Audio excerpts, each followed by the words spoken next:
Please take your seats in the Great Hall. The program is about to begin.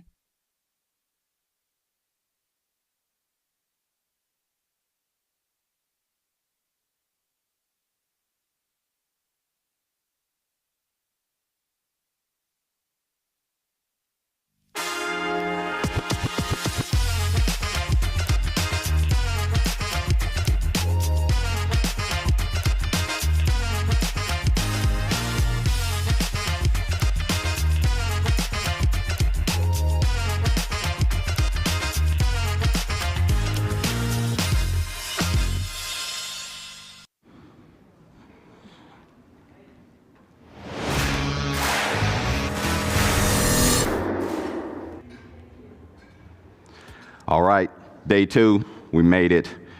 This is Joseph Davis reporting live here from the Gamechanger desk.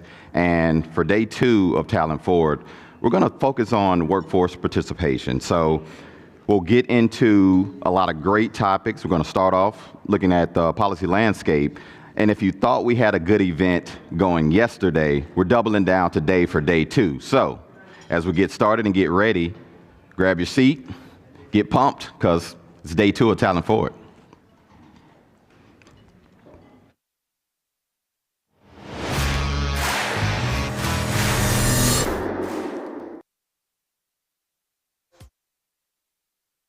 Please welcome the Honorable Rodney Davis, Head of Government Affairs at the U.S. Chamber of Commerce.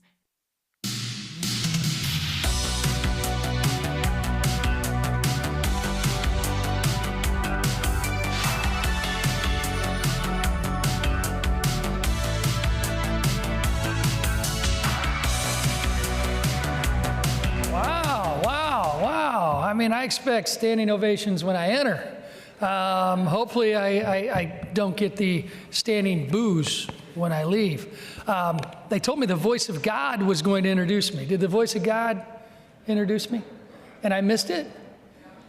Oh, I always thought, you know, when the voice of God says, Rodney Davis to the stage, I would understand, I would hear it. But if you really want to know what the voice of God is to me, I always envisioned it'd be my wife's voice, because that's the voice of God at my house. And you really want to see me jump and move very quickly, just put her voice before I come to the stage. But great to be here with you today. Rodney Davis, been at the Chamber 6 months, still learning what the Chamber is all about, understanding how our team and government affairs can make an impact. But before that, I spent 10 years as a member of the U.S. House of Representatives, and had a great opportunity to really see government in action here in Washington, D.C., or in many cases, government in inaction. And that's where we are today when it comes to workforce issues and workforce development issues. However, I am tasked with doing what is necessary and what is the reason why we are all here for these past few days, and that's to thank our sponsors, too. I do want to make sure that we recognize AARP, Edward Jones, who many of execs were just in town a few weeks ago, I got a chance to talk to, GED Testing Service, BridgeCare, the Caterpillar Foundation, Minds Matter Bay Area, Walmart.org, the Annie E. Casey Foundation, Collision Careers, and last and certainly not least, IBM. So give everybody a round of applause for our sponsors. Thank you very, very much for what you do. Good news is, I do not have a PowerPoint today.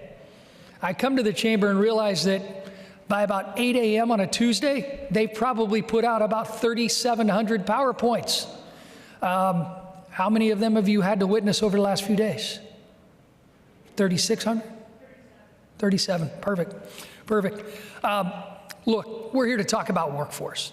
And we're here to talk about how do we fix some of the existing problems within the policy arena when it comes to workforce.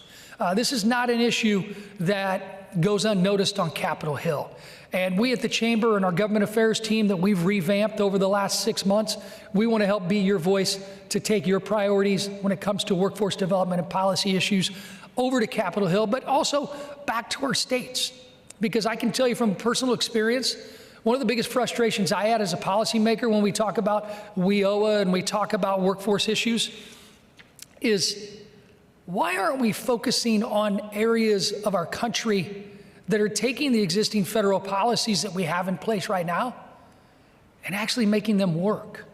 Because I can tell you in my old home state of Illinois, I can tell you where they don't work, and the suggestions I might have made as a policymaker to our state leaders when they took our federal plan and then began to develop their own plan that they eventually implemented.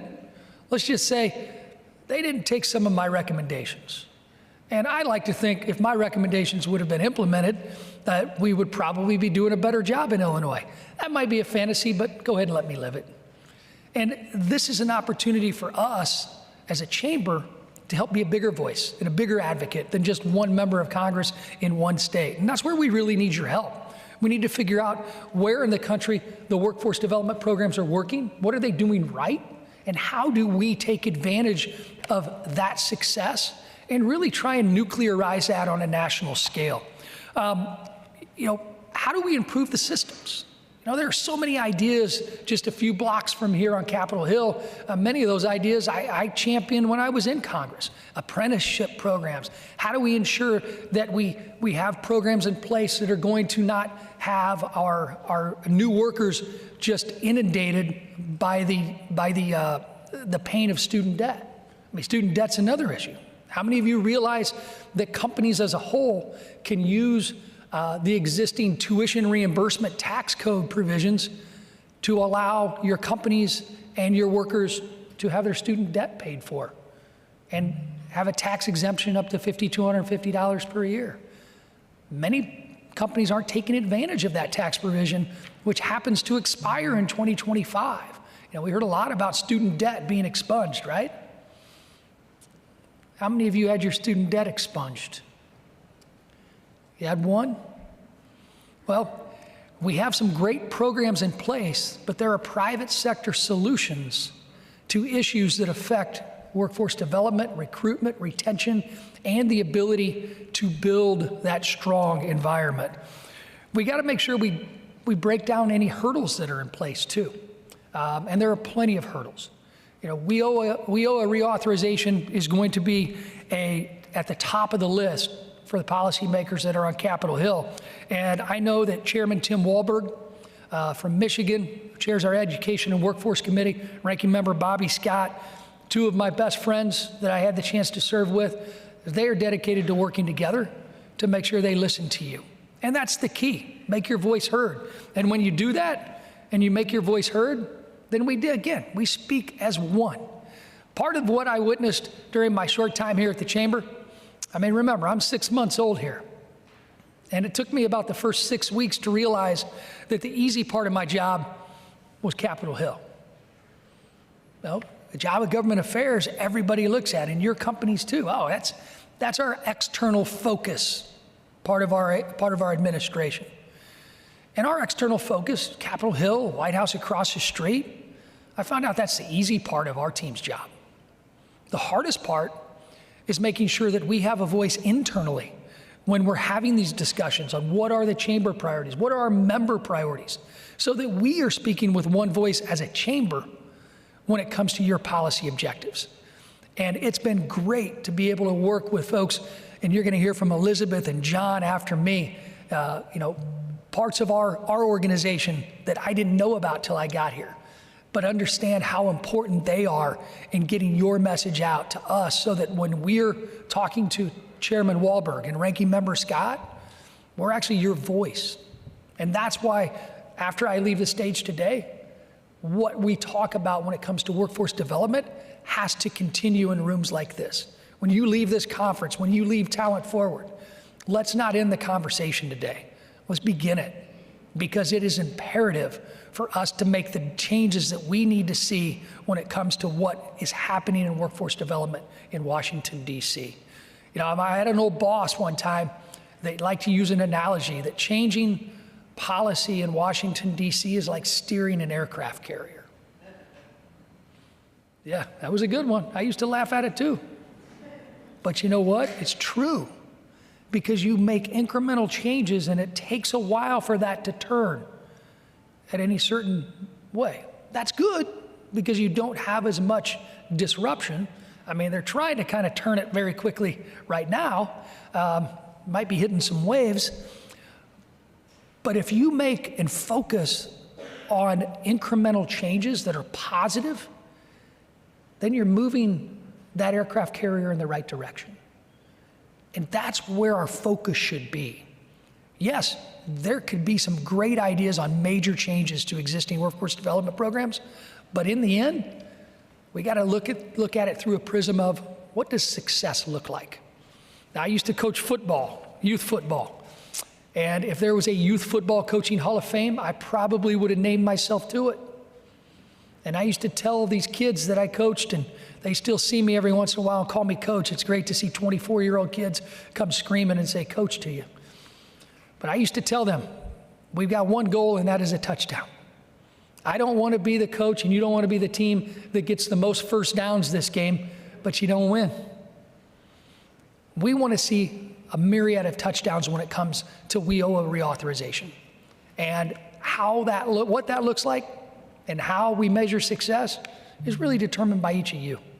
We can take your message, we can take your voice, and we can understand what success is, but we've got to work together on the front end to ensure that that happens. We've got to make sure we address any tax credit issues as we go into the tax reconciliation bill and the process of reauthorizing the Trump tax cuts from 2017.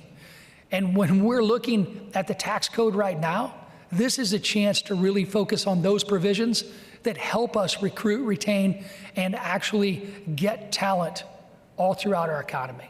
We understand that that is important, it is imperative. Now's the time to ensure that those positive portions of our tax code are not changed, or we can make work better for each of you. But we've got to hear from you.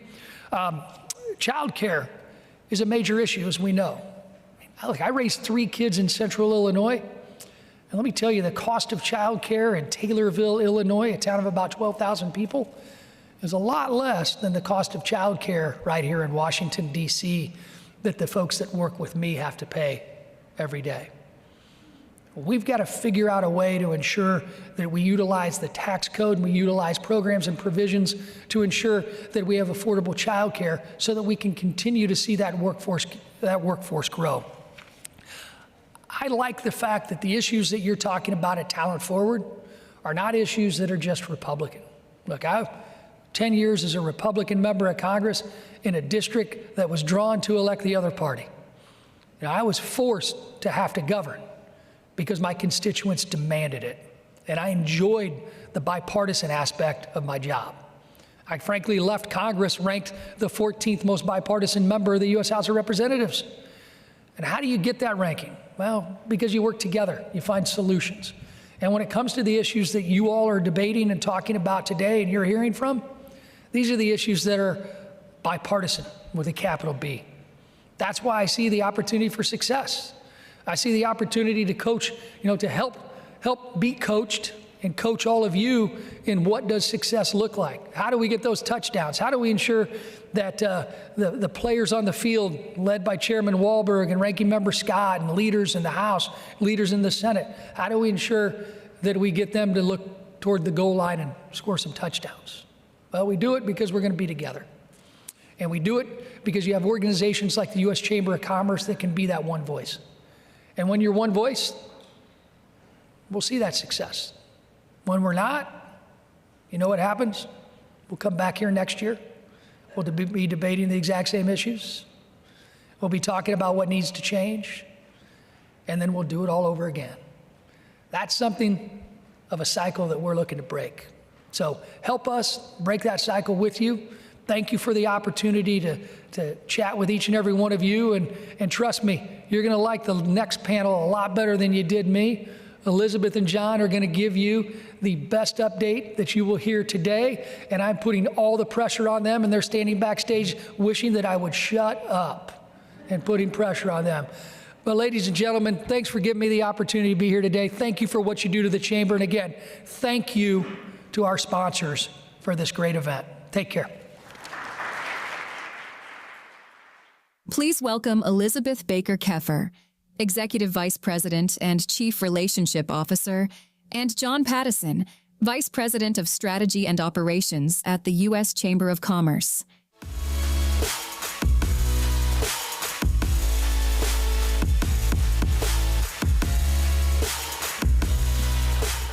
What a nice welcome. Thank you. Good morning, everyone. It's great to see so many of you who are here today at Talent Forward, leaders who care deeply about the future of education and workforce development.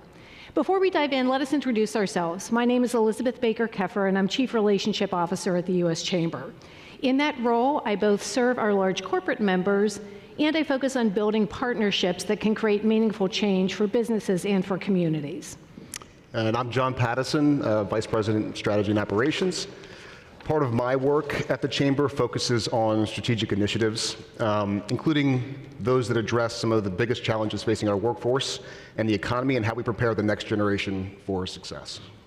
And before we move to the first session today, which will be led by our colleague, Stephanie Ferguson-Melhorn, John and I wanted to take the opportunity to introduce a new initiative that we're taking on here at the U.S. Chamber that aligns very well with the Talent Forward discussions that you've been having across these 2 days. All these conversations couldn't come at a more important moment. What we hear from our members every day is the importance of workforce readiness to the success of businesses and communities across the country. And here at the Chamber, we see just how tightly connected education, and namely high school education, is to preparing the workforce of the future. So the numbers tell a pretty clear and challenging story for students at the high school level and for businesses generally. I know it's a little early for numbers, but they help set the stage here. By 2031, for people with just a high school diploma, and that's still almost 50% of adults in this country, only 15% of them will have access to good jobs. Have them be available to them. So these students are looking to better their own opportunities by earning career credentials. The problem there is that of all the credentials that are available to them, less than a fifth match what is aligned with what employers are looking for. So we have students working really hard, they're earning credentials to do meaningful work, but they're still struggling to land those jobs, and things won't change if we don't address that immediately. Meanwhile, demand is skyrocketing in fields like business and finance, and we can expect nearly 1 million jobs a year to be opening up to them by the year 2033. So this business workforce gap is growing, and the big question is, how can we close it? And just as important a question is, how do we get students to be genuinely engaged along the way? Most high school students will tell you that they are not inspired by their curriculum, they're not motivated by their classes, and they're not engaged in the classroom. In fact, many of them will tell you they are downright bored. Right now, less than half of students feel challenged by what they're learning. And the research also shows that fewer than a quarter are working on projects that are tied to a career that they're interested in. That's not just a missed opportunity, it's a wake-up call for all of us. At the Chamber, we started to think about what we could do to break that cycle, to build a better course that was tied to career readiness, and to animate students again. The challenge for us as we thought about that was to make it big enough to touch enough students. How could we create something that makes a real impact at scale? And that's what led us to team up with the College Board. And I think you probably all know the College Board, the group that you might love or hate or have PTSD after taking the SAT or your AP courses, or seeing your kids go through the same thing now. We wanted to partner, though, with reach, with rigor, and with a shared belief in what students are capable of. So together with the College Board, we are launching a slate of new career-oriented AP courses, so breaking the mold of just the typical elite AP Physics, AP Chem, AP Calculus, to create courses that are really focused on career readiness. The first of those will be focused on business, and it's called AP Business Principles and Personal Finance. This course and others are designed to prepare students not just for college, but for life. So what we're talking about with these courses are hands-on learning, building skills that students can use directly in the jobs that they get afterwards. How to run a business, how to manage money, how to problem solve. It often encompasses soft skills, communication, collaboration, problem solving. And what's really cool about all this is that it's not just for the typical students who are going off to those four-year programs. They're for all students, folks that are headed into community college, apprenticeships, vocational programs, or even launching a business on their own, going straight into the workforce. So what we're really interested in is opening the doors and shifting how students think about what is actually possible for them after school. And our ambition and our expectation here is that these career-focused courses will ultimately be amongst the most popular APUI courses that you can take. So imagine what it means to have a pipeline of students who are motivated, capable, and already thinking about how they fit into the future of work. That's a game changer for you, for us, for businesses around the country. We can't do it alone, though. We need your support. Programs like this work best when business and community leaders are at the table. So people like you who are here today to lend your voices, your insights, and your endorsement. You know better than anyone what skills are in demand, and you can help to shape what the next generation learns. I think it's probably clear, Elizabeth and I feel like this is very transformational, not just for the students themselves, but for businesses, for their communities. And so if you're interested in learning more, there's 3 things you can do today. So 1, we have one-page overview. We'll have some of them out there. Would be welcome to have you to grab one of those. 2, we're planning an education to workforce roundtable together with our colleagues at the foundation and with the College Board. We want to bring folks together to gather input, feedback from any folks who are really interested in an initiative like this. Let us know if you want to be part of that, please. And 3rd, feel free to reach out to John or me directly, of course. We are deeply engaged in this work, and we would like to continue the conversation with you about it. We're excited for what's ahead for the workforce readiness and business education, and we hope to include you as part of that work. So that's it for us. Thanks again for being here at the Foundation's important Talent Forward program, and for all the help that you're doing to stage the future of talent in this country. Thank you. Please welcome Amity Schuyler from the Greater Memphis Chamber, John Reese from the Federal Reserve Bank of Atlanta, and Meredith Archie from the North Carolina Chamber of Commerce Foundation, in conversation with Stephanie Ferguson Melhorn from the U.S. Chamber of Commerce.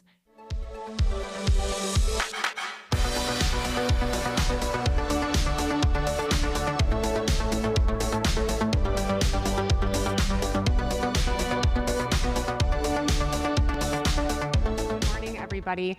My name is Stephanie Ferguson Melhorn, and I am the Executive Director of Workforce and International Labor Policy here at the U.S. Chamber of Commerce. I'm very pleased to be with my panelists today to have a discussion titled Improving Systems That Support Workforce Participation. But before we begin, I wanted to take a moment to share why I have such a passion for workforce policy and why I think the issue surrounding workforce participation is so important. I was introduced to this topic in 2020 when the pandemic unemployment rate spiked very high, causing ripples across our economy.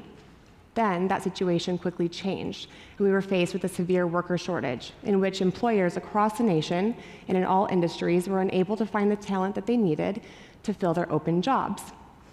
While the gap between available workers and open jobs has narrowed significantly in the past few years, we still have a severe worker shortage in this nation. Currently, there are only 90 available workers for every 100 open jobs. But on top of that, we also have a skills mismatch in our nation, and our workforce participation rate has been declining for decades. When you couple all of these things together, you can quickly see that this will be an enduring challenge for businesses. And for our economy to grow and to benefit workers and businesses alike, we need to ensure that we're breaking down barriers that prohibit workers from entering into the workforce, creating pathways to help them get new jobs, and improving those systems that support workforce participation. With that, I'm happy to introduce you to our wonderful panelists who are taking that challenge head on. So let's meet them. Amity, let's please start with you.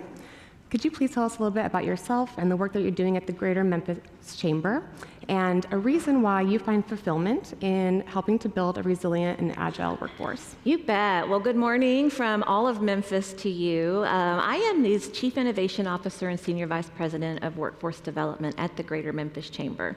First and foremost, I frequently say we're not your breakfast chamber, but we do plenty of breakfast. We are the regional EDO, the Economic Development Organization of the region. And our goal is really to wake up every day to bring quality industries to Memphis to grow the regional economy so that we create quality jobs that Memphians can have, ultimately with a goal of disrupting generational poverty.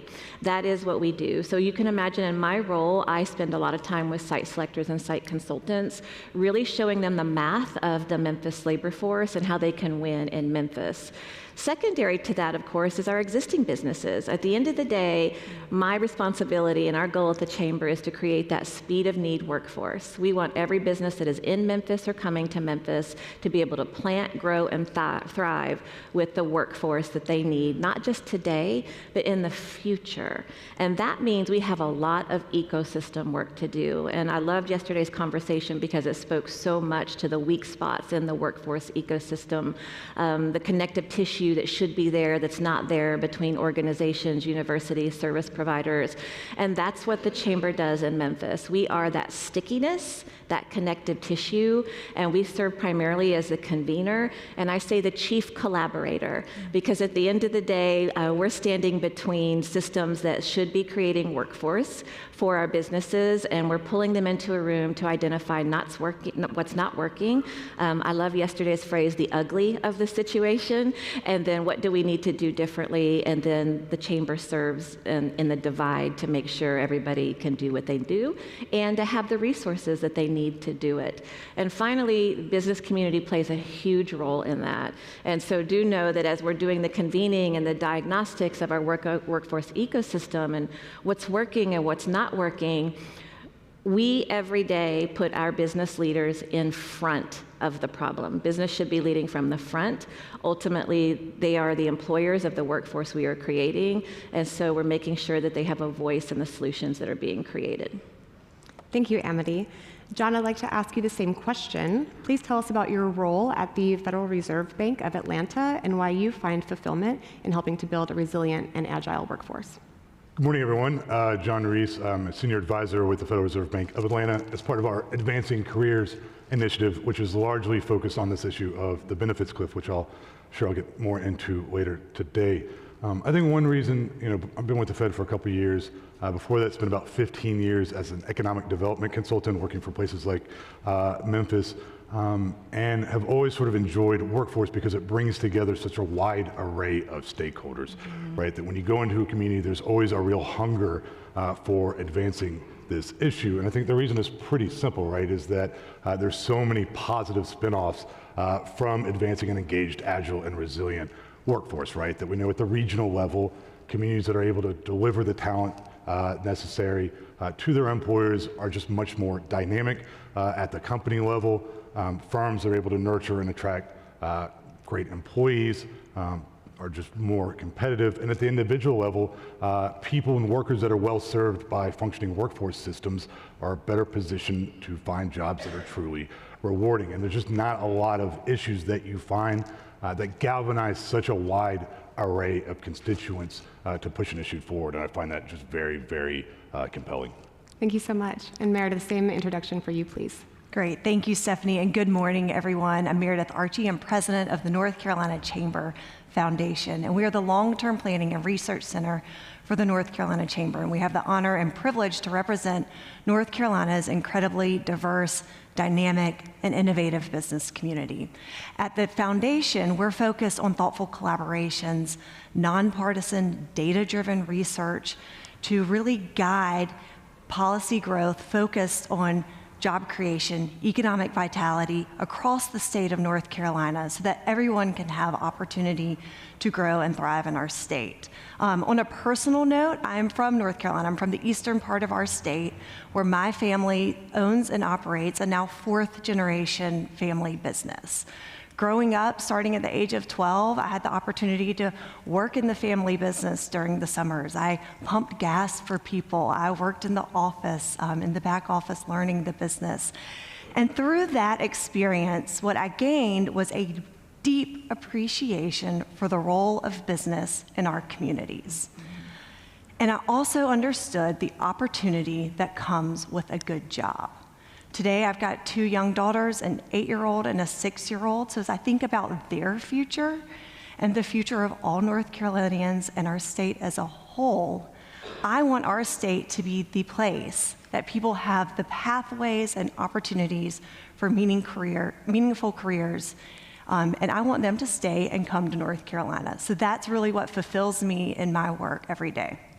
Thank you, Meredith. I want to stay on that for a little bit and start with your state level view in North Carolina. I know that one of your core issues is to remove barriers for North Carolinians to work, and that you look at horizontal issues like childcare and housing, but you also look at the industry verticals that exist, like the healthcare workforce. Could you please tell us about the Chamber's Health Talent Alliance, and why did it start, and how is it doing in the state?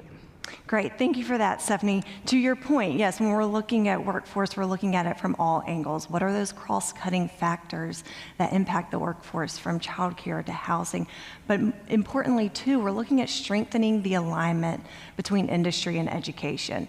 And healthcare is an industry in North Carolina where we have had persistent workforce challenges.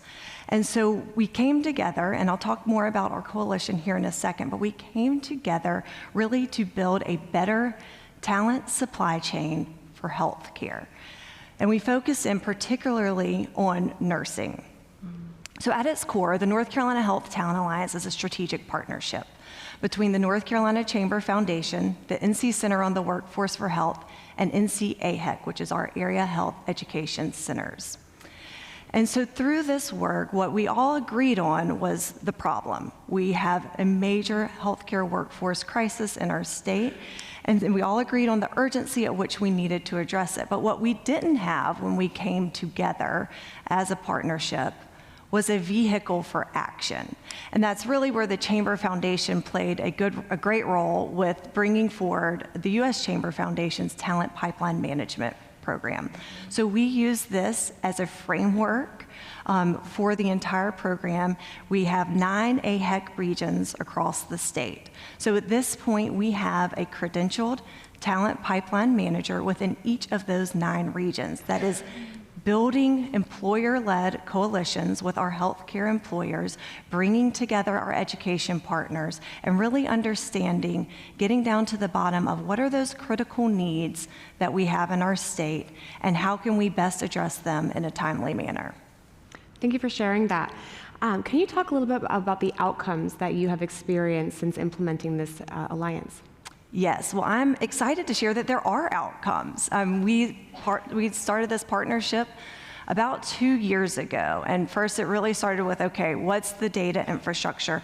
How are we going to gather the data to understand the magnitude of the problem that we're working with? So what we've been able to do is we've gone through now our first full year, our annual data collection process, working with a nationally recognized workforce data expert out of UNC. And we've identified the 4 most critical roles, particularly focusing in on RNs, registered nurses, and licensed practical nurses as the top priority. So now we have a number. We know that our annual demand for registered nurses is 7,000. Our current output is 4,600 a year. So as you can tell, you can do the math, but we have a significant gap there. All right, so we've got the data.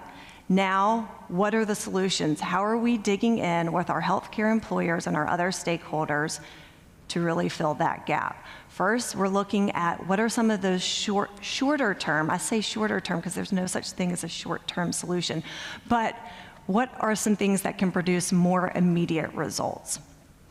In North Carolina, what we have found is that we don't lack for students who are interested in this field of work, and that's a great thing. So we're already starting from a good point, right? We have more students applying into these educational programs than we actually have spots available. Okay, so there's a pinch point. We have a completion and retention challenge in many of our community college programs, and we also are seeing bottlenecks within our clinical faculty and our clinical sites. So those are things that we're really digging into now. First and foremost, we're looking at how can we boost our student completion rates and look at regional job placement. So we're digging in with our community college system. They already have some great programmatic opportunities there that they're looking at it from a student-centered perspective. How can they help student success and provide them the resources? Maybe it's that one program needs more career coaches versus building on to the facility itself. So those are the targeted solutions that we're looking at from a regional standpoint. We're also looking at how can we bolster are high school to nursing pathways, whether it's pre-apprenticeship programs, dual enrollment opportunities. So those are all great opportunities, and we're seeing some really good regional collaborative activity there. We're also fortunate that our state policymakers understand the urgency as well. So we've had some cash infusions from the General Assembly. They've appropriated $70 million to go to health education programs within our community colleges. So we're already seeing results from this. Our RN output was up 8%. Our LPN output was up 9% from last year. So that's good news, but it doesn't get us all the way to that 7,000 goal line that we're all looking at now. So that's where we're digging into some of the more longer-term challenges in parallel with those that I just talked about, and that's really addressing the clinical shortages that I mentioned before, but it's also looking at the employer side and thinking about the retention rates. We often see that people exit this field too early. So where are some options that we can enhance retention and decrease burnout? So we're still very early in the implementation, but we've got some really positive momentum around this, and we're excited to see as we dig even deeper into the solution making where it takes us. Thank you so much, Meredith. Amity, I'm going to turn it over to you. I would love for our audience to learn more about the Greater Memphis Chamber's regional strategic plan called Prosper Memphis 2030. What does this mean for Memphis and Shelby County in terms of workforce goals, community partnerships, and building upon Memphis' unique characteristics? You bet. I could talk about this all day, so cut me off when I've gone too long. Our strategic plan at the Chamber is really focused on disrupting poverty. When we went into planning session with our investors, one of the priorities was that our story is not the story of so many other metropolitan areas where they have economic and historic growth, but nothing changed in moving the poverty needle or moving people to pathways of economic mobility. So we don't want the story of Memphis to be one where we grew exponentially, but we left people behind. We want the story of Memphis to be that everyone prospers and the tide, really did raise all boats. So Prosper Memphis has 3 big buckets of goals, which is, has many, many deliverables, as you can imagine. First, attract 700 advanced industries. We know that advanced industries induce jobs. Some say 6 to 1, some say 4 to 1, but the reality is they induce jobs. They also are quality jobs. An advanced industry job pays more at every rung of the ladder than nearly every other type of industry or type of job. And they also are the most malleable types of jobs that do not require more than a high school diploma. Like the rest of the country, the highest degree earned by most Memphians is a high school diploma. And so our ground game in economic development, every dollar, every effort, every business development consultant that works for us is focused on advanced industries. And so that's the first one. From those advanced industries, we hope to create 50,000 jobs. But we have a sub-goal under that is we just don't want to create jobs that are up for the grabs for anyone. We want to create jobs that are for Memphians. And so as America's largest Black majority city, the sub-goal of that is that 50% of those 50,000 jobs or more are held by Black workers in Memphis. And our Spanish population is growing as well. But the key is that those advanced industries should employ people that look like Memphis for Memphis. And then finally, in order to attract those advanced industries, we know that we have got to get better at increasing the talent that advanced industries come to a region for. For us, that means increasing our STEM credentials to 20,000 a year. Now, a STEM credential in our vernacular, it includes manufacturing, it includes medicine, it includes anything that is STEM related that prepares us for those future forward Industry 4.0 jobs. And unique to Memphis, this is the sticking point. This is the catalyst for us to really think about the future of Memphis in a way where all Memphians finally achieve that path to economic mobility. For years, Memphis was known as the city that was really good at moving things, as the global headquarters for FedEx, but not moving people. The great news is that we are almost halfway there for every single marker.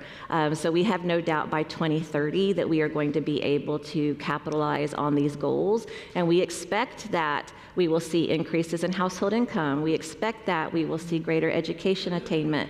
We will expect that we see fewer children in poverty as a result of a solid economic development strategy that is really hyper-focused on bringing intentionality of quality jobs. I can't believe that we're less than 5 years away from 2030 and you've already hit those giant milestones. Can you talk to us about some lessons learned along the way? Yeah, so I mean, one of the things that we really struggle with in the workforce ecosystem, I'm going to start there, is, to your point, the skills mismatch and this perception that everybody needs to go to school to be a STEM worker. We have found the most efficient way to upskill our existing population is to offer the non-credit bearing rapid industry credential. So for example, in the manufacturing sector, a Sims or Allen Bradley credential with a competency test at the end is actually going to be far more valuable for economic mobility than that individual trying to wait to complete that 2-year, that 4-year degree, though we would hope that they would do that eventually. Getting that industry credential to step into the workforce immediately for that higher wage job is something that we have found is an important lever, but our ecosystem doesn't support it. Our university and community colleges have traditionally been credit-bearing, Pell Grant, state scholarship types of institutions, as they should be. And so we've really been focused on creating these proofs of concept to create the rapid credential environment, weekend boot camps, night boot camps, something to accommodate the speed of life so that we can also build that speed of need workforce. Thank you so much. John, I want to dive into a more granular issue of benefit cliffs. Can you talk to us a little bit about what a benefit cliff is, its impact on labor force participation rates, and why the Atlanta Fed is addressing this issue? Absolutely. So benefits cliff occurs when an individual ends up sort of making a little bit too much money that pushes them past the threshold of receiving a public benefit. And so let's say they get an extra wage increase, a promotion, and they make an extra $500 a month, but they lose $700 in benefits. So they're actually worse off than they were before they took that job or that promotion. A similar sort of concept is the benefits plateau, where maybe you're not worse off, but you're not getting it ahead. Let's say you go from, as Meredith said, an LPN to an RN, you're making an extra $800 a month, but you lose $790 in benefits. So you're not really getting ahead, but mostly just kind of treading water. And so we have developed a series of tools to help people sort of understand where that is, and I'll get to that in a second.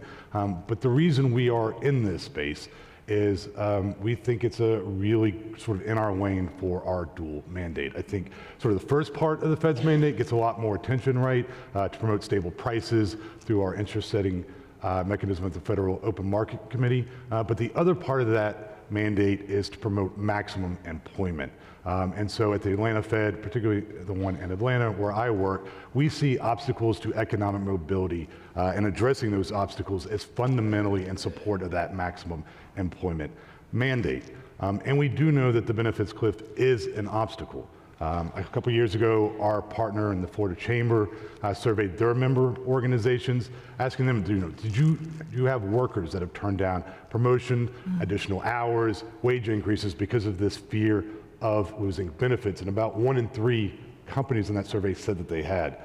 Similarly, in Alabama, we had a partner survey workers, asking them if they had turned down opportunities or additional hours because of this fear of experiencing the benefits cliff, and close to 40% of workers in that survey said they had. So again, we know this is an issue. So why sort of the Atlanta Fed?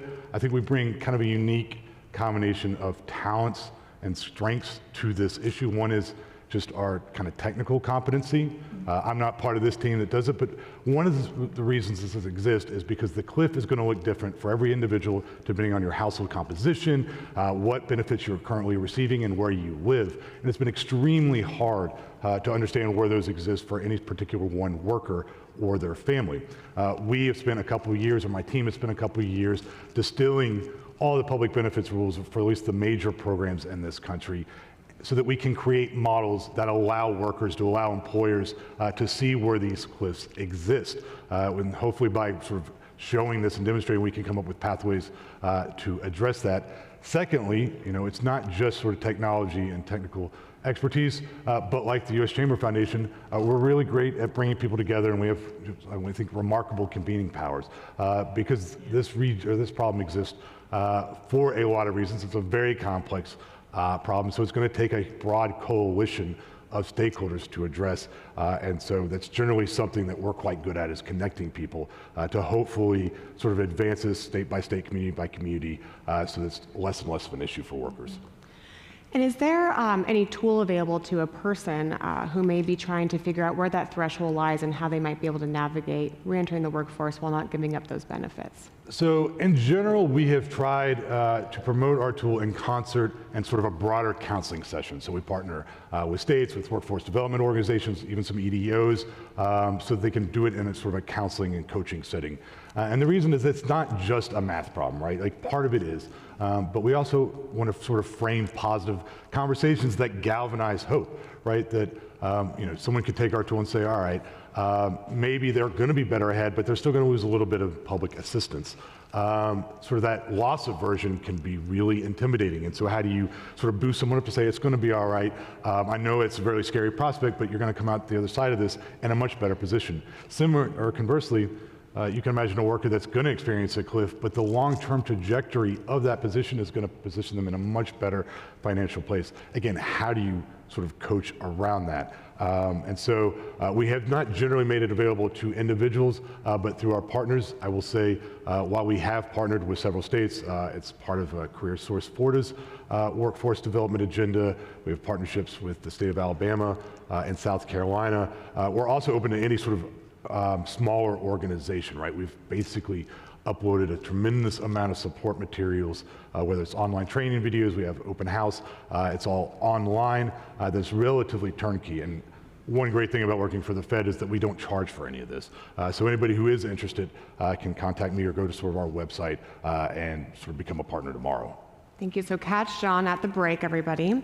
So thank you. We started this discussion with a more personalized look at each of our panelists' programs, but now I'd like to spend the remainder of our time collectively addressing some of the national and system-level trends impacting workforce participation. The title of this session references systems, implying complex, connected, and independent functions.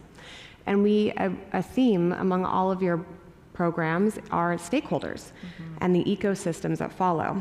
So I'd like to know from each of you, what dependencies and collaborations do you have that are vital to success? And if you haven't talked about the business engagement, how is the private sector involved? John, let's start with you. All right, well, benefits cliff is kind of a perfect example of something that exists largely because of silos, right? You have, as I said earlier, I'm relatively new to this space. I spent most of my career as an economic development consultant. One thing I did not fully appreciate is that people who knew about one public assistance program tend to almost entirely focus on that, right? That they know about SNAP or TANF or whatever program that they're administrating.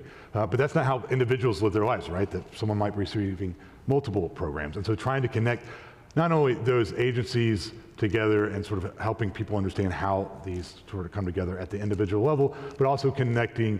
There's a lot of momentum to address this in various communities throughout the country that are, coming up with very novel and unique approaches to this that have often not known about each other, which again, I think speaks well to our ability to connect people. And so trying to connect, the examples of what people are doing in Kentucky versus Florida versus Ohio, I think has been really powerful. I think where we still have some work to do is on the employer side, to be perfectly frank with you. Our companies know this is an issue. Many of them want to do something about this. We've actually developed an initial tool for their use. It's just very difficult to administer, right? Because even if you have an employer that really wants to engage with this, not a lot of workers necessarily want to have a conversation about what public benefits they might be receiving with their employer. And so how do you structure those conversations with potentially a third party that can help, so it sort of has the trust of the worker and the employer. But again, I think a lot of this is about bringing those connections because it does sort of reflect almost like a systems failure that this issue exists in the first place. Thank you. Meredith, you talked a lot about the drive that many students in North Carolina do want to enter the healthcare space, and of course the need for employers. Can you elaborate on what type of collaboration has taken place to facilitate this pipeline? Yes, absolutely. And as I talked about at the beginning, the Healthtown Alliance at its core is a partnership. So I want to start with our strategic partners, our implementation partners, NC Center on the Workforce for Health and NCAHEC. We simply could not do this work without them. They bring so much technical and industry expertise to the healthcare space in this conversation. And with those 9 regions, they have boots on the ground. They have people that are there working directly with employers, with healthcare employers, with the education partners. So we have a lot of real-time data that they're able to bring to us. Beyond that, I mean, we have a serious coalition in North Carolina, and that brings me so much excitement when I think about the potential of this program.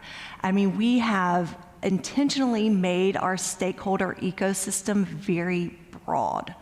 First and foremost, our healthcare employers are at the table and driving these conversations. Certainly those industry association partners, and then the full spectrum of education partners from K through 12 to our community college programs to both our public and private universities.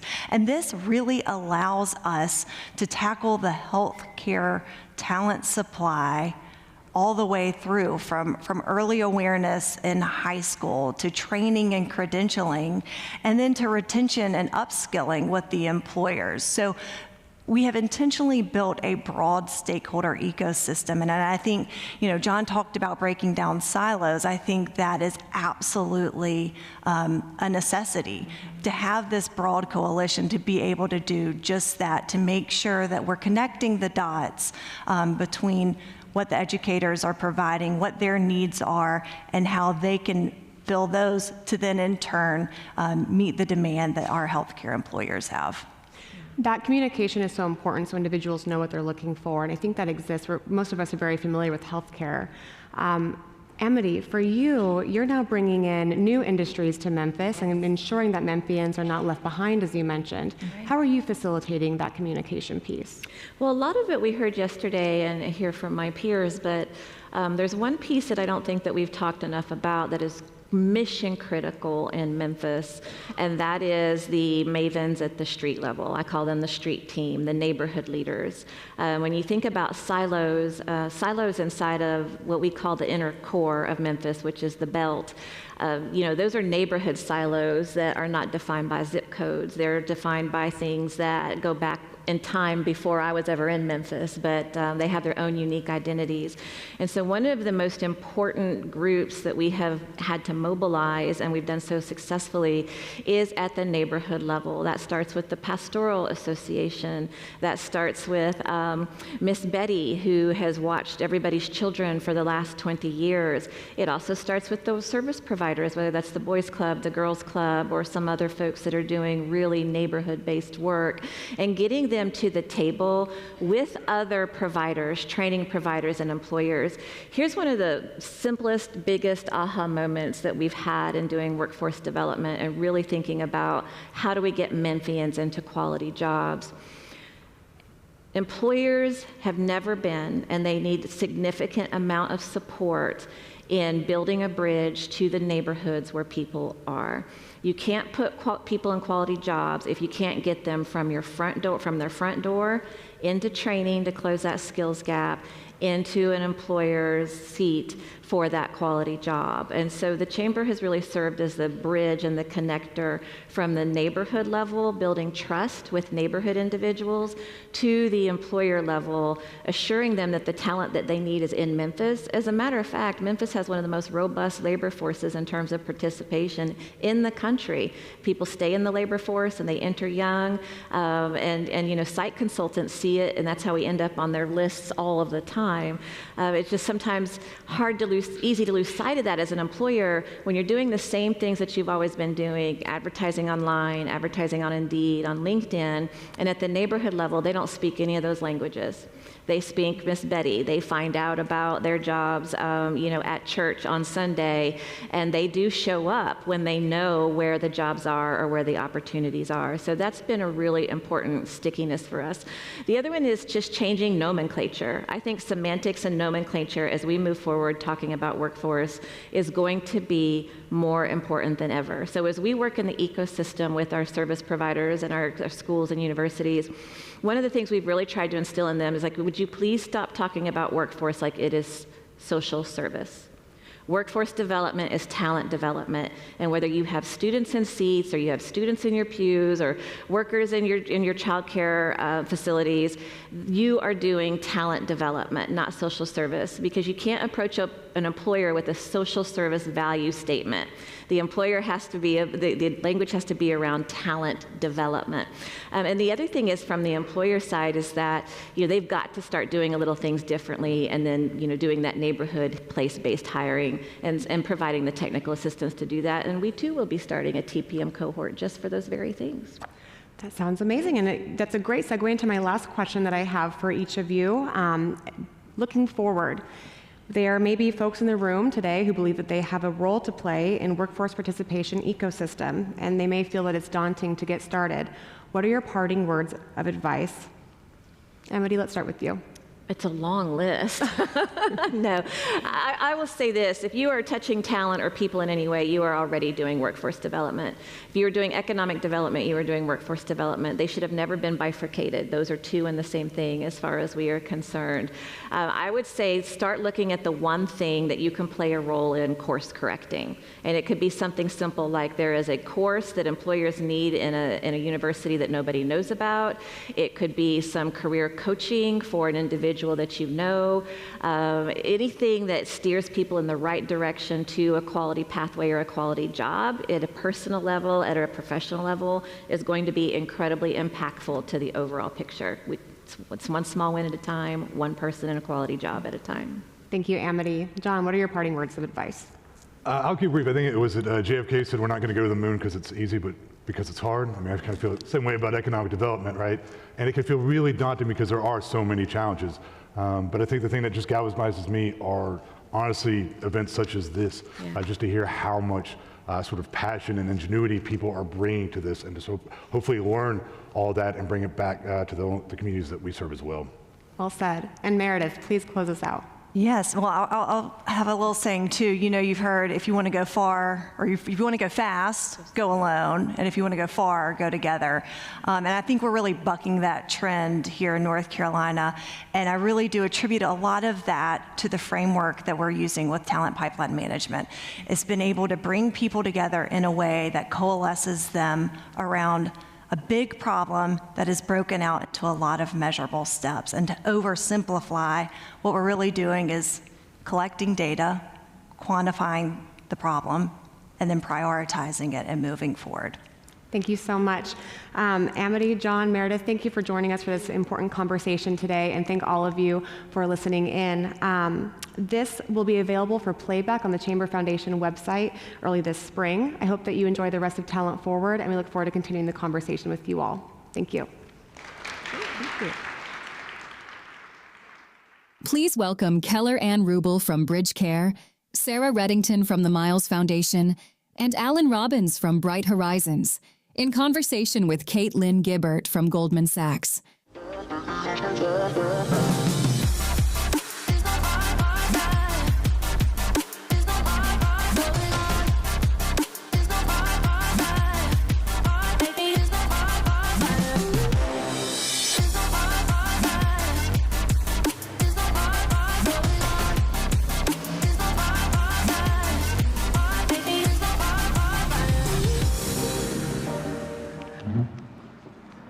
Turn my chair, make sure I can see everyone. Hello, my name is Caitlin Gibbert, and I lead policy for Goldman Sachs 10,000 Small Businesses Voices. So thrilled to be here with all of you today and with our wonderful panelists.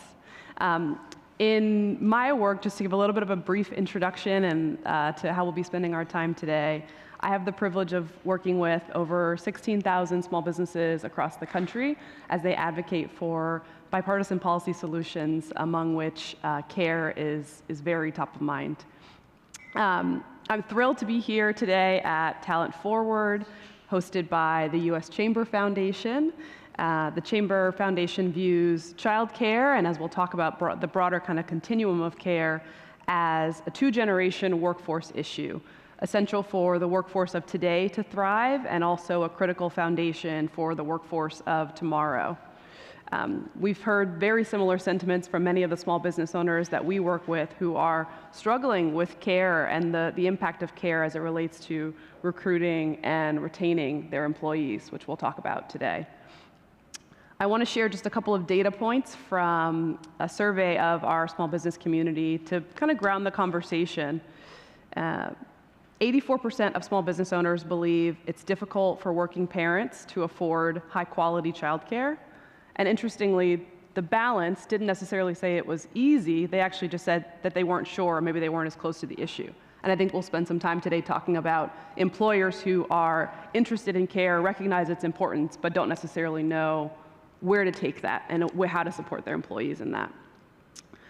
Also, nearly 2/3 of small businesses said that being able to offer some sort of childcare or care benefit, they think would have a positive impact on their recruitment and retention. So we'll talk again about how to kind of make that practical and make that live for people. This is just a peek into the small business perspective. I'm thrilled to be joined by panelists who have a bird's eye view on the perspective of many different employers, large and small. And we'll talk today a little bit more about that. Through partnership and innovation, childcare providers, large and small employers, working parents, and policymakers at all levels have the opportunity to work together and not only address these challenges, but create sustainable, high-quality childcare options for children. The panel will provide many different perspectives on ways to partner and innovate, from how business leaders can catalyze solutions in their communities to how employers can create policies and environments that allow workers with care responsibilities to contribute to the fullest, which I think is what we're all here and really invested in. So with that, I will turn it over to introductions from our wonderful panel. I'm so thrilled to be here today with three of my colleagues who are working daily to help improve the care system. So next to me, I have Keller Ann with BridgeCare, and then I have got Alan Robbins with Bright Horizons. We'll have them introduce themselves, and then Sarah Reddington with the Miles Foundation, which includes the Best Place for Working Parents brand. So we'll kick it off maybe with you, Sarah, and we'll work our way in. Would love for you all to each just give a brief introduction of who you are and what your organization does. Sure. Hi, I'm Sarah Reddington. I am Chief Philanthropy Officer at the Miles Foundation in Fort Worth, Texas, and I'm also co-founder of the Best Place for Working Parents initiative. We created Best Place for Working Parents back in 2019 alongside 100 of our business leaders in Fort Worth who were really bought into the ROI of quality early childhood education and childcare. They wanted to build a stronger future workforce, but they really needed a tangible way to impact that vision. And so as we were looking at the data at the time, 83% of millennials would leave one job for another with better family-friendly supports. And we know that 75% of the workforce today is made of caregivers. So we thought, if we look inside their policies, inside of businesses themselves, perhaps we could have a multi-pronged solution. So we would help them attract and retain talent, lifting up those family-friendly policies that the workforce is looking for, while also helping businesses implement policies that we know benefit caregivers, working parents, and their families. So we built the first of its kind 3-minute online self-assessment for business leaders that focuses just on the top 10 family-friendly policies that have research to prove they benefit not just working parents, but also businesses' bottom line.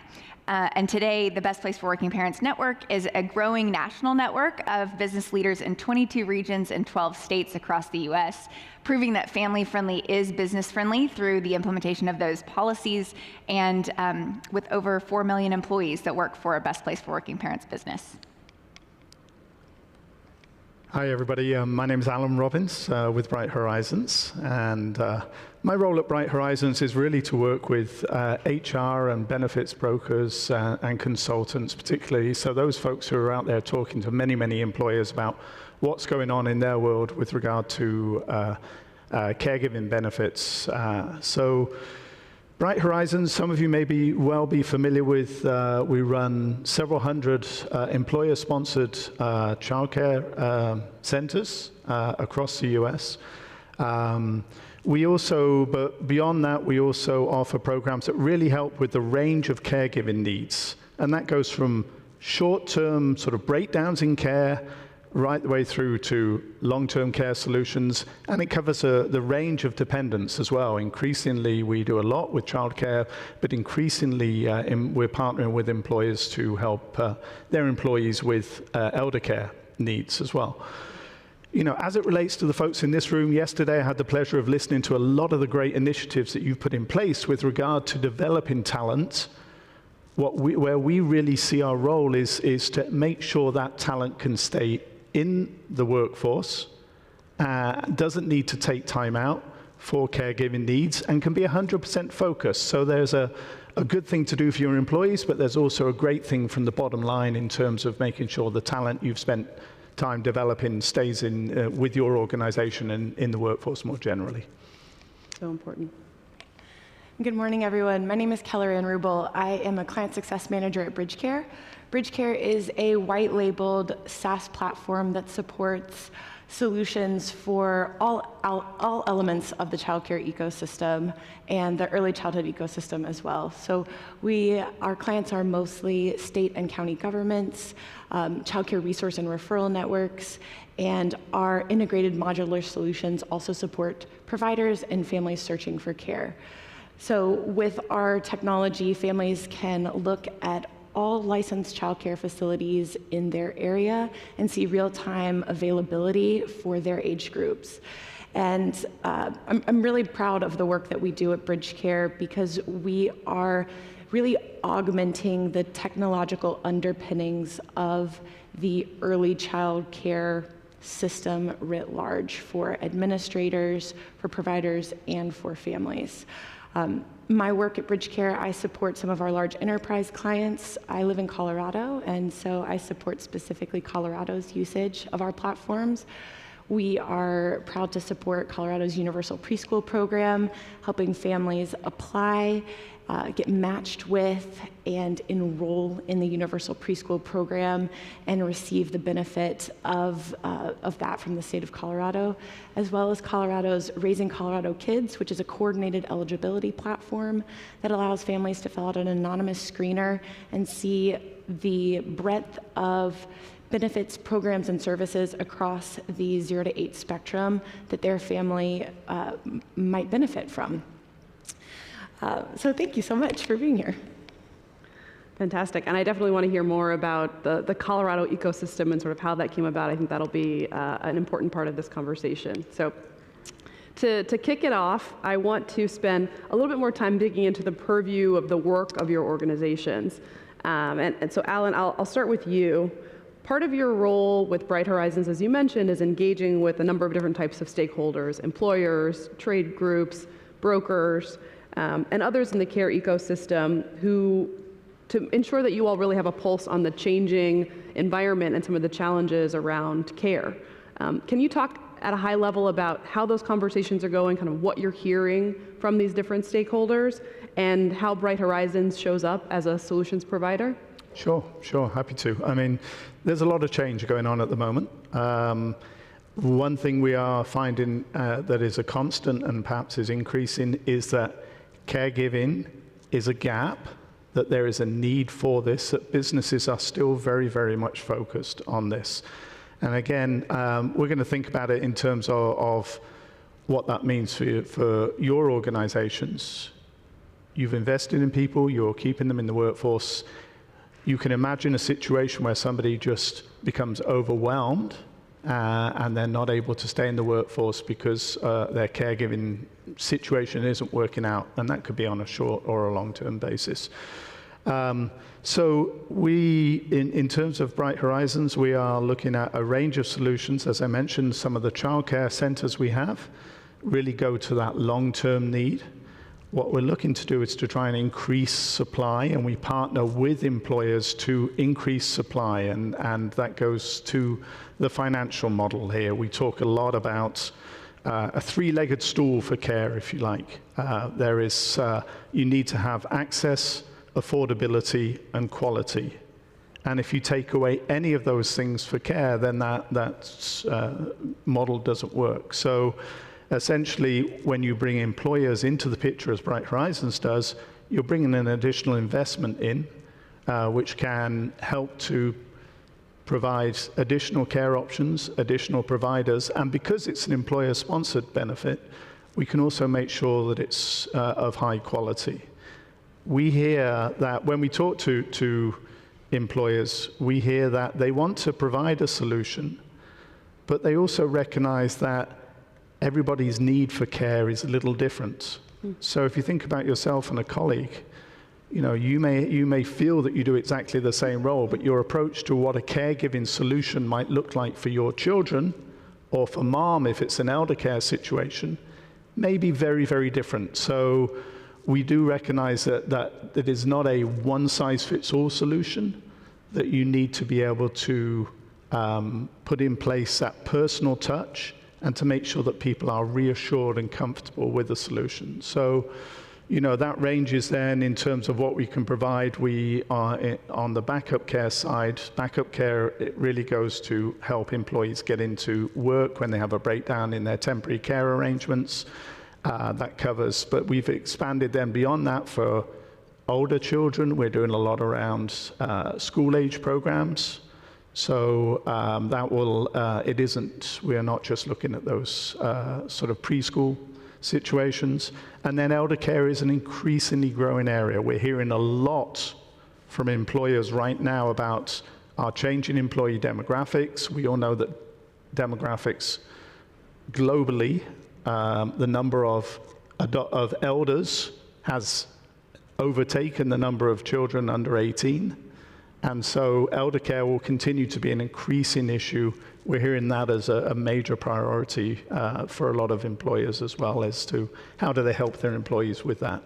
And there's a range of solutions, not just from Bright Horizons, but there's a range of solutions at different program configurations that employers are engaging with to address that. That's great. That's great. Yeah, the Chamber Foundation, I know, often says that the care crisis is a national issue, but it requires local solutions. And so I appreciate you drawing out that it's not a one-size-fits-all, that you need to really be thoughtful about your kind of employee base or your community and how you all can be working together.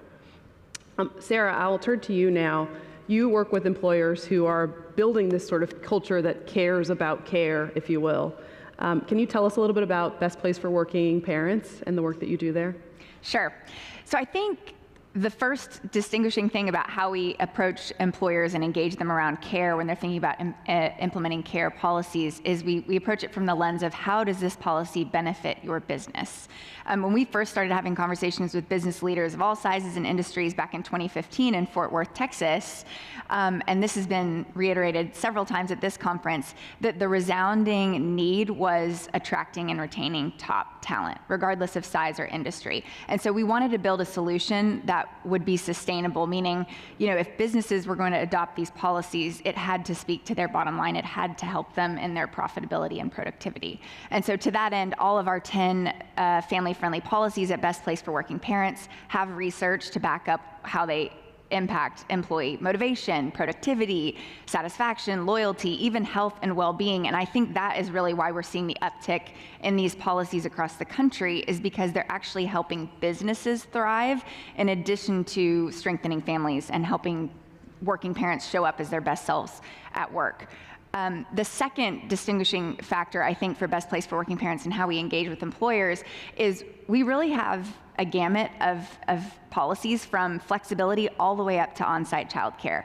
And that was really intentional. So of the 10 policies we feature, only 3 of them are explicitly related to childcare. And we did that because we really wanted to have a wide net, cast a wide net, and have a broad swath of policies so that any business of any size in any industry has a pathway to meaningfully impact their caregiving employees and also their business productivity. So we start with that 3-minute online self-assessment for business leaders. They instantaneously are able to see if they gain the Best Place for Working Parents designation, and they also can see how their business fares against others of like size and industry against all those top 10 policies. So it's a dynamic dashboard that updates every time a new business takes the assessment. And then after the self-assessment, we walk alongside our regional partners across the country and our businesses, listen to their feedback of the resources and toolkits that they need, so that we're walking alongside them, providing the resources that they need as they identify and implement those policies. And thankfully, our last national trends report just was released, and we're continuing to see businesses of all sizes step forward in implementing these child care policies. We've seen a 47% increase in on-site childcare since 2019 in our network, and today the majority of our network, 60%, is offering some sort of backup childcare. So really promising. That's really fantastic. I'd love to hear too, you've started to allude to some of the different policies, but specific examples of employers who are implementing policies that are working. We want to be kind of solutions oriented in this conversation, and I'm wearing my small business hat a little bit, but I think you've seen some real interesting things on the small business side. We've talked about on up through larger employers. So would love for you to just share what's working. Yes, I mean, we could talk for a whole hour about best practices, so I'll try to keep it brief. But I think first, before I get into examples, I will say we always say to start by surveying your employees. To Alan, I think everyone up here has said, it is not a one-size-fits-all, and it can actually save you a lot of time and money in the long run to actually take a pause and survey employees. So we have a free survey on our website you can download and customize. We also provide that service. We actually worked with BCG to create a ROI calculator, so we're able to provide an ROI for your specific business in implementing those policies based on your unique workforce. So start with survey employees, that's a best practice. And then we lean into sharing about what are those low or no cost policies that really have a high return for a business. And flexibility and remote work, maybe not surprisingly, always top the list. We had Indeed speak at one of our summits 2 years ago, and they shared that work from home searches on their platform surged from 9 million monthly pre-pandemic to 47.6 million monthly searches post-pandemic. And so not only is this what the market is looking for, flexibility and remote work, but our research shows it's actually great for business too. So those employers that provide remote work have twice as motivated employees as those that do not offer remote work. And those employees are actually twice as healthy than those that don't have it. Flexibility also, employers that offer flexibility have employees that rate their workplace as 120 times more supportive than those that don't offer flexibility. And so maybe not surprisingly, 96% of our designated businesses offer some sort of flexibility. But to your point, not everyone can offer flexibility and remote work, and we recognize that. And so we are really thrilled to see innovations across the network, from small all the way to large size businesses that are customized to their workforce. I'll share just a few. Starting with American Airlines, not a small business, but they obviously can't offer flexibility or remote work when they have pilots and flight attendants in the air. So they have implemented a dependent care FSA, which is $5,000 pre-tax that employees can dedicate to a variety of childcare needs. It can be pre-K, nanny, summer camps even. And what they've seen beyond dependent care FSAs being this low-cost implementation for employers, it can actually save them $382.50 per employee that uses that benefit. But they've seen on the ROI on the retention side. So they have their pilots and flight attendants stay around for 19 years and 20 years respectively, and that is 40% of the pool of their employees that uses that dependent care FSA. So that's a great testimonial to sort of the return on a very low cost implementation. Timber HP is actually a small manufacturing company in Maine that also has a dependent care FSA because they have a fully on-site workforce, and they actually fully fund the FSA. So they give $5,000 per employee to make childcare more affordable for those folks that have to be on-site. Frontier Co-op is a rural manufacturing company in Iowa, and they have actually, to Alan's interesting point of the growth of after-school sort of care, when they surveyed their employees, they have older children, and so they have a bus that picks up their kids at the school and brings them to an on-site quality care after-school program at their office. So not only are their kids being engaged in a quality care situation after school, but then it also eliminates that extra pickup for mom and dad. Everyone gets to leave the office together. Cook Children's is a hospital system in Fort Worth, Texas, and they obviously don't have flexibility for their nurses and doctors, but they do offer the first day of the school year. Every year, they have a late start for their entire staff so that those parents can be present, guilt-free, for the first day of kindergarten or fourth grade or eighth grade, and they've gotten just great feedback. That makes a huge difference. I think that's a fun example to say that it doesn't have to be a huge thing that you implement that makes a big difference for employees. And the last one I'll mention is Kenco, which is a supply chain management company in Chattanooga, Tennessee. 5,000 of their 7,000 employees are shift workers, which this precludes them from flexibility and remote work. But what they did is implemented a technology called shift swap, and so workers can actually, in real time, if they can't make a shift, they post that shift on shift swap, and someone else can pick up that shift. So it actually is more predictability, not just for the workers, but for the managers as well. And we often say, if you can't offer flexibility, predictability is a great runner-up. So those are just a few examples. I could talk all day about examples, and happy to talk with others after to connect if you guys are thinking about specific things for your business or your region. But just a great example of the diverse policies that can be implemented depending on your unique workforce needs.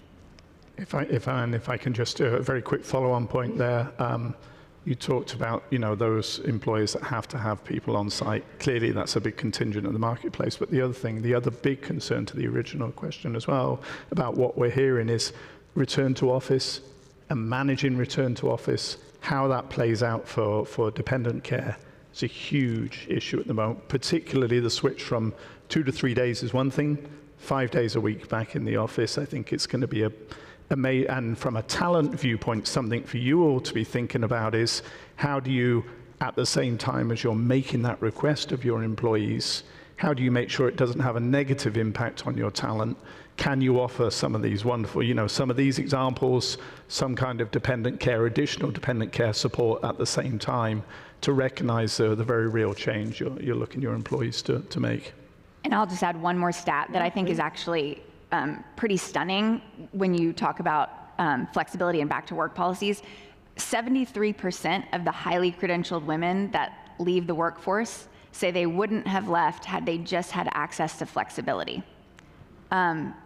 So when we're talking about care and everyone thinks, oh, you have to put an on-site childcare center, that's actually not true. And there are a lot of different ways to keep the workforce, particularly working moms, engaged. That's so helpful, and I appreciate you making it very sort of tactical and plain for things that people can take away and implement at all sizes.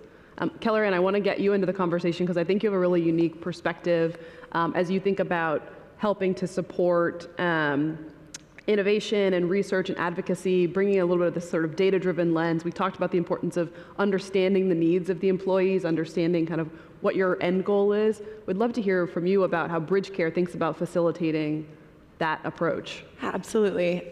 So we offer modular technology for, like I said, all parts of the childcare ecosystem, and they're integrated with one another. So the childcare system writ large is getting a lot more sophisticated data insights than they've ever had before.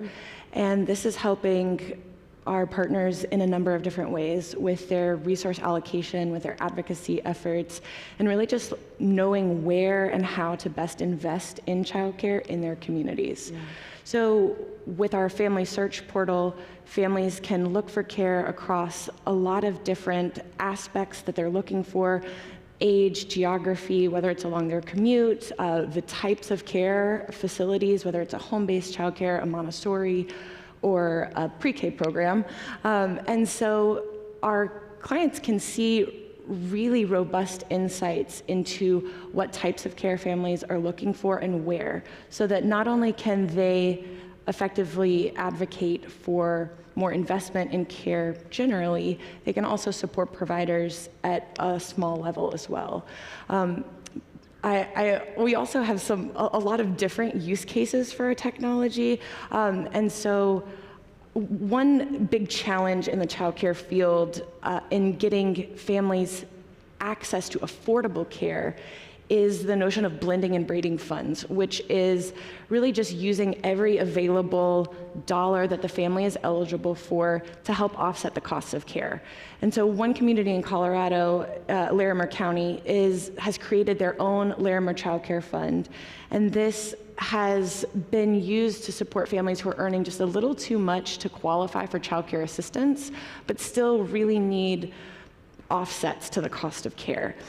And this fund is made up of individual contributions, but more importantly, business community contributions. Colorado has a child care contribution tax credit, so businesses that contribute to this fund get a credit off of their tax bill every year, and there are hundreds of families receiving benefits from this child care fund, and they're receiving benefit to the tune of about $800 a month off of their total cost of care each month.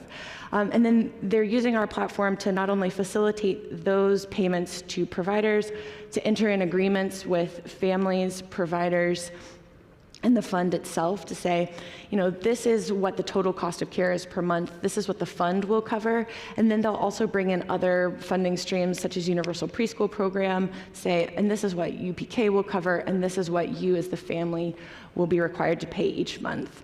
And then not only that, our software supports the provider enrollments and attendance so that the fund knows that they're paying only for the appropriate coverage and not overpaying or underpaying providers. And that has been a tremendous success in Larimer, and the fund has only been growing, and so we're really proud to support communities who are doing innovative things and using all of this rich data to only enhance their existing ecosystems and childcare business owners themselves. That's fantastic. I love that the employer has access to better understanding of what's working for their employees, what should they continue to kind of lean into, what's been most effective, and then also that there's this broader kind of community ecosystem that's working together to create that care. Exactly. And it's a great lead into my next question. So, of course, the session title here is Easing the Tension Between Career and Care. Would love to hear reflections from all of you. We can kind of open up the discussion a little bit on how employers should think about balancing this need to help their employees with the issue of care now, while also playing a role in some of this kind of broader ecosystem building that might be necessary in their communities. I can kick us off. A lot of, there's a new model called a tri-share model, which is a cost-sharing model to split the cost of care between employers, families, and a third party, which is usually the state or a local government or a fund, kind of like a United Way. This started in Michigan, and it's been rapidly expanding across the country. Kentucky has one, Indiana, some communities in North Carolina have them. But this has been a really smart way for employers to offer a child care benefit that's tangible, that employees can take advantage of in real time, for families to offset the cost of care, and for the community to contribute, and a wider swath of folks can benefit more than just families who meet a certain income level to qualify for child care assistance. And so I think that is just one example of how we can have multi-sector efforts and public-private partnerships that really support childcare providers, families looking for care, and employers looking for quality talent.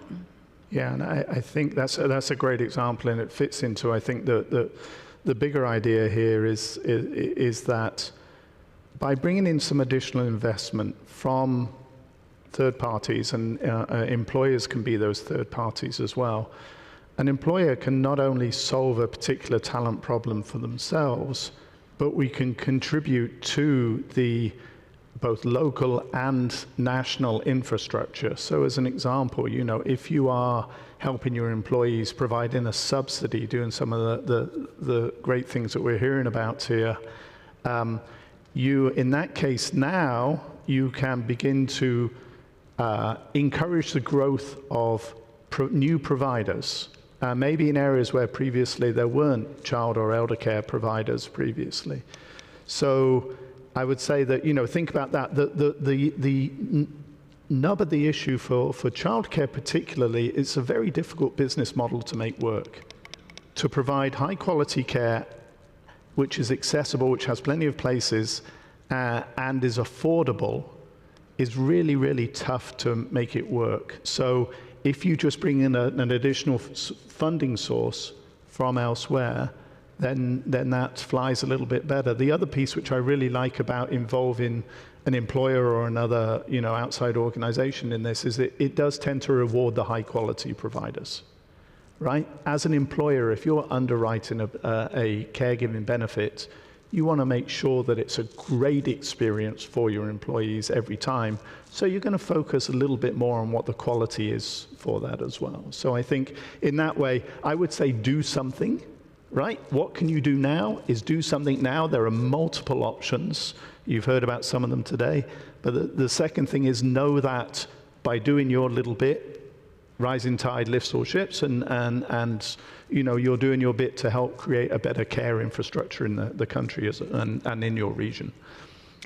I would underscore that. I would say, what we've seen is businesses that start with their own policies for their business, for their workforce, and see the returns there. We need employers to see the benefit for themselves before we ask them to advocate at a larger level. I think that helps them become believers. And so we've seen, in San Antonio or in our early matters cohorts across Texas, once it sort of generates that excitement and the momentum, then you've got businesses that are willing to come together to talk about, well, what would a whole community approach to this if we started a multi-sector convening around this, and how do we work together? So I think it's starting with yourself, have some proof points that you believe in that make sense for the broader community, and then galvanizing support from there. And I would add that we know that investing in childcare is investing in local economic development.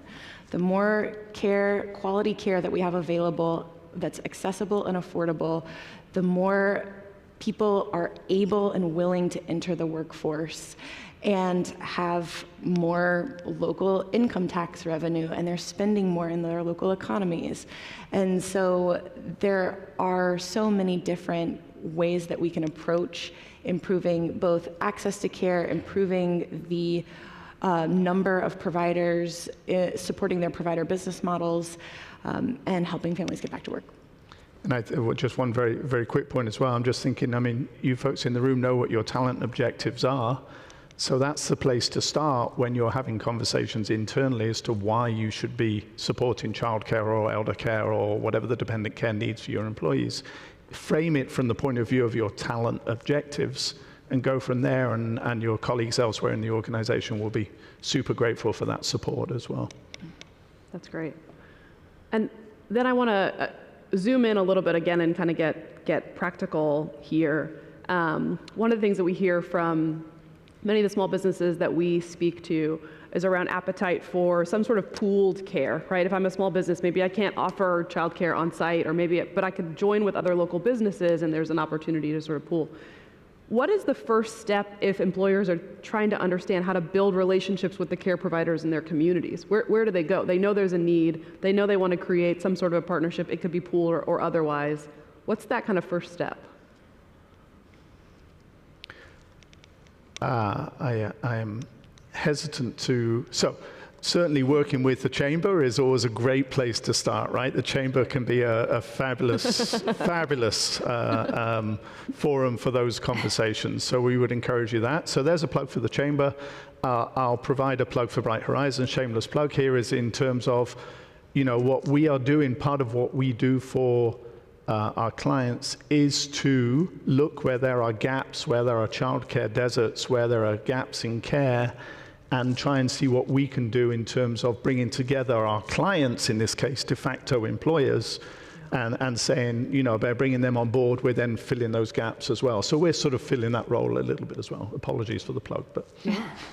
I think that's great. And, for Best Place for Working Parents, we've got regional partners around the country that we work with. And so for an employer or a group of employers that are interested in connecting with a Bright Horizons or a BridgeCare, we really lean into that local community, and we have experts there that we're happy to connect businesses with. So that's another benefit of Best Place for Working Parents Network is not just, you're gleaning a competitive advantage because you have a Best Place designation, but also sort of this network of providers and experts that we can help lean into when you need them. Exactly. There are a lot of communities, most communities across the country have, excuse me, some sort of early childhood council or early childhood advocacy support group or child care resource and referral network that are supporting provider business operations, helping navigate families to care. And a lot of them have partnerships with the Chamber because chambers and small business communities and business communities across the country are recognizing how important it is to match families who are working families with care providers. Yeah. And these child care resource and referral networks and early childhood councils are really plugged into the provider community and understand what their challenges are so that they can kind of help bridge the gap and create some umbrella solutions. Of course, I'm always going to go back to technology. When you have the technological underpinnings that can give bigger, broader insights, like, we have a high degree of families looking for third shift care, but we don't have any providers providing third shift care.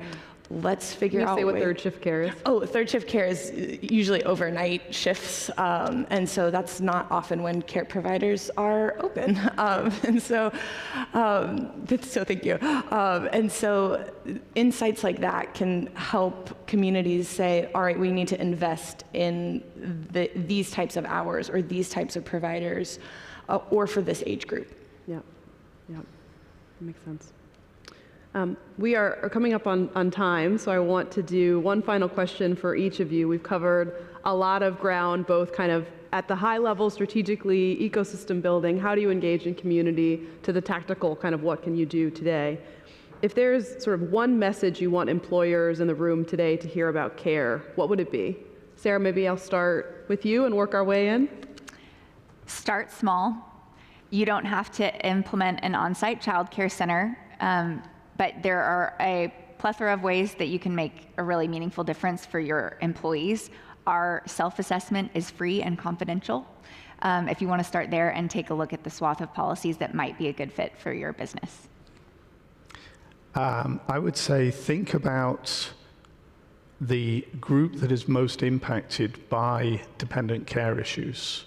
Think about where they are in their life and how that relates to where they are in their career and your talent framework and how valuable they are. And then that helps you in terms of perhaps assessing the importance of a childcare or an elder care or some kind of dependent care solution. Echo Start Small. There's a whole range of programs out there from Bright Horizons and many other great vendors and partners. So think about that and then realize that, yes, so the bit you do with your organization really does have a spin-off benefit for your local community and for the country as a whole and for industry as a whole. So, it all adds up as well. So just keep that thought in mind. And you're not alone in wanting to solve this challenge. There are lots of communities, existing policy groups, advocacy groups, government agencies, and multi-sector initiatives that are actively aware of this challenge and wanting to solve it. There are a lot of different mechanisms that we can deploy based on unique community needs. So I would encourage everyone to get more plugged in to their local early childhood community, childcare provider business community, and early childhood advocates to coalesce around solutions that will work for your unique community needs. That's great. That's great. So start small, lean into the needs of your employees and let that be your guide, and don't go it alone. I think those are great takeaways. Thank you all, and thank you to the audience for this great conversation today. I want to say a big thank you to the Chamber Foundation for giving the platform to lift up this important issue in the context of workforce. If you have questions or any follow-ups, the Chamber Foundation's Child Care team is fantastic if you have not met them, and they would love to engage further. But thank you all for your time, and thank you for the expertise. Thank you.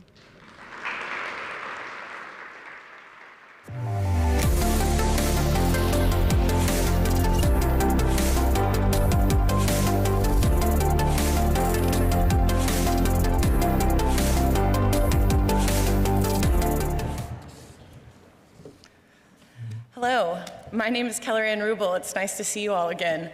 I am a client success manager at BridgeCare, and I have over a decade of experience in early childhood policy and advocacy. I'm thrilled to be here today to talk about something I know that we are all concerned about to some degree: access to childcare and its impact on our workforce. Childcare access and affordability can be a major barrier to workforce participation. But at the same time, we know that available, accessible ECE reduces employee turnover and absenteeism, supports a stable, dependable workforce, increases productivity, and fuels local economic growth. But without access to childcare, many people simply cannot work. Now, this is a complex issue that requires that we pull different levers in order to solve it. However, technology is an important piece in addressing this childcare accessibility and affordability challenge. And this is where BridgeCare comes in. BridgeCare is a white-labeled SaaS platform that offers integrated modular solutions for all aspects of the ECE ecosystem. Solutions for state and local governments, childcare resource and referral agencies and nonprofits, childcare providers, and families.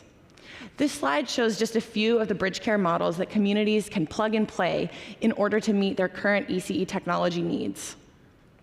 Our software gives users intuitive, easy-to-use experiences and generates sophisticated, robust data analytics to enhance decision-making and sector-building efforts. And our technology is making a big difference for communities. Mesa County, Colorado is one such example. Mesa has a combination of urban areas and very rural towns. Some communities have high poverty rates, and their geography makes for transportation challenges getting to and from work. But with the help of BridgeCare's software, Mesa has made significant progress to improve access to care and increase workforce participation across the county. For context, Mesa uses BridgeCare's family, provider, and administrative portals. Families can search for care that meets their specific needs and see real-time seat availability at every child care facility in the county. Providers can manage seat openings and enrollments and manage and optimize their web presence. And administrators have access to update provider data, communicate efficiently with providers and families via email or text, and pull detailed reports from across the system. Like many communities, Mesa County has many childcare deserts. Addressing this lack of supply, though, requires multi-sector initiatives. The community already had an established coordinated effort between local government agencies, the business sector, and the local early childhood council to address the childcare desert and support their workforce. Mesa County Partnership for Children and Families, a nonprofit that supports childcare access, conducted a survey of business leaders across the county. 98% of respondents said that affordable childcare was their #1 barrier to workforce recruitment and retention. And while they were aware of this problem, Mesa needed better data in order to make the case for where and how they could best invest in care options. Instead of relying on census data, which gives a very limited view of how many children live in each area, Mesa used real-time supply and demand data from the BridgeCare platform in order to confidently identify the best location to add childcare seats. They saw the town of Clifton was the most searched area in the county, but had few childcare providers. The county used this as an opportunity to invest in building a joint childcare facility and workforce training institute to address the childcare desert and improve the childcare workforce pipeline. The Clifton Child Care Center opened in the summer of 2024 and now has more than 230 childcare seats for Mesa County children, which has completely eliminated their desert. BridgeCare can support smaller initiatives too, like supporting childcare owners directly. A childcare business owner in Mesa wanted to open a second location, but she didn't know where to best open that location. She thought about opening in a town that didn't have any childcare options, but went to the partnership for advice. They examined the BridgeCare search data and found that while there were no existing providers, there were also no families searching for care in that area. So they instead advised her to open in a part of town that had higher demand, but still not enough supply to meet that demand. So when she opened her second location, she immediately had full enrollment and a wait list for care. BridgeCare is proud to support communities across the country like Mesa County who are pulling many different levers to improve their childcare systems, support childcare business owners, and families searching for care. We are on a mission to work with and augment existing care systems in pursuit of well-funded and well-functioning ECE systems that work for everyone. Our software allows communities to more effectively manage their ECE systems, use robust analytics to make informed decisions and allocate for more efficient resource allocation, help childcare business owners succeed, and enhance strategic, coordinated efforts to improve access to care and get more people back in the workforce. Thank you so much to the Chamber of Commerce Foundation for hosting this great conference, and thank you for your time today. If you want to learn more about us or request a demo, my contact information is on the screen. Thank you so much.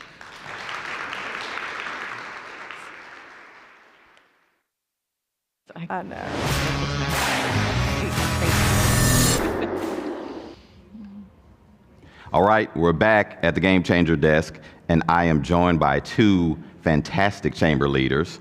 And I wanted to hop right in. I know we don't have a ton of time. I want to start with you first. So I heard something on your panel a little earlier. You were talking about in Memphis being the workforce ecosystem there. So I wanted to pull a little bit on that. When we're thinking about participation in the workforce, what's the one thing that we're maybe not thinking about enough, or one thing that maybe gets left out in considering that topic? You bet. Well, first, shameless plug. I wanted to say the vice president, or excuse me, the co-chair of our workforce task force for the chairman's circle at the chamber, who is the president of Cigna Tri-South, took 2 days out of his busy schedule, John Webb, to be here with me today. So when I talk about business leading from the front, that's a great example.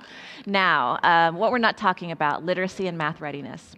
High school diplomas are great. We have a dropout population, and sometimes a high school diploma does not ensure literacy and math grade level or literacy and math readiness. One of the biggest barriers we're finding to gainful employment is the ability to read and the ability to do basic math, and we are just not talking about that enough in the workforce space.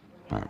And Meredith, there's one thing I wanted to go back to that you also kind of touched on in your panel. The one thing that I like the most, you talked about understanding that opportunity comes with a good job. But I wanted to go a little bit further because you also mentioned TPM. How has implementing the strategies in TPM kind of helped as being that instrument or tool when we think about workforce participation? Absolutely. I appreciate the question. And it really is all about economic opportunity and the ability for people to have that mobility and the opportunity for meaningful careers. So when we think about workforce development, talent supply, that's what it's all about. Talent pipeline management gives us a common framework and a set of tools and a language to really think this through. So now we're not just throwing solutions at different things to see if they work. We know where the job opportunities are, and we know how to target our investments and our solutions to get our students and our people trained up so that they are ready for those job opportunities.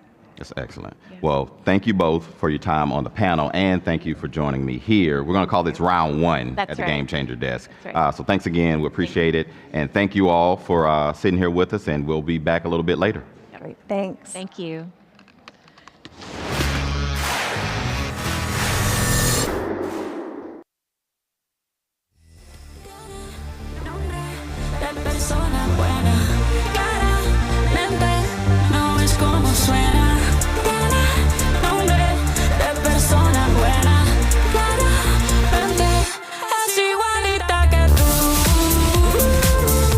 A tipo como tú, a ti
Please take your seats in the Great Hall. The program is about to begin.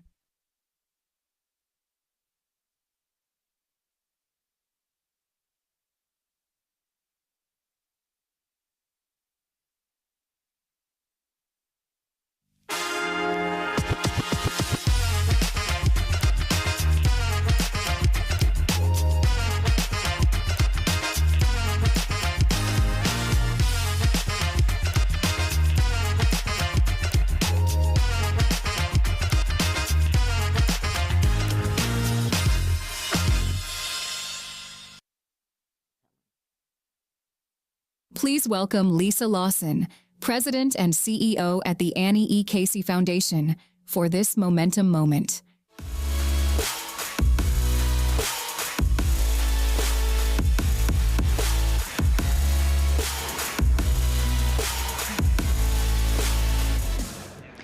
Good morning. It is such a pleasure to be with you all this morning. For those of you who aren't familiar with the Casey Foundation, we are a national philanthropy based in Baltimore, and we were started by the founder of UPS. Our mission is to create a brighter future for all young people in the United States.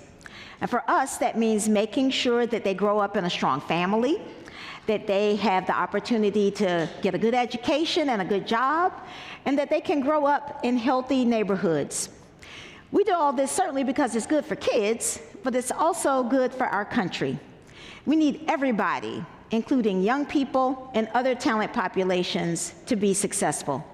And I'm so grateful to be here with a community of people who feel the same way.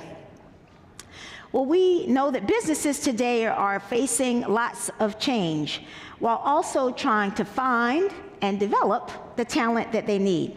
And it's challenging.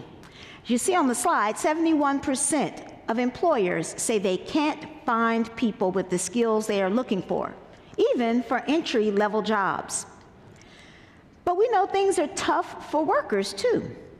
The unemployment rate for young people and people with disabilities is double the overall population. And for people with a criminal record, things are even more challenging. Estimates show their unemployment rate is around 30%. These and many other groups, including refugees, those without stable housing, and young parents, face unique barriers that keep them from finding jobs.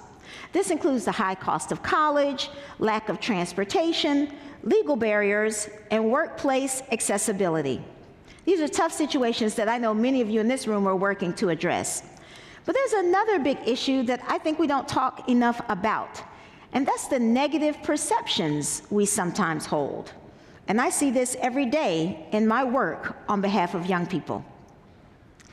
There's been a lot written about the disconnect between employers and Generation Z workers under the age of 27.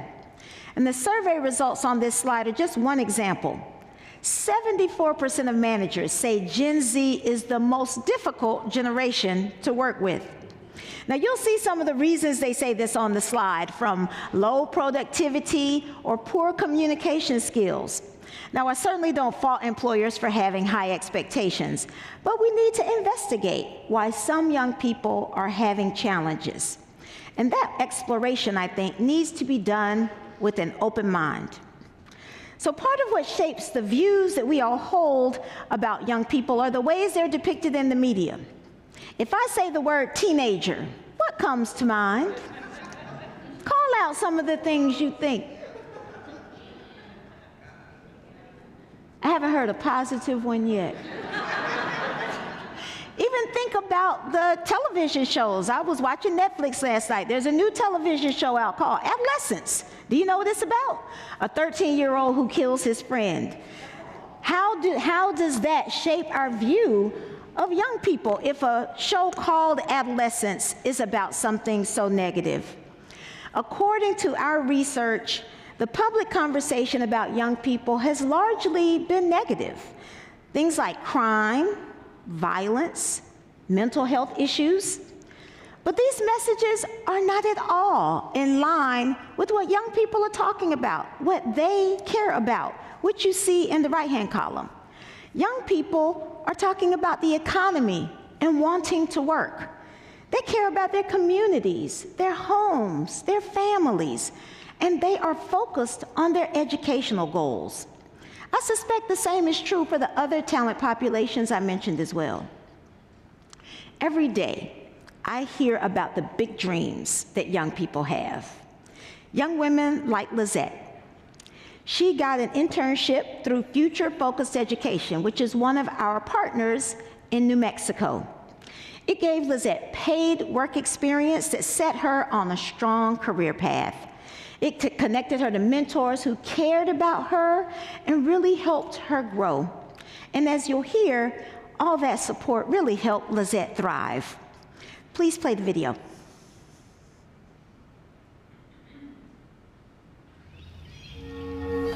A few years ago, while I was working at the Balloon Fiesta, making hundreds of breakfast burritos, I got a text from my mother-in-law. It was a video of my daughter, Eileen, playing at the park. Later that day, while I was sitting in the back eating lunch, I got a text from my mother-in-law. It was a picture of my daughter eating. Then, leaving night school, I got a text from my husband. It was a video of our daughter sleeping.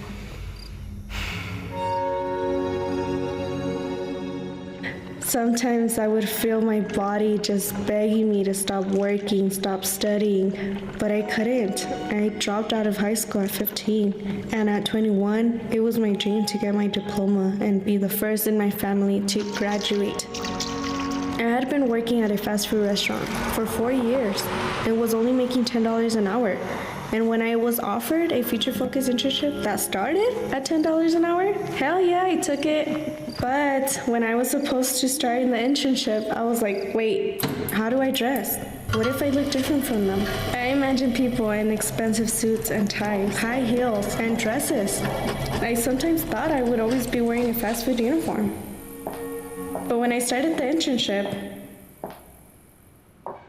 I was super grateful that my mentor was so friendly and helped me with what to wear. She even gave me some shoes. I bought myself my first blazer, simple. I could wear makeup and do my hair. After I received my diploma and my internship with the Future Focus ended, they offered me a part-time job as administrative assistant. And since I'm still making what I had been making at a full-time job and working less, I was able to enroll in college classes. Now that I'm in college, sometimes I feel super overwhelmed, but I know that my coworkers at Future Focus are supporting me to become someone better. It's just a blessing to have them as coworkers, but I call them my family. When my daughter crawled, when she spoke, when she walked, it still gets to me because I just wish I could go back in time and see those moments in person. But then I ask myself, where would I be if I went back and did that?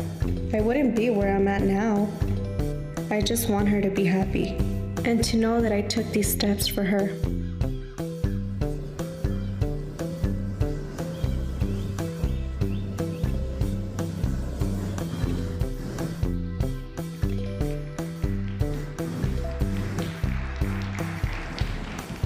Isn't that a beautiful story?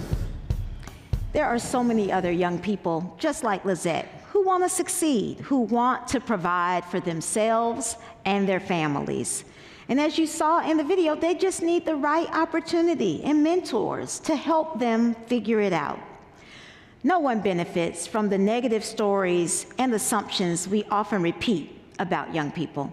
In fact, they make it even less likely that employers will see the potential in them and help them realize it. If we want young people to succeed and our country to thrive, we have to start changing the story that we tell about them. We need a new narrative that reflects the hope young people have for themselves and what we can all do to help them. That narrative should acknowledge that the teen and young adult years are times of tremendous development. So we need to adapt our practices to ensure their success, because this is a window to mold the talent that we need. We also need to make sure that young people have the basics, like transportation and housing, so they can show up as their best selves at work. And finally, let's enthusiastically welcome young people into the workplace and help them learn, earn, build skills, and become independent. Those are the same things we all want. There is talent all around us. There are young people and so many others who are ready to contribute if we just give them a chance. It's up to us to see and cultivate their potential. Because if we open the doors of opportunity just a little bit wider, we can strengthen our communities, strengthen families, our workforce, and the country. So let's lean into a new story, one of hope, possibility, and shared responsibility. The talent we need is waiting for us to see them and invest in them in new ways. Thank you.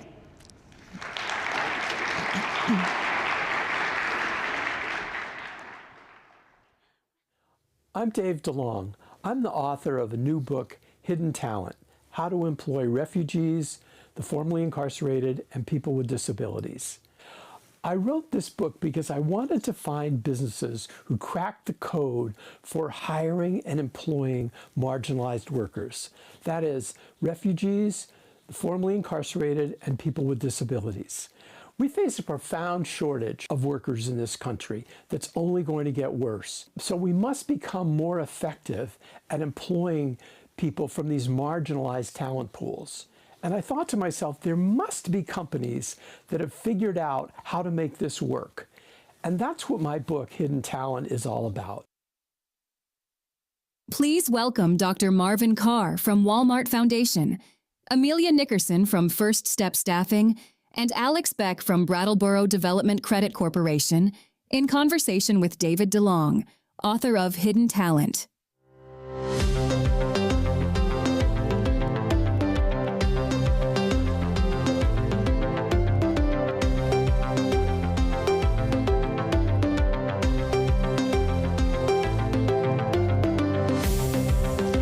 Good morning. Can you hear me okay in back? I'm Dave DeLong. I'm the author of that book you just heard about on the video. Now you know where my passion is. Before we get started, before I introduce our panel, I'd like you to look under your table. This is the exercise portion of the book. The Chamber was kind enough to offer 5 copies of the book to some lucky lottery winners. Look under your table, literally, under your seat, under your chair, and a few of you, 5 of you, got a book. Thanks for that. I'm joined this. Sorry if you didn't get one. I'm joined this morning by Marvin, Amelia, and Alex to discuss a really important topic that we are addressing. And that is, how do we create economic opportunity for businesses by tapping into marginalized talent pools? Marvin, I'd like to start with you and ask you to give a brief introduction of yourself and your organization. Great. Thanks for having me again here. Marvin Carr. I'm a director of strategic initiatives with Walmart and the Walmart Foundation, and I lead the company's philanthropic investments in untapped talent, and particularly focused on ensuring that young people and veterans are my current focus on the population focus, have access to life-sustaining jobs. Great. Thank you. Amelia? Yeah, good morning. I'm Amelia Nickerson. I'm the CEO of an organization called First Step Staffing. First Step is a nonprofit. We're a 501c3, but we use a staffing business model in order to hire and support the people that we are otherwise leaving out of our workforce. So for us, that includes people experiencing or high risk of homelessness and those impacted by the criminal justice system. We were headquartered, founded in Atlanta, Georgia, currently operate in 7 states, and employ about 8,000 men and women a year. My name is Alex Beck, and I'm from the Brattleboro Development Credit Corporation. We're a EDO, workforce board, pretty much everything you could think of economic and workforce development-wise. In Windham County, Vermont, 42,000 people. And all things employment and business is really what we focus on. Great, thanks, guys. Before we dip into a little more detail about the groups that these folks are working with, I just want to provide you with just a quick overview of what we mean by these words: hidden talent, marginalized workers. The Chamber likes to call them opportunity populations. There are different language matters, and it's really important to recognize that there's nothing settled right now in terms of what we call these folks. But you're going to hear today, I'm excited about this panel because they represent very different kinds of potential talent pools that are historically overlooked or written off as not high potential. And we've been hearing a lot the last day and a half about, basically the more promising, or those who have fewer barriers in the sense that they're in school, they're coming out of school, they don't face these barriers that we're going to talk about this morning. Context is everything here. What's happening in Vermont that Alex is going to talk about is different than what's going on in Atlanta that Amelia's going to talk about, and at a more global level, what Marvin's going to talk about. So your context is going to dictate what you can pay attention to. And finally, this is all driven by business need. I'm passionate about the fact that we have to tap these talent pools because of the workforce shortages and the staffing shortages that we are going to be facing in the next couple of decades. So that's just a little background. Now I'd like to ask each of you to spend a couple minutes talking in more detail about the target clientele of your talent pool and why and how they're important to your community, to the economy. Let me start with Marvin. No, I'm sorry to start off with data, right, and be the researcher in the room. But I think many of us in philanthropy, but also those in the business, should be aware of Ross Chetty, who was a Harvard professor's most recent research on economic mobility in the country. And for Walmart, not only we're interested about our future customers, but also our future associates. And there are two data points from that research that business leaders should be terrified of, right? So this is the sky's falling part of it. The first one is that young people born in 1940 had a 90% chance of earning more than their parents did. But young people born in the mid-'80s, like me, have a 50-50 chance of earning more than their parents did. And that trajectory is going lower and lower. And so the issue of access to economic mobility and jobs and workforce, I think, isn't necessarily a workforce issue that we should think of. It's more of a macroeconomic crisis that we should consider. And I think the policy and the business folks in the room should be thinking about it in that broad of a scope, right? And so for Walmart, our focus primarily is, in really three areas right now: untapped talent, so that includes youth and young adults. Right now we're focusing a lot on veterans, but also those frontline retail workers that really are the core experience of our first jobs. And we're thinking about how do we look into those three groups to solve and to figure out what are the solutions, first step solutions to addressing what is this talent crisis. And then what I'll add to that is, in this world of quickening automation, AI, imagine a world where our first job is very different today than what it is, than what will be in 5 years, right? And so what I will know is that those jobs aren't going away. Those first opportunities aren't going away. They're just transforming. And I think we have to do the work right now in philanthropy, in business, and policy to prepare the world for a workforce that is very different from today. I want to come back to what you're doing in that area. Amelia? Yeah, so First Step works with groups of people who are often deemed a problem to be solved, right? We're dealing with homeless individuals, we're dealing with folks coming out of incarceration, and rather than seeing these individuals as people filled with potential as an untapped talent pool, they're often put into the problem to be solved bucket.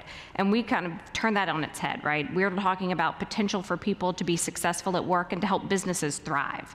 So I'll throw out some data too, so you're not the only one, Marvin. But there's some research out there that tells us that it costs about $40,000 per person per year to support a chronically homeless person. and those are going to emergency medical care, police, shelter. So imagine taking that $40,000 cost to a taxpayer and putting that into a working taxpayer who's now part of their community. So the ROI is huge. If we're talking about individuals experiencing or coming out of the criminal justice system, the recidivism rate and paying for those people to stay in prison versus turning them into working taxpayers cost us $1.3 trillion in GDP. So it is a loss to us as a community. And what we're seeing that these are often people who are stereotyped as can't work, won't work, are too risky to hire. And we're proving every day that that in fact is not true. We have lines of people out the door at all of our offices ready to work. And when we give them an opportunity, they thrive and succeed and are getting full-time jobs and going into upskilling opportunities to become members of their communities. So we're really starting to see what was once deemed a problem is now full of potential. Great, thanks. Alex. Yeah, so I'm going to say this twice. There are 18,000 job openings in Vermont and only 7,000 people in unemployment. So if every unemployed person in Vermont right now got a job, we would still be in crisis. You know, Marvin said, you know, the sky is falling. Our sky has already fallen. And so as an economic and workforce development organization, we opened a refugee resettlement site with national partners because we had our high school career awareness programs, we engaged with our higher ed partners, we had adult workforce programs, and just simply wasn't enough. And so we brought talent in with the promise that our organization would provide the employment services and the workforce development services for this population. And you know, it really expands beyond the workforce because depopulation harms communities at large, not just the economies. And so by bringing more people and families in, we have more students in our schools, and that's lowering our property tax rates. You know, we have more workers, and earned income of refugees just in the last year in our town of 12,000 was over $4 million. And so it's just a real solution not only to our workforce crisis, but community and economic development at large in a rural community that's been at full employment for 5 years. Great, thanks. As you can see, the landscape is very varied here. Marvin, I'd like to drill down with you and ask you a specific question about Walmart is the world's largest employer of young people, age 16 to 24, which means they provide the most entry-level jobs of any organization in the country. As we all know, we've heard peripherally today about AI changing the landscape and changing the skill sets that are needed. What is it? How is Walmart Foundation investing in the future of young people experiencing their first job and beyond, given these changes that we see coming? I'd say in 3 spots. I'm going to shout out a grantee partner. You got 2 minutes. I'll keep it. I got it. I'm going to shout out a grantee partner, and she's going to knock me out for this, but Maha Juweed, who's here, she's the president and CEO of the Responsible Business Initiative for Justice. And about 4 years ago, we made a first investment in RBIJ to help companies develop intentional hiring pathways for young people at the greatest risk of being impacted by incarceration. And so what they've done the last couple of years is really develop this both an argument and this data set and this approach to help employers build pathways for these folks, for these young people. And what we found is that these jobs are the stickiest when a community-based organization works in partnership with an employer to provide wraparound services, to provide access and training to the managers, right, yes, of the young person. When the community-based organization invests in the young person's confidence while also providing them access to skills development.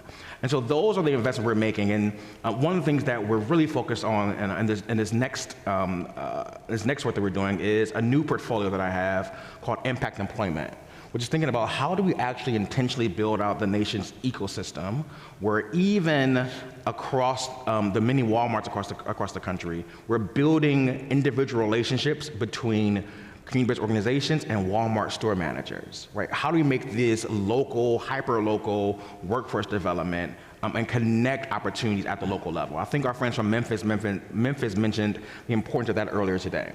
So that's some of the work. And I would say the last part, an important part is, what's really driving us, I think, is a movement that we have, especially now that we're thinking about this more broader than our original racial equity work.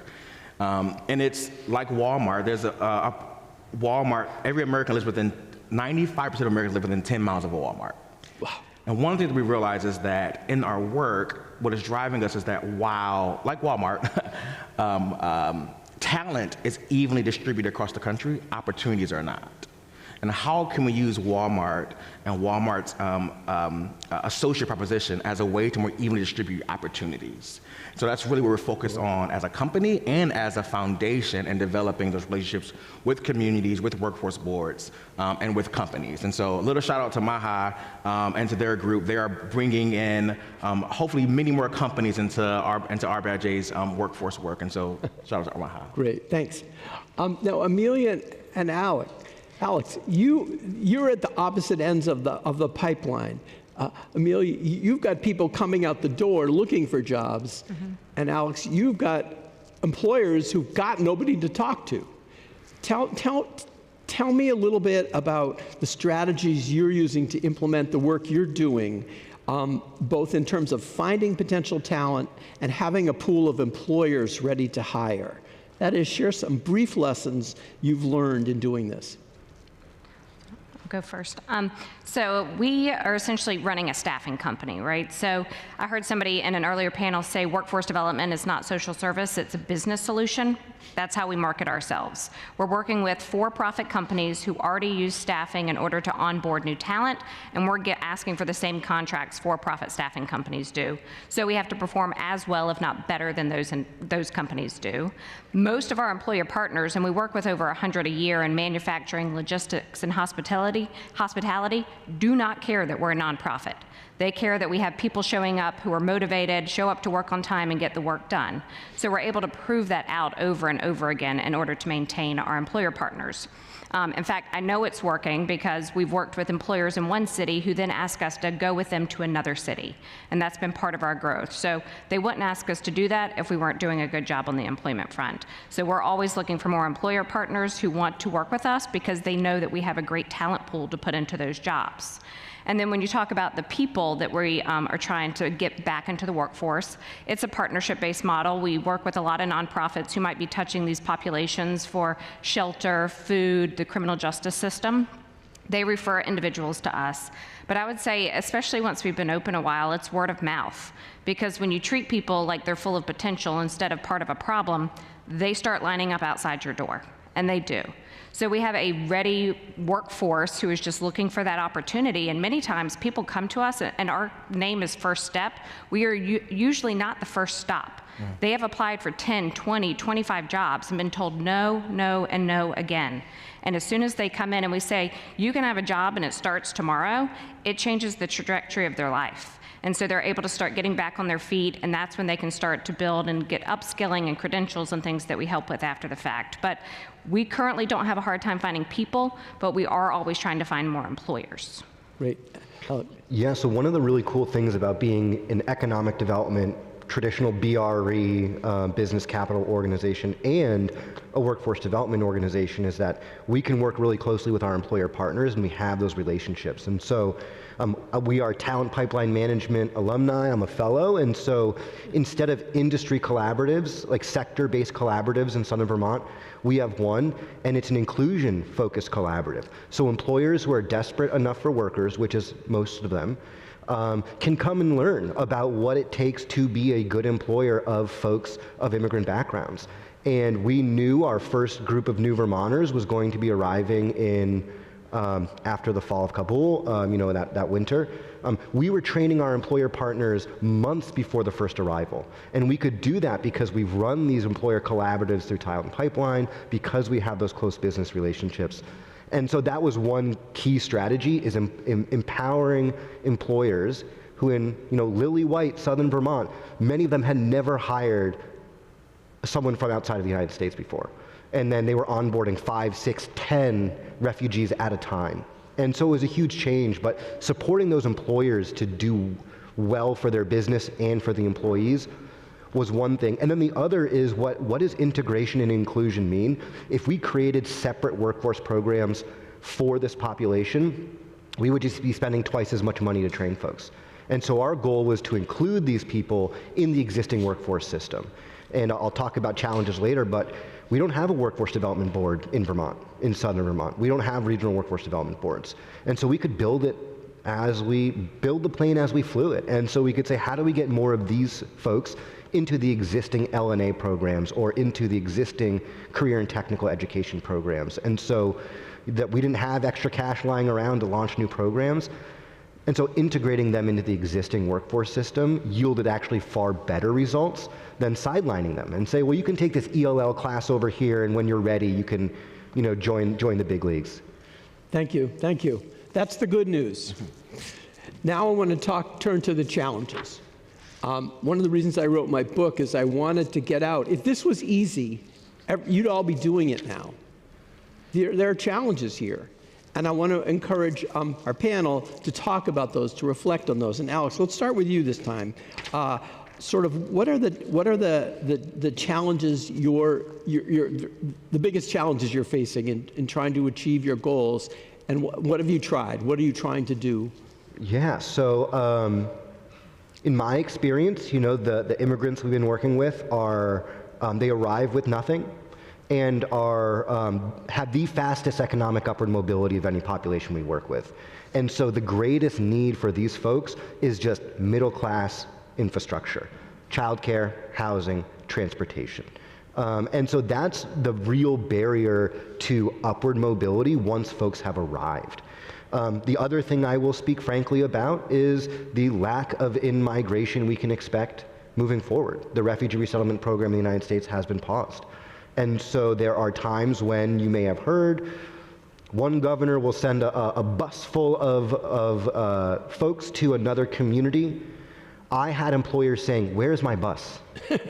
We would send them here, but for housing, we would love to have more and more folks come into our communities. My son goes to a child care center and is taught by a new Vermonter who went to one of our credential programs, right? So all ships are rising with this tide, not just employers, and that is frankly a challenge federally. And then scale, right? When I'm talking big numbers, adding a percentage point to our population year over year is still 100 people in a town of 12,000.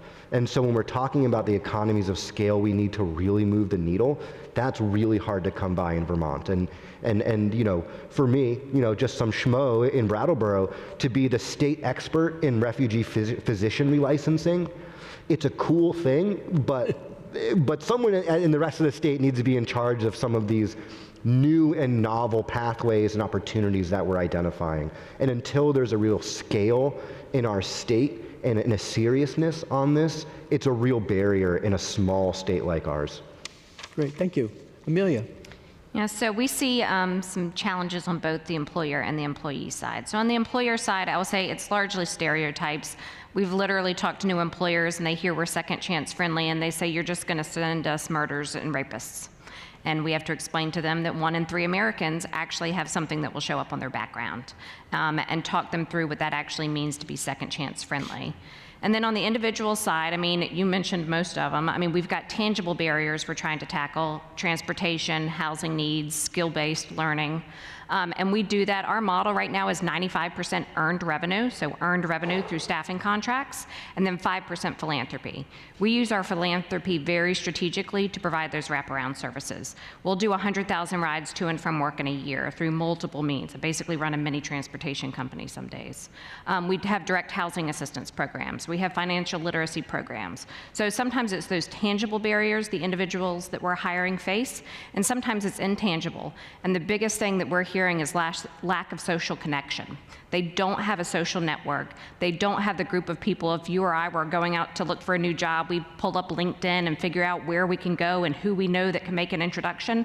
These are individuals that don't have that. So helping them build back that social connectivity is part of a project we're working on today. So there's problems on the employer side, and I think it's largely education and helping people understand the populations that we're working with, but it's also on the individual side and how we can help people overcome some of those tangible barriers so that they can get back to a place where they can be self-sufficient. Great, thanks. I'd like to chip in that in my research, there's a lot of soft issues within employers that we haven't talked about here in the last couple days. Leadership, first of all, having people who are passionate about whether it's youth or people experiencing homelessness or immigrants, that is so important. And then training your managers to work sometimes with people. In case of immigrants, having managers who are willing to work with translation barriers. There are all these issues that come up for employers that are soft issues that we can't just assume that just because these workers are available, these candidates are available, they'll slot right into the organization. Marvin. I think it's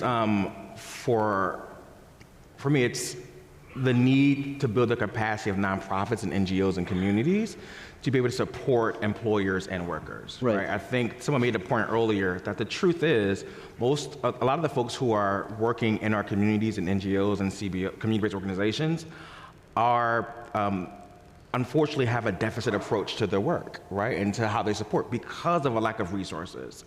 And what we need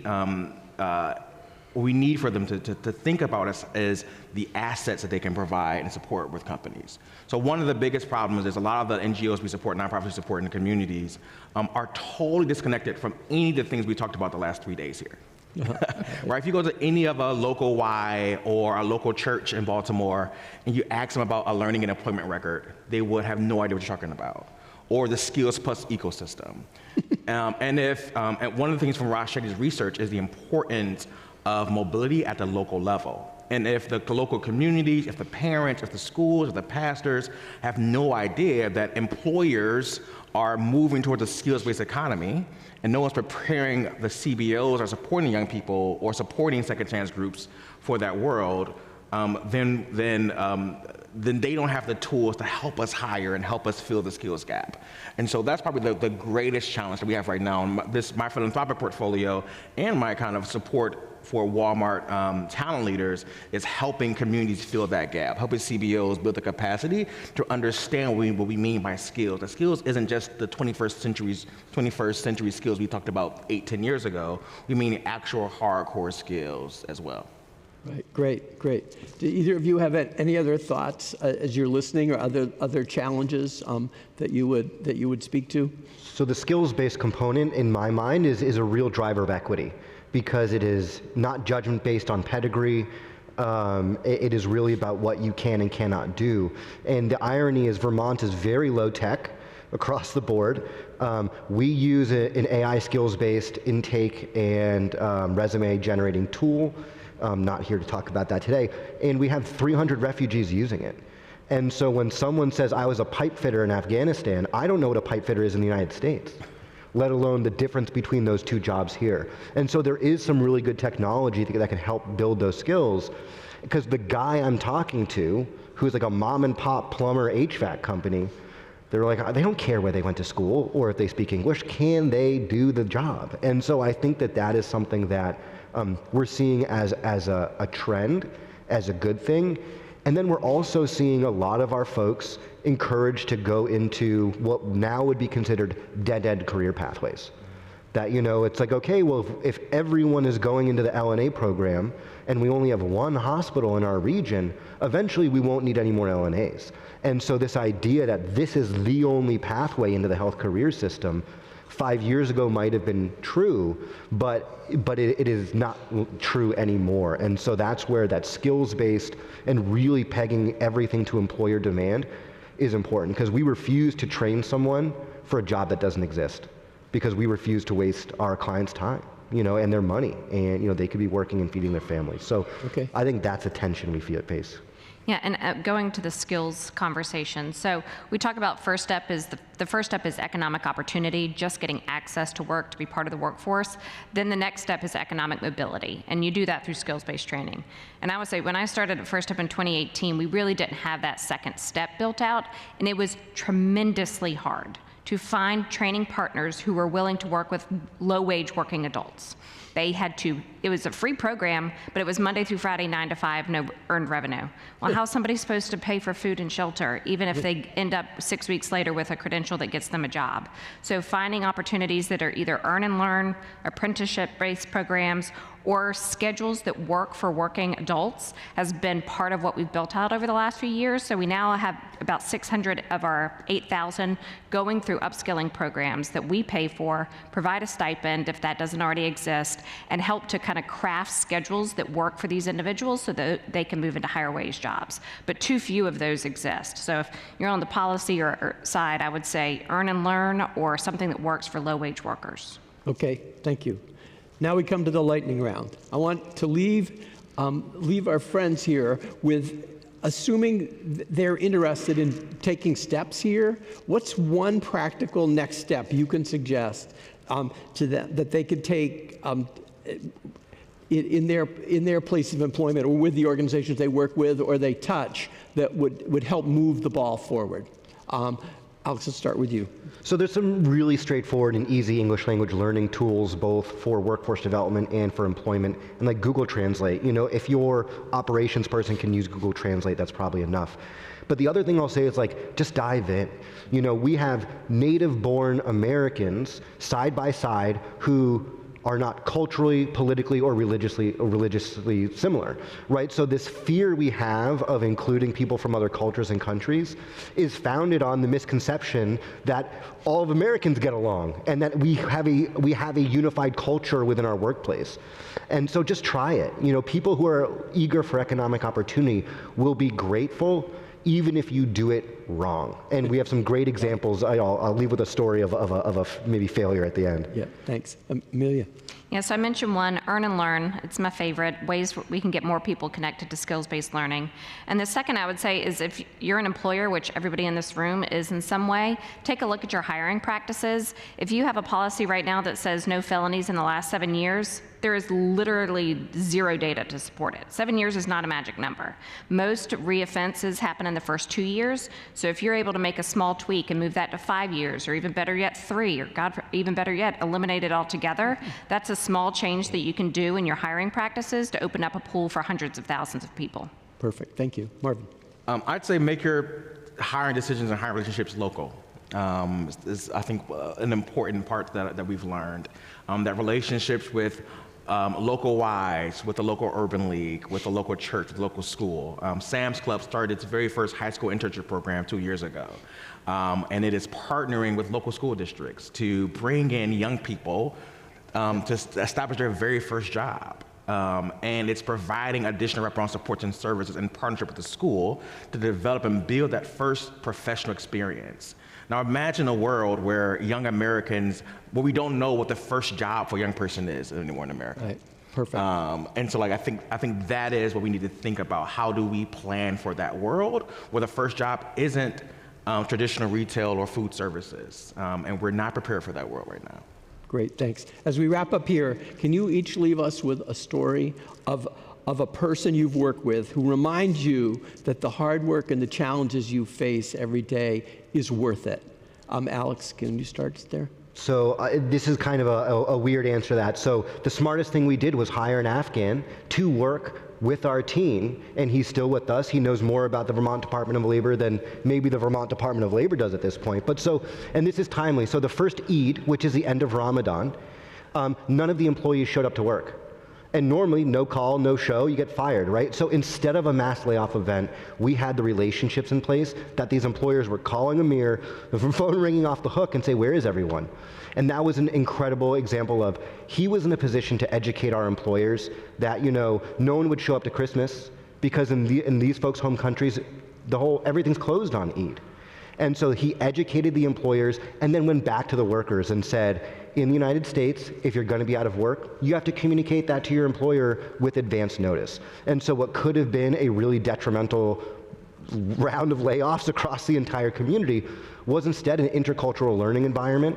And then now we have like good old boy run lumber yards with prayer space because these folks show up and work hard. And so it was an example of partnership and just recognizing the humanity of each other to say, like, people want jobs and jobs want people, and there's got to be a middle ground. Thank you. Marvin.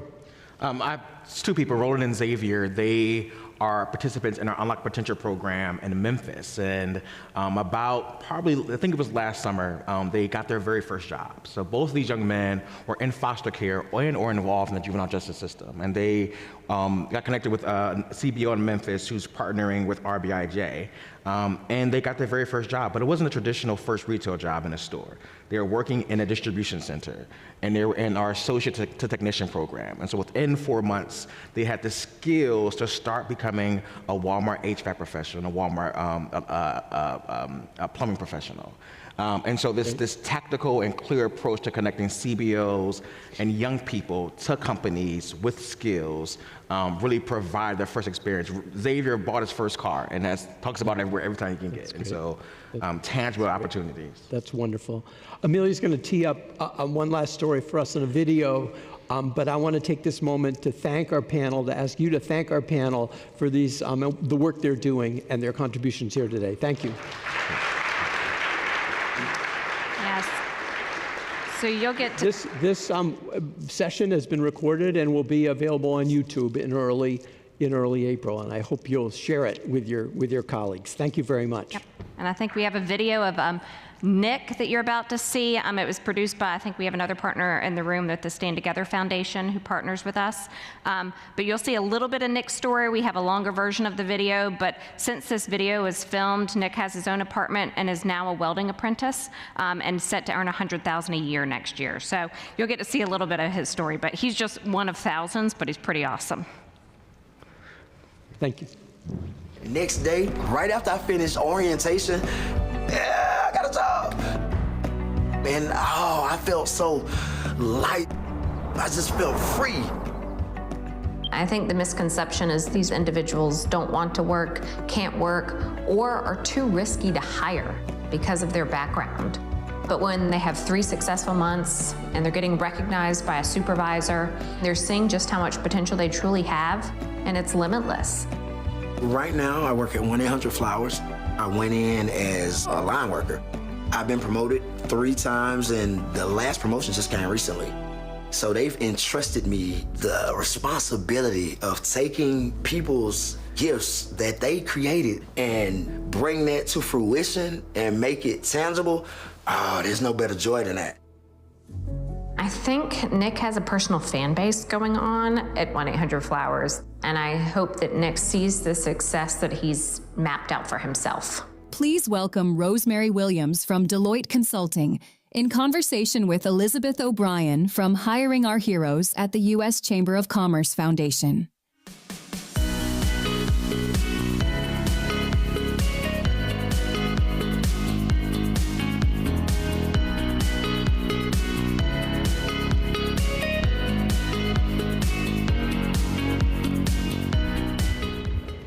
All right, good afternoon, everyone. Yes, the light is on you. Yeah, I love it. So thank you for welcoming us today. We're going to talk about the power of military spouses in today's workforce. And I know yesterday I had an opportunity to share with you a bit about my own journey, but I am joined today by my great friend, Rosemary Williams, who is an executive specialist at Deloitte. And I am going to turn to her just to share a little bit about her journey. But what I want you to know is, at every stage in my career, I've always reached out to people that are way above my pay grade and my pay level because I wanted to learn from them. And when I first moved into my role at Hiring Our Heroes as a director, you know, that kind of growth that went from the bottom and then moved up very quickly, I reached out to Rosemary, who at the time was the deputy assistant. Well, she'll tell you about it, but reached out to her and said, "Hey, I heard you speak. You're amazing. Can you come help me? I don't know what I'm doing in my new role." And she immediately responded back, "Yes, I will be there at this time and this date," and we had never even connected. And so certainly that's the power and what I think about often, and how you always said yes to me when you didn't know who I was. And then showed up a day early. by accident. It was good. They let you out of the Pentagon. So right. I just want to turn to you a little to give a bit about your background, your journey, and then we'll start the great discussion around spouses. Thanks, Liz. It's great to be here. Thank you all, and thank you for your good and important work. I'm, as Liz says, I work at Deloitte. Prior to that, I was Assistant Secretary at VA for Public and Intergovernmental Affairs. Prior to that, Deputy Assistant Secretary of Defense for Military and Community Policy, where military spouse employment, under which that falls. I also a Senior Advisor to the Secretary of VA, and some other appointments. And prior to that, about 22 years at NBC News, the last 7 as Executive Producer for MSNBC, in charge of covering Washington and politics back when that was something fun to do. And it's been a terrific journey. I'm a military spouse, which is now, just say now a veteran spouse. My husband retired from the U.S. Marine Corps in 2006. Amazing, and I love your story, and certainly what is a nonlinear journey. And certainly wherever we think we're starting in the workforce seemingly is never where we end. Yeah, and it's those surprises along the way. You know, I like to say that women are not afraid to reinvent themselves, and I'm sure men also have a similar experience to some degree. This is especially true for military spouses. You know, employment is so important to them.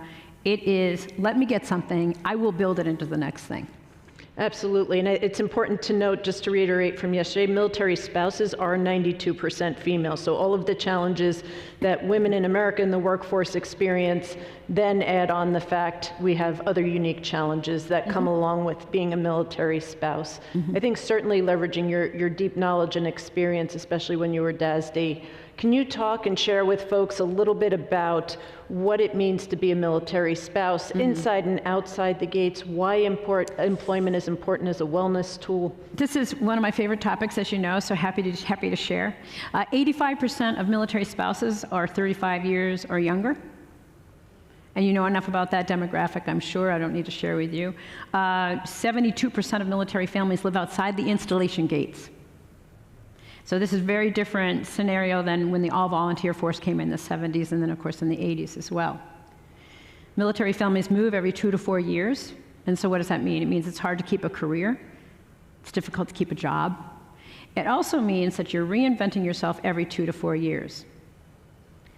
And one of the leading causes of what we call maladaptive coping, which is just as it sounds, right? Drinking too much, driving too fast, anger,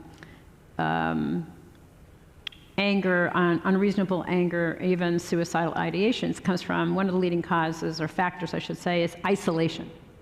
And this is a very real thing with military spouses, so that when they move every 2 to 4 years, they may know 1 or 2 people, but they're no longer moving on the base, right? And they're enveloped in a community. They are now in the civilian-based community, and because of where they live, and because they want a job and a career, and knowing that moving every 2 to 4 years, if they tell their employer their chances of employment go down, a lot of them do not self-identify as military spouses. And that's kind of where the problems begin with DoD as they try to get their hands wrapped around this issue of 26. The unemployment rate for military spouses has hovered between 20 and 26% since they started measuring. There's a nonprofit tied to the Navy occupational hazard, I can't remember the name of it, and they sent a survey out in 1977, and it said that of the top 2 issues, one was employment. That was 1977. So I've been fascinated about the presentations today, and I noticed that at 26%, we're just above individuals with criminal records on an unemployment rate. Right, and as a population, we're more educated than our civilian counterparts as well. And so when you start to see where that statistic falls in comparison to other at-risk populations, staggering. You know, and I also, Liz, I'm glad you mentioned that. There's also a national security issue. So we have the moral imperative. We want to take care of our military families because they're the #1 support to the fighting force. And we want our fighting force to be as successful or lethal as possible. So with that, as the military family progresses through the service member's career, as the spouse hits his or her peak earning years, there's a conversation in the home. Like the spouse needs his or her career because enough time has been spent moving around the world. And just as the American taxpayers have spent millions of dollars to train this service member, they have to get out. So the data is still being developed, but we know the one reason why people separate out of the military is because of family issues. Sometimes it's children, because you want your high school kids to graduate from the school they went to the last 2 years, right? We understand that there's a lot of it is the spouse needs his or her career. The idea that you can only live on one income is sort of an antiquated notion, right? There's travel. I'm gonna step into your area because I don't have children. Travel, soccer. There's all kinds of issues that come with it. And every time they move, a military family has to spend approximately $10,000 out of their own pocket. They want to keep their dog with them to go to Europe. Who doesn't, right? There's all kinds of costs that come in. So what we have is we have not just a moral imperative of taking care of military families, we have a national security issue. Because this generation and the one that follows, and presumably after, marry at their education and achievement level. So even if the service member comes in single, when they get married, you now have an issue of retention. And I submit that you also have an issue of recruitment. Because only 25% of the population eligible for recruitment can make height, weight standards.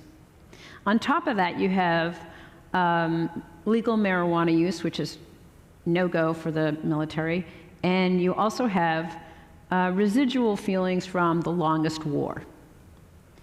So if you want to recruit, make your recruitment numbers, and you want to retain people, now you have a national security issue. So I submit this is not just a moral imperative, but also a national security issue. 100%. And I hearken back to your earlier stat that 85% of families now live outside the gates. And so that means when you return to your communities, that there are military spouses and families moving in every day. Military spouses immediately lose their social capital and network every time they move. I don't know about everybody in here, but I have only ever had access to an interview because it was through somebody I knew. It was incumbent on me to qualify, it was incumbent on me to get the job, but all of those leads come from somebody I knew. And so when you return to your communities, I'd love for you to think long and hard about what are the opportunities to integrate a military spouse and build their social capital. You know, one of the questions we get all the time, Ro, is, I'm at a company, I'm at an organization, how can I bring military spouses? How can I recruit them? How can I retain them? How can I make them feel part of our community? And I know you have some great lessons learned from your work at Deloitte. Yeah, I'd love to share those. And we're not alone. I mean, there are other companies that do terrific work on recruiting and retaining military spouses. At Deloitte, we have, and it actually came from military spouses, and that is called the Military Spouse Initiative, built, maintained, and promoted by military spouses. And what the MSI does is it ensures that when the military spouse enters the company, they are immediately paired up with a peer or near peer, right, another spouse or ally. And then when they have to PCS, that information, permanent change of station, when you have to move the 2 to 4 years. As soon as the spouse gets orders to move, that spouse reports out or reports into Deloitte, hey, I love my job, this is great, but I'm moving to Minot, North Dakota, one of the garden spots that our service members go, and immediately starts a process of how do we keep this consultant, how do we keep this analyst? And there were 2 instances where we had to struggle, and one went to Singapore and one went to Latvia. We did it. We were able to do it because Deloitte's such a big company. But the idea is, how do you retain the spouses? And what does that do? The vibrancy of the coconut telegraph, as I call it, of military spouses is remarkable. If you go to your folks and say, we would love for military spouses to self-identify, and we're going to include veteran spouses too, bring them together, bring them in a room, say, you know what, this is really important to us. We want to be able to tap into the talent pool. What do we need to do? Let them solve the problem, and you will find yourself recruiting the most grateful workforce you will ever hire. Military spouses are grateful for their work. Who can remember the last employee they hired who spent all day, every day, grateful? It is a remarkable transition for the workforce because it's contagious. They're problem solvers, if you think about the lifestyle of a military family. They're resourceful, they know what real stress feels like. They know how to problem solve. And they're willing to jump in and try just about anything. Relevant to almost nothing. When I was in high school, I struggled. We would now diagnose it as a learning disability. I barely made it out of high school. It's a story for another time. I sort of got into college. I lasted about 15 minutes. I found myself getting an internship. I talked myself into an internship at the local NBC affiliate. And because of all the bells and the whistles and the monitors and the wire machines going off, you can probably figure out what my malady is. I was on fire. I found my people, I found my space, and I couldn't do enough. I had 11 jobs in 2.5 years. Not because I was good, I was really bad, but my enthusiasm was not to be ignored. And that started a career all the way to executive producer of the largest network in the world, and going on to, because of teamwork, I implore you, National Emmy Awards around news coverage throughout my career. And it wasn't until I was a military, so when I got into the military, when I married late. I was about 45 years old. My husband's last deployment was my first, and I thought, this is ridiculous, how hard could it be, right? I've been single all my life, this is gonna be a piece of cake. I floundered, and I thought, here I am at my most capable. What are these 19 to 24-year-old, mostly women, doing 1,000 miles from home with 2 kids? I can't. So I got into the military family business, joined a nonprofit that led to appointments in the Obama administration and some other terrific work around nonprofits, and gave me my good friend Liz. This is a long way of saying that military spouses will cope and overcome and adapt very easily and be very successful. Which goes to the whole theme of Talent Forward, of advancing an engaged and agile and resilient workforce. I know we're running short on time. One of the pieces I want to leave everybody in this room with is that the work that we do at the U.S. Chamber of Commerce Foundation at Hiring Our Heroes, we are never doing it alone. One of our greatest efforts to put military spouses in the workforce is in partnership. We are facilitating a program of DoD in partnership with Deloitte, in partnership with Hiring Our Heroes. It's called the Military Spouse Career Accelerator Pilot. DoD pays the stipend for a military spouse to be embedded in a company for 12 weeks. We have placed over 1,000 military spouses. It's an over 85% job offer rate and a $66,000 starting salary. And when you think about the majority of our spouses are 19 to 24 years old, it gives them immediate access to a job that pays a salary that's higher than the national average. And so that partnership is unbelievably important. It's so important. So again, it's MSCAP, and you can find it on the DoD website, MSCAP, MSCAP. You also can join, your company can join as a military spouse employment partner, MSEP, Military Spouse Employment Partner. You come to the Pentagon, it's a swanky event, you sign up, you're committed to hiring military spouses, and you get to tap into that database for future employees. And this goes back to kind of yesterday's call to action about being bold.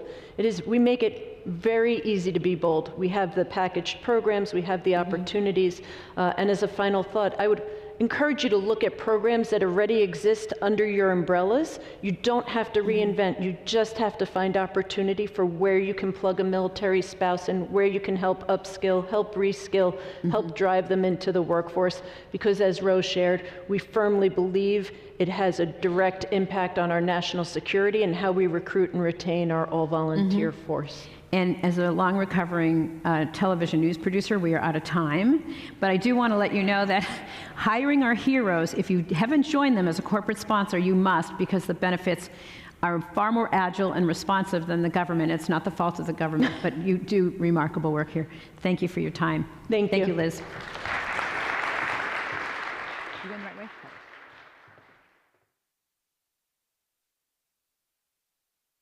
Please welcome Carly Roskowski, Vice President of Financial Resilience Programming at AARP, for this talent testimonial.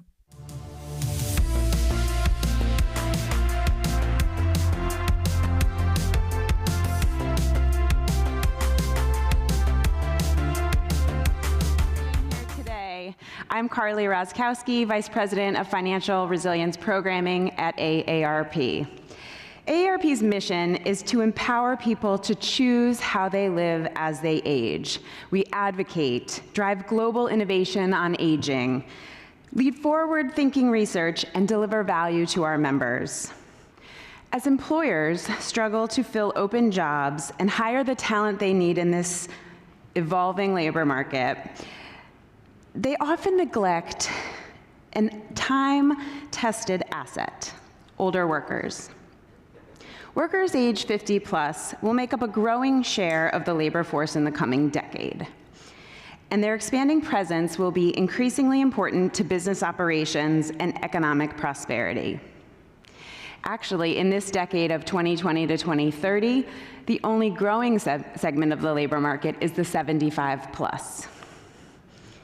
Working longer is about economic necessity, rising inflation, and the need to stay employed to gain health benefits. But it's also about continuing to contribute, having purpose, structure, and enjoying socialization that comes with having a job.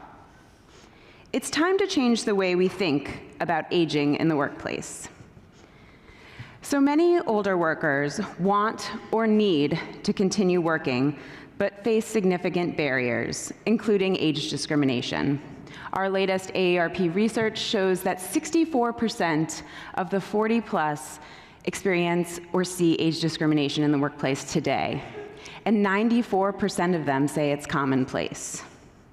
AARP is fighting every day to ensure that all workers are treated fairly based on their qualifications and experience and not their age. So now I want to share a real-life story. After retiring, Dawn decided to re-enter the job market, eager to bring her experience and skills to a new role. So let's dive into Dawn's experience and what it can teach us.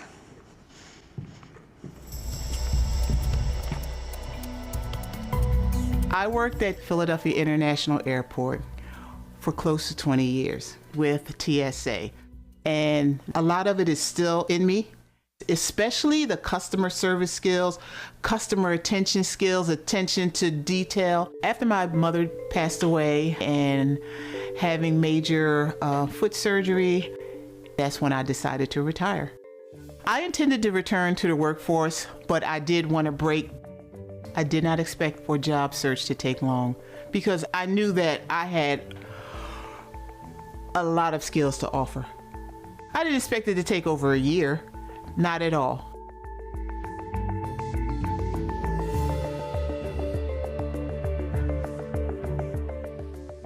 I spent over 100 hours looking for positions, looking at strategies, thinking that all of that would help me. I found a position where the duties were similar to the duties I did at TSA. And I said, I'm going to get this job. And I finally heard from them. And it was a kindly worded rejection letter. It was the first of many to come. After I received the letters of rejection, I felt crushed. I started to question what I had to offer. I said, is it true what they say about people of a particular age, that you become obsolete?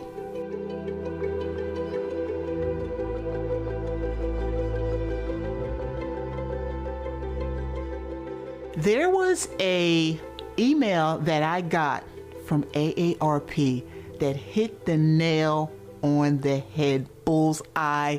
Have you experienced age discrimination? I said, oh my God, that's me. Having access to AARP support actually was a turning point in my job search because it gave me the confidence and made me re-believe that I was able to find a job.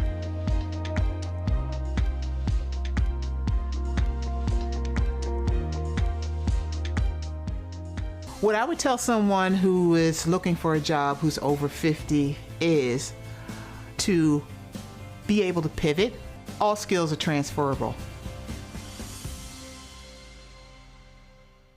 Dawn. Thank you for taking the time to listen to Dawn's story. Age discrimination is a real and pressing issue that affects many individuals who still have so much to offer. But I am very hopeful seeing all of you in the room and excited to see that many of you here coming together to share ideas, learn from one another, and plan for action. The enthusiasm and commitment in this room is integral to the future of work. We know that the workforce is both aging and shrinking. With fewer hands to do the work, we need to look at new ways of operating. Demographic trends reveal that age inclusion is now one talent shortage solution in a broader workforce development strategy. Leveraging the talents, perspectives, and experience of workers across all age groups is key to innovation, resilience, and growth in today's evolving workplace. We've seen that supporting older workers isn't just about fairness, it's about creating dynamic, flexible, and competitive organizations that reflect the reality of today's workforce and marketplace. Thank you again. Together, we are shaping the future of work, one that values the contributions of all generations. Let's continue to learn, collaborate, and take bold steps toward a more inclusive future. Thank you.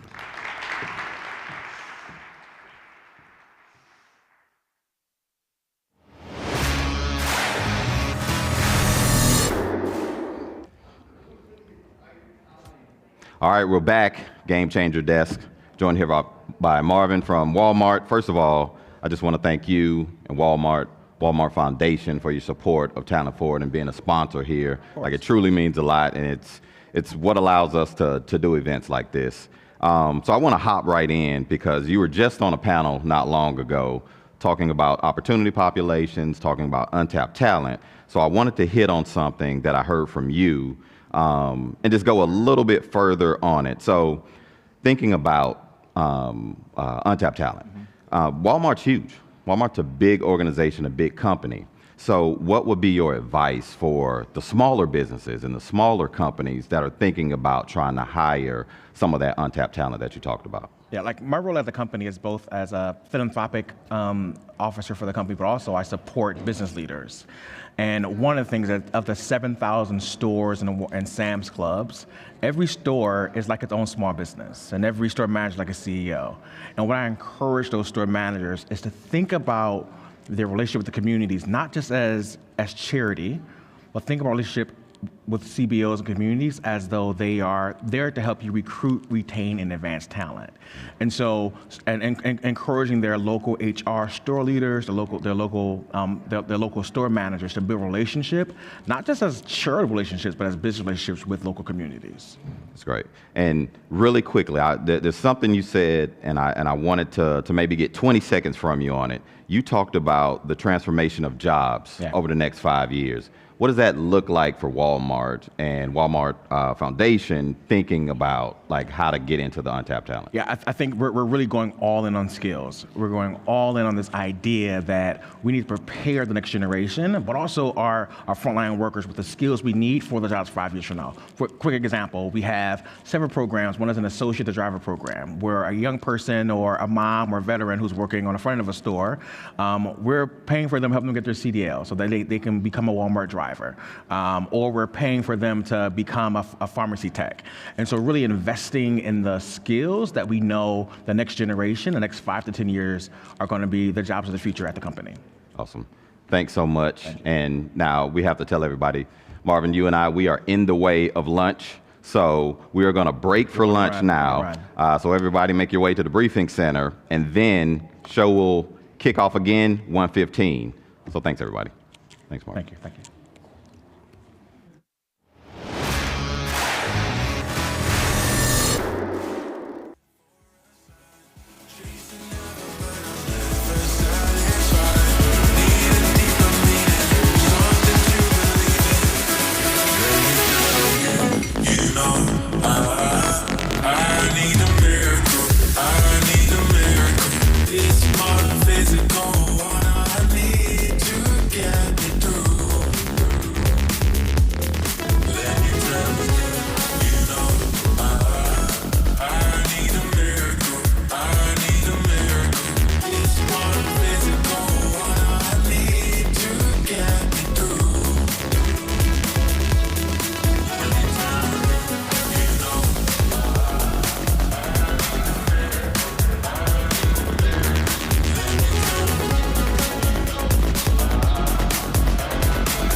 Please take your seats in the Great Hall. The program is about to begin.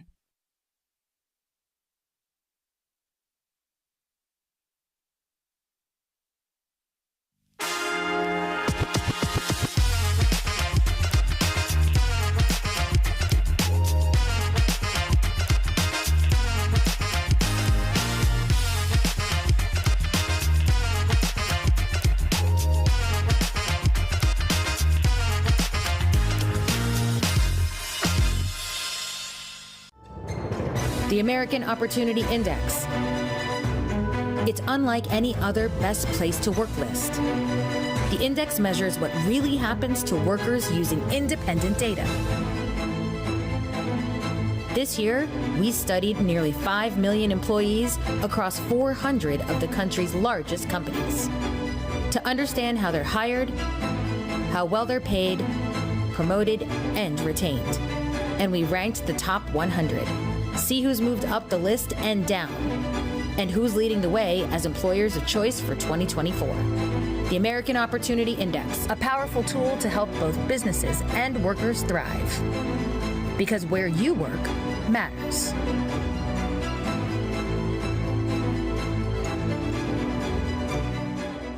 Please welcome Rajiv Chandrasekaran, Managing Director at the Schultz Family Foundation, for this talent testimonial.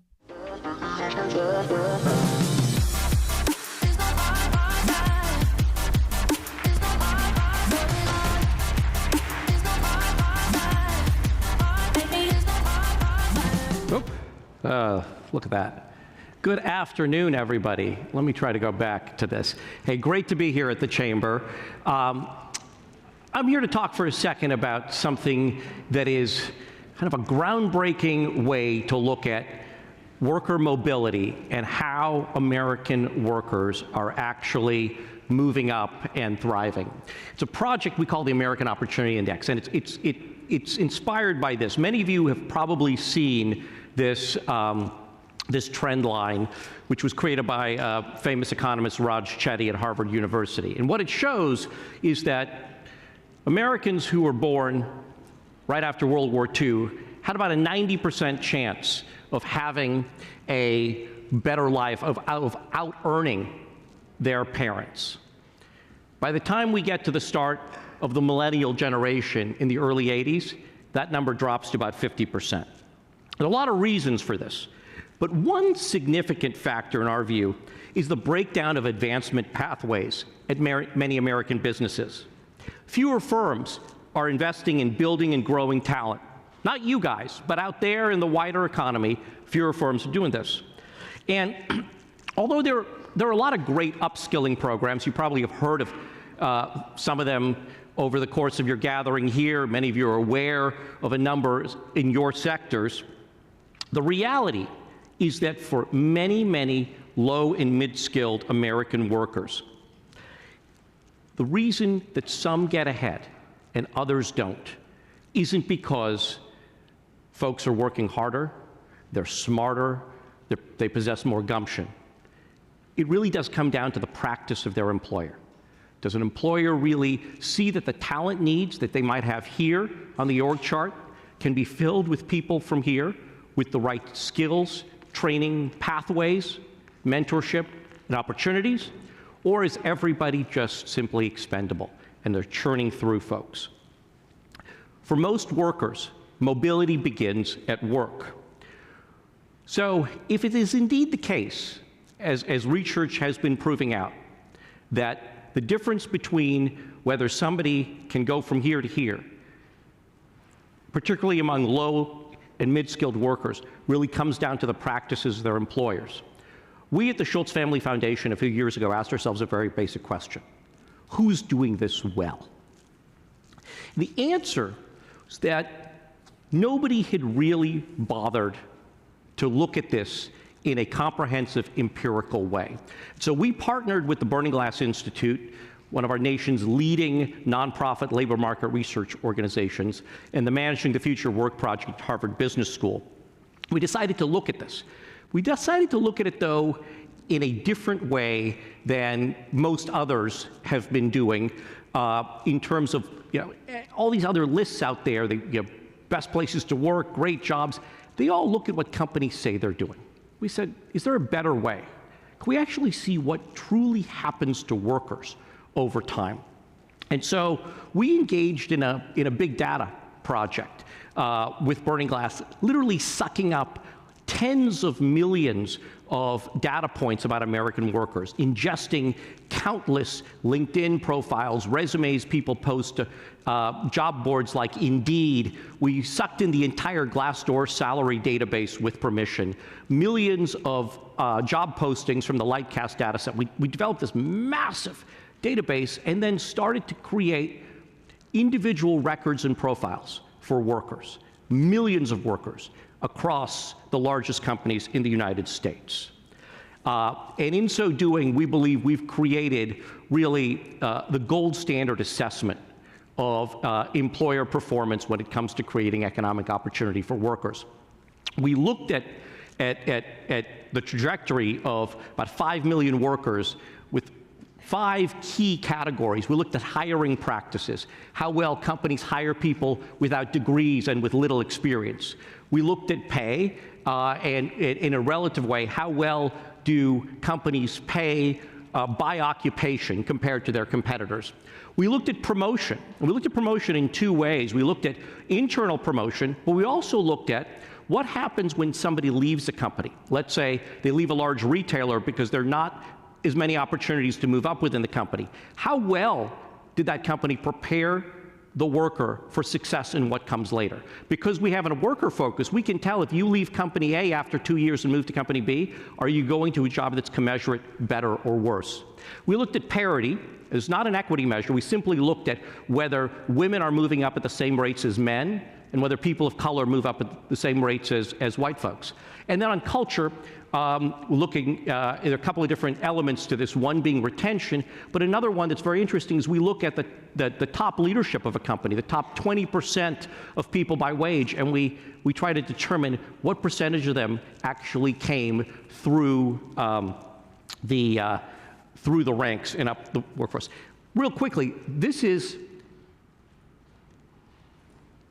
if I can make this work. Oh. Really fast. This is this year's top 50. A lot of well-recognized big American companies there, and you'll see companies that you may know of that aren't on this list, but these are the leaders in creating opportunity for their workers.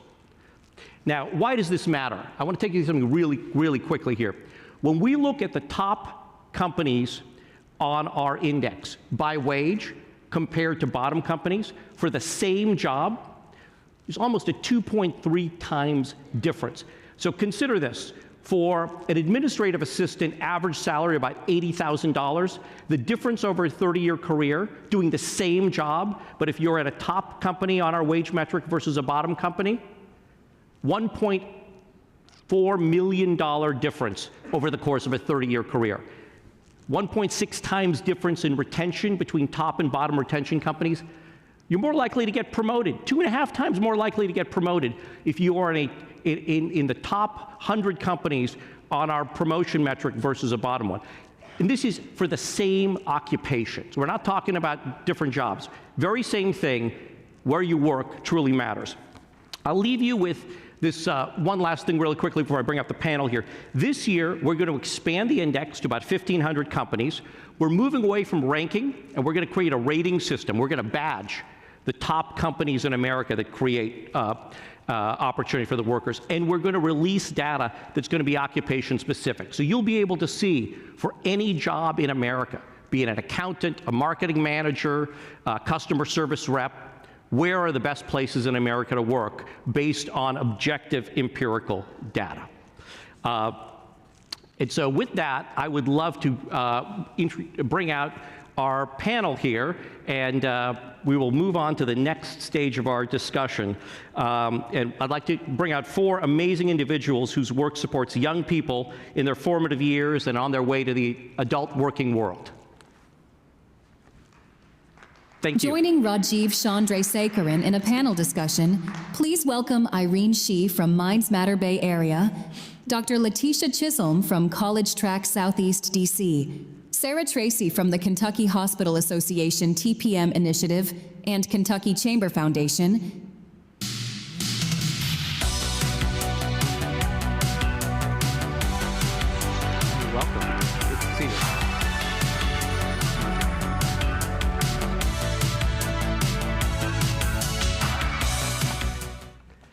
It's a pleasure to have all you up here join me on the stage. Let me do some quick intros here, and then we're going to delve right into this because we've got some amazing leaders, and you're going to share some very powerful insights. To my immediate right, Irene Shih is the Chief Executive of Minds Matter Bay Area. She's based in San Francisco, and she joined Minds Matter as its first full-time CEO in 2019. For 18 years, she has served students in low-income communities, previously as a middle and high school classroom teacher, a strategic advisor to superintendents, and a thought leader on state-level education policy. You're a AmeriCorps alumnus, and you hold a MPP in Social and Urban Policy from the Kennedy School at Harvard. Welcome to the panel, Irene. Let me ask you, and as I introduce you, I'm going to ask each of you just a brief question. Give us a thumbnail on Minds Matter and what you guys focus on. Thank you, Rajiv. Sure. We are a college success program, and we primarily do that through long-term mentorship of students starting from the time that they're sophomores in high school, and we actually continue to support them through college and as early professionals in the working world. Fantastic. We're going to delve into more of that in a second. Letitia Chisholm is the Executive Site Director for College Track right here in DC, in Southeast. You previously been at DCPS for more than 10 years as a special ed and English teacher, community school manager, and assistant principal. You've received a doctorate in education and organizational leadership from UPenn's Graduate School of Education, and a master's in social welfare from the University of California at Berkeley, and a bachelor's in psychology from Stanford University, which is my favorite place on earth. Letitia, give us a little thumbnail on College Track and what you guys do. All right, yes. College Track is a national organization. We're also a college access and completion program. We work with scholars who want to be the first in their families to graduate from college from underserved communities, and we help them do that in 13 different areas around the nation. Fantastic. Further to the right, joining our panel, great, you could step in here, is Sarah Tracy, the Senior Program Manager for the Kentucky Healthcare Alliance Talent Pipeline in North Central Kentucky. The Chamber Foundation's Talent Pipeline Management Program is an employer-led, demand-driven approach for businesses to manage talent supply chains by aligning with education and workforce development systems. Tell us a little bit more about what you're doing there in North Central Kentucky, Sarah. Absolutely. Thank you all for having me. I'm with the Kentucky Chamber Foundation, so the programmatic side of the Kentucky Chamber. So we're business-facing and serving organization in Kentucky. My particular program is one you've heard a few times today. So I joined about 6 years ago in the Talent Pipeline Management space, or TPM. And more specifically, within the last 2 years, we've entered into a partnership with the Kentucky Hospital Association, and I lead our team in those efforts across the state. I live in Central Kentucky in the Bluegrass region, but I also work with our Northern Kentucky region and Greater Louisville. Thanks, Sarah. And all the way on the far right of the panel is Sheba Keys, Board Chair of the Boys and Girls Club of Harlem. She leads with a deep commitment to creating meaningful, culturally responsive pathways for young people from historically underrepresented and under-resourced communities so they can thrive in college, in their careers, and in life. She's also the co-founder of the Bridge Lab, which is a nonprofit that connects youth to career exposure in high-growth industries. In addition to her leadership in community-based organizations, she's a lecturer in nonprofit management at Columbia and an advisor to academic institutions and policy organizations focused on improving educational outcomes and advancing economic mobility. She's a Tufts graduate and has a law degree from Catholic University here in DC. Sheba, thanks for joining us, and give us just a little thumbnail on the focus of the work for the Boys and Girls Clubs of Harlem. Sure. Happy to be here today. Again, Sheba Keys. Boys and Girls Club of Harlem is based in New York City. I've served as board chair for about 7 years now. I am also in service to Boys and Girls Club of America as our regional chair for the New York Long Island Area Council region. So that means in total, I'm chair over a section of New York that covers 22 clubs. We serve about 50,000 young people annually, ages 5 through 21, and we are offering them all sorts of opportunities, academic enrichment, and resources and supports to help them thrive in their communities and lives. Thank you, Sheba. As you can see, this group has some incredibly valuable connective tissue. All of them are working to help more young people find better pathways into the working world. By 2030, not that long off, Gen Z, our today's 13 to 28-year-olds, are expected to make up about 30% of the entire US workforce.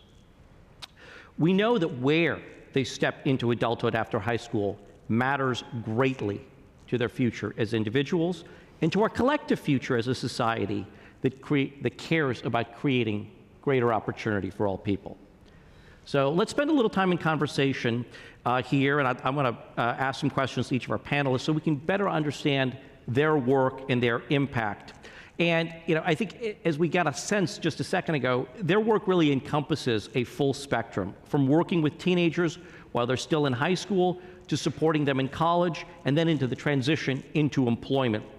And given the unique focus that each of our panelists have, we'd like to delve into this journey a little bit more deeply. And Sheba, I'd like to start with you, if I could. Sure. The Boys and Girls Club of Harlem and the Clubs of America focus on young people who are in high school, many of whom their families are struggling to address basic needs. For some, perhaps for many of the young people that you serve, college isn't on their radar screen, at least not something they might plan on immediately engaging in when they finish high school. We know that many high schools in our country don't do all that much to expose students to career pathways, especially those that might lead to economically mobile jobs. So 2 questions, if I may, to start us off with. Tell us a little bit more about what the Boys and Girls Clubs are doing to help those you serve explore possible careers and see a wider world out there in a range of opportunities. And I'd love your thoughts on what our education system needs to be doing more broadly to increase career exploration. Sure. So I'd say first off, what we are doing at Boys and Girls Clubs is we offer year-round career exposure. So we're offering opportunities for exposure to career opportunities, to new career pathways to young people through our youth development after-school programs. We are also, in some cases, for some of our programs, we are actually in the schools during the school day as well. So we try and find a way to partner with our respective principals and with our counselors to offer actual programs during the school day that also reinforces the academic curriculum that they're receiving. We also really invest in developing cadres, if you would, of mentors and support networks. So not only having companies come and volunteer at our clubs, but actually come host panels, career panels, come and talk to our young people. We also do financial planning services and programs, not only for our young people, but for the families we serve. And also that brings me to the component of we are also serving, you mentioned in terms of a lot of the young people we're serving, there are barriers that they're facing. So we also provide a continuum of resources. So we're offering holistic services. So it's not, we have to meet the young person where they are. So sometimes a young person may not be ready to delve into career issues because they're dealing with coexisting challenges, academic under-enrichment, income instability, poverty conditions, maybe living in a transitional housing setting. So there are a lot of different variables that we're facing when we're treating our young people and working with them. So we're trying to make them feel comfortable and safe in the space that we offer them. The second part of your question in terms of what can educational institutions do to partner, I think whether it's with the grad students I'm teaching at Columbia University or whether it's with the young people that I volunteer and mentor at Boys and Girls Clubs, I think that the curriculum that we are using has to embed career competencies into it. I think it has to be woven in some way. I think young people, whether they're on the spectrum at, just beginning at kindergarten or whether they're looking to get their master's in nonprofit management, everybody wants exposure and they want to understand what they're going to face when they get into the workplace. So I think introducing the curriculum that embeds career competencies, and I think also just introducing any exposure opportunities, those are the types of things I think need to be brought into the educational space. I'm going to follow up for a second. Mm-hmm. How do you deal with the tension that many economically vulnerable young adults face, where they have that pressure to, I just need to get a job, a first job, any job, I've got to help provide for my family, and that crowds out the bandwidth to prepare, to expose themselves, to prepare, and yet we know that a little bit of preparation, a little bit of navigation can set somebody up on a very different trajectory than if they just kind of take that first minimum wage job that is on offer or that's kind of nearest to them. How do you, and I recognize that we got a lot of families for whom there's serious economic needs, but how do you navigate that with young people? Well, I think it's, every opportunity is an opportunity to build skills. I think it's just a starting point. So I think if we have young people who go into a college setting, they graduate from our programs, they attend college, and then we find them coming back because they weren't ready. And in the same way, it can happen with job opportunities. They do come back to us, and that's why actually I said that we are serving up to age 21, because we're finding between 18 to 21-year-olds are coming back to our youth development programs, and in some cases, we're employing them and giving them additional services, kind of helping them in that next tier of their growth and their trajectory. So it's not about, it's about helping them on the path that they've chosen, and that's what we try and stay with. Just like college may be a path, a job may be a path, apprenticeship may be a path, but we try and honor the path that they have chosen, and we try and support them and provide resources on that path. Thank you. Well, let's build on that and bring you in, Sarah, and build on career exploration and pathways here. Give us a picture of what that looks like in the context of the work that the foundation there in Central Kentucky is leading with regard to upskilling and reskilling in the healthcare sector in Kentucky, and the degree to which you work with traditional age high school students on kind of that high school into work pathway, and the degree to which you're trying to bring in folks who maybe have been in the working world for a little while to reskill, to find a new start in the healthcare industry. Yeah, absolutely. So when I hear that, I think of a couple things, but I would be remiss if I didn't start with, when I started this role about 2 years ago, I was the first one hired on our 4-person team that was going to be dedicated to healthcare. And I remember listening to a presentation by someone in the data realm of workforce and healthcare, right? And he looked at me afterward and said, that's your job now to fix that, no pressure. And I was like, oh, okay, what did I sign up for? But I think it's incredible, because what I've seen in the past 2 years is how nimble our employers have become. In the healthcare space, more specifically with our hospitals, that's who I work with most often. Some of them already have programs created, and we're creating right alongside them now and supporting them and creating those. So Pikeville Medical Center, for example, has a program called Project Heart. They are in the rural eastern part of our state. They have illustrated, in my opinion, they have some of the best illustrations of what a career path can look like within their organization. And that's not just in the healthcare side. It's starting in environmental services and going up to IT, or starting as a CNA and becoming a registered nurse. And it's not just what does that pathway look like and an ability to actually see it, but what education do you need along the way? What support do you need away? What wraparound services are in the community? And those are things that they offer to high school, both through mentorship, job shadowing, but also to adults in the community that are looking to reskill or maybe enter for the first time. We have a fantastic program through UK Healthcare called Project Search.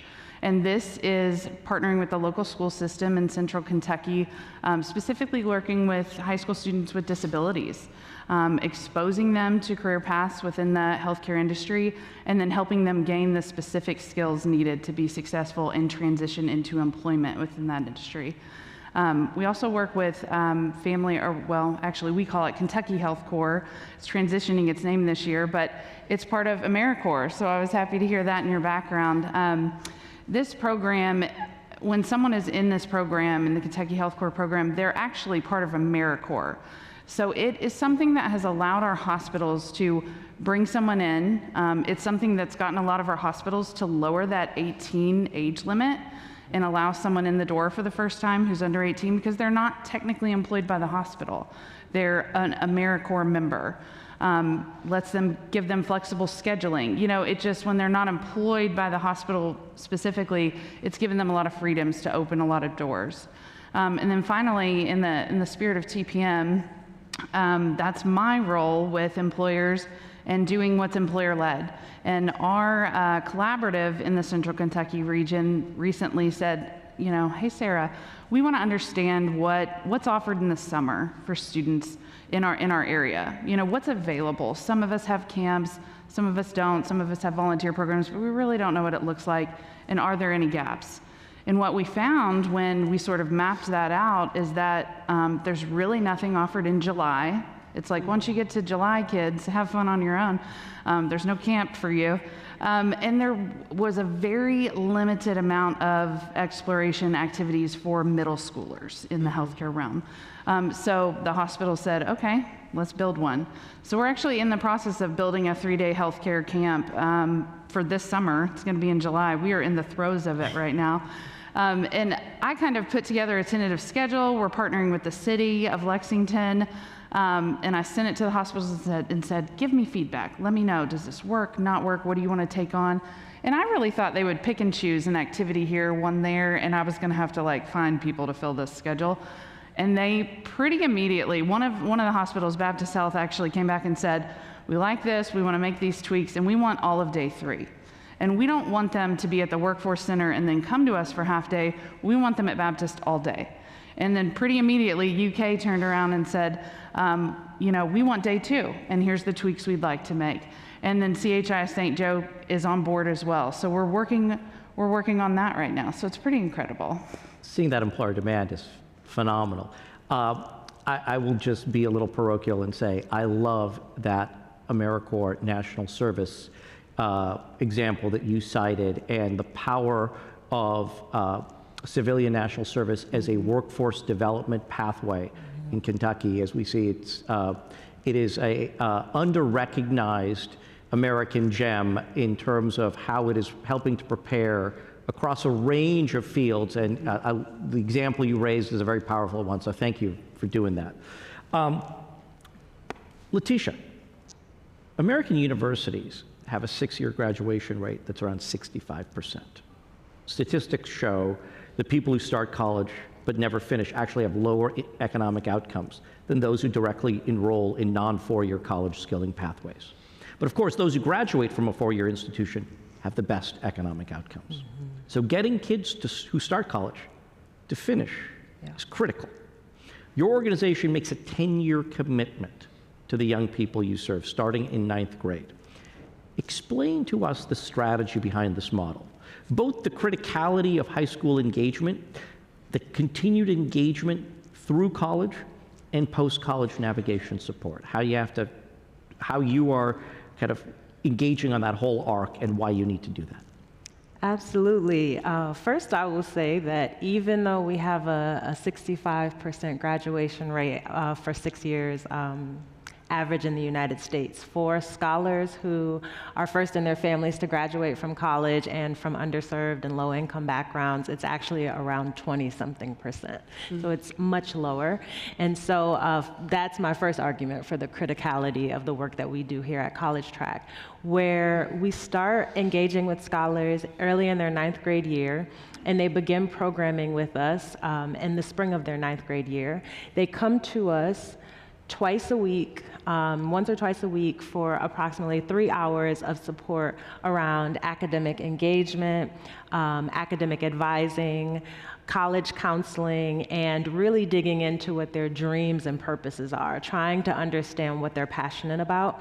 And we think that engaging with scholars in the high school age and around kind of not just career exploration in general, but really what they're passionate about, is an exciting way to get them not only to have already said, I want to go to college, but start to think about college as the pathway to get them to what they might want to do next. And so we spend those 4 years deeply engaging with them around exposure to careers, their passions, exposure to college, exposure to different pathways, et cetera. And we also expose them to life on a college campus. What we find is that scholars have all thought about going to college, but can't necessarily imagine themselves as a college student or on a college campus. And so we take all of our scholars to a college campus to live for a week as a college scholar. And we found that that really kind of helps them transform into pre-college students. And we graduate them from their high school program and into our college Thrive program, where they have a mentor that works with them through their college years. And the College Thrive coach meets with them regularly during their college years, talks to them about their academic progress, the decisions that they're making, exposes them to financial planning, career planning, looking for internships, et cetera. Because these are all things, and I should add, how to navigate your university and the resources associated with your university. Because these are all things that first generation college goers may not have access to in their own support systems. And then when they graduate from college, we continue working with them in our Alumni Career and Life program, where we provide early career exposure opportunities, training and development. In fact, they get to come back to College Track and take the same training that we do as staff, which is pretty great as far as professional development goes and an opportunity. And those are kind of the pillars and the phases of the program that we engage scholars with to make sure that we close the loop with them, not just starting with them in the 9th grade and them saying they want to go to college, but making sure that they get all the way there and that we provide the wraparound support and services to help. Do you see, I want to ask you a couple of different points on the journey. When you take those high school students to a college campus for a week, and they come back to high school, do you see a difference in their academic performance? Do you see them getting more serious about their schoolwork, and is there a change that you get? I love that question because we do. In fact, I think of one scholar we have, his name's Atreyu. We took him, he was kind of on the fence about going to college. He said, I want to go to college, but he couldn't really imagine himself, like I said. He went to Northern Arizona University with us for a week and came back And he said, you know, my grades were a little shaky, 9th and 10th grade year, but 11th grade year, I'm on the honor roll now. I'm excited. I have no doubt in my mind that I want to go to college, and that's the experience that I need to have. And it really kind of lit a fire underneath him. And we found that that's what's happening for many of the scholars across the nation, is that the experience of being on a campus changes something for them, makes it more tangible. Teenagers need tangible. One last quick follow-up. When they're in college, are your counselors helping to provide them with some guidance in terms of what they're studying, thinking about career? So many kids, are in college, and the working world feels like an eternity away, and so they're off, not thinking about what am I actually doing to prepare myself for what comes next. Are you injecting some of that into their college years? Yes, and I'm glad that you asked that, because our career readiness curriculum actually transcends all of our phases. So we start with career exploration in high school, where we're bringing in CEOs and different professionals to talk to our high school scholars about their paths, helping them understand that maybe the thing you think you want to do at 14 might not be what you do at 45, but you'll have this great kind of lifetime of transitioning. And then at the end of at the beginning of their college experience, we begin to work with corporations, many of those the same corporations whose CEOs came in to visit them during high school, to provide internship opportunities. Because we all know that, finding your first internships in high school often lead to some of the first jobs you explore after college, or the mentors that help you navigate after college. So our college scholars also do workshops with their Thrive coaches to further develop their career interests throughout their college years. So we're very explicit about that. Thank you. Yeah. Irene, data points to significantly different outcomes for graduates of elite universities. An Ivy League degree, for instance, can be a fast track for some to economic mobility. But you live this world, fewer than 3% of high-achieving, low-income students in our country graduate from selective institutions. These schools can be far from where young people are growing up. They can be challenging environments. They can be costly. How do you make the case to teenagers, their parents, for selective college, and then get them on a track to get admitted? Yeah, that's a great question. Thank you, Rajiv. I think it might be worth mentioning that we at Minds Matter Bay Area have a very unique and specific model for how we work with students. So we are close to 100% volunteer run. So I'm one of 3 full-time staff members. And then the other 300 people that support our students in the org are all volunteers. Now, these volunteers hail from all parts of the Bay Area. They are working professionals representing a true diverse set of industries, tech, finance, law, medicine, healthcare, education, and on and on and on. And they spend a deep amount of time working with our students. So we like to say that the entry-level volunteer role in the organization is a mentor, and that's a 3-year commitment. Wow. You come in and we say, please take all 3 years to walk through sophomore, junior, senior year, see our students through to to high school graduation. But the beauty of that model, and this is why I wanted to start with that, is 2 things that I want to particularly point out.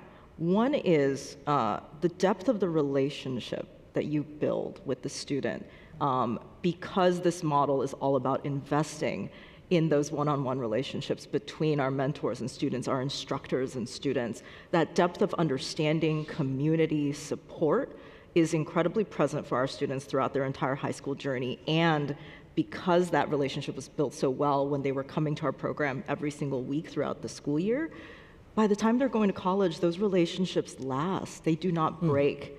Because they were never transactional relationships to begin with. They are friendships at their core.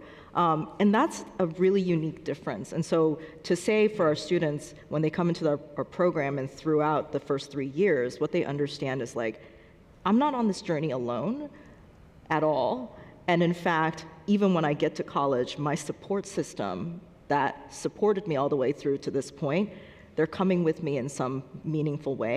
And here's the second thing I want to pull out. I think that when you spend that much time seeing people who volunteer, like a lot of their free time to support you, it builds a depth of belief that our students have that they're gonna get that kind of support when they go elsewhere into the world. That belief in themselves, that they're worth that kind of investment, and that kind of self-confidence to continue to go self-advocate and ask for those types of supports as they go on to college, I think that builds this tremendous foundation for them. And so I wanted to pull out those two things really quickly. Now you asked, like, how do we make the case? I think we start by making the case that, like, this is a community that's with you all the way. But the second thing we try to do is make sure they understand, like, you're gonna be able to work with these volunteers that come from all these different, like sectors, industries. They've all had college degrees. And even if your direct mentor is not in an industry that, like, you particularly want to go in, we have hundreds of volunteers for you to choose from, to learn from, right? And so the case that we're also making for seeing yourself all the way through is, like, look at all these potential models, right? People that you can learn from that are a close part of this close-knit community that's here to support you. I mean, for me, there is a key theme that is coursing through all four of you. And, yes, there's critical work in developing tools and curricula and structures. But it feels to me like part of the secret sauce for all of you is the human connection. This is all about really engaging with young adults in a kind of people-centric way to tap into them, to kind of overcome fears they may have, to battle misperceptions, and then to truly meaningfully engage them. I'm wondering,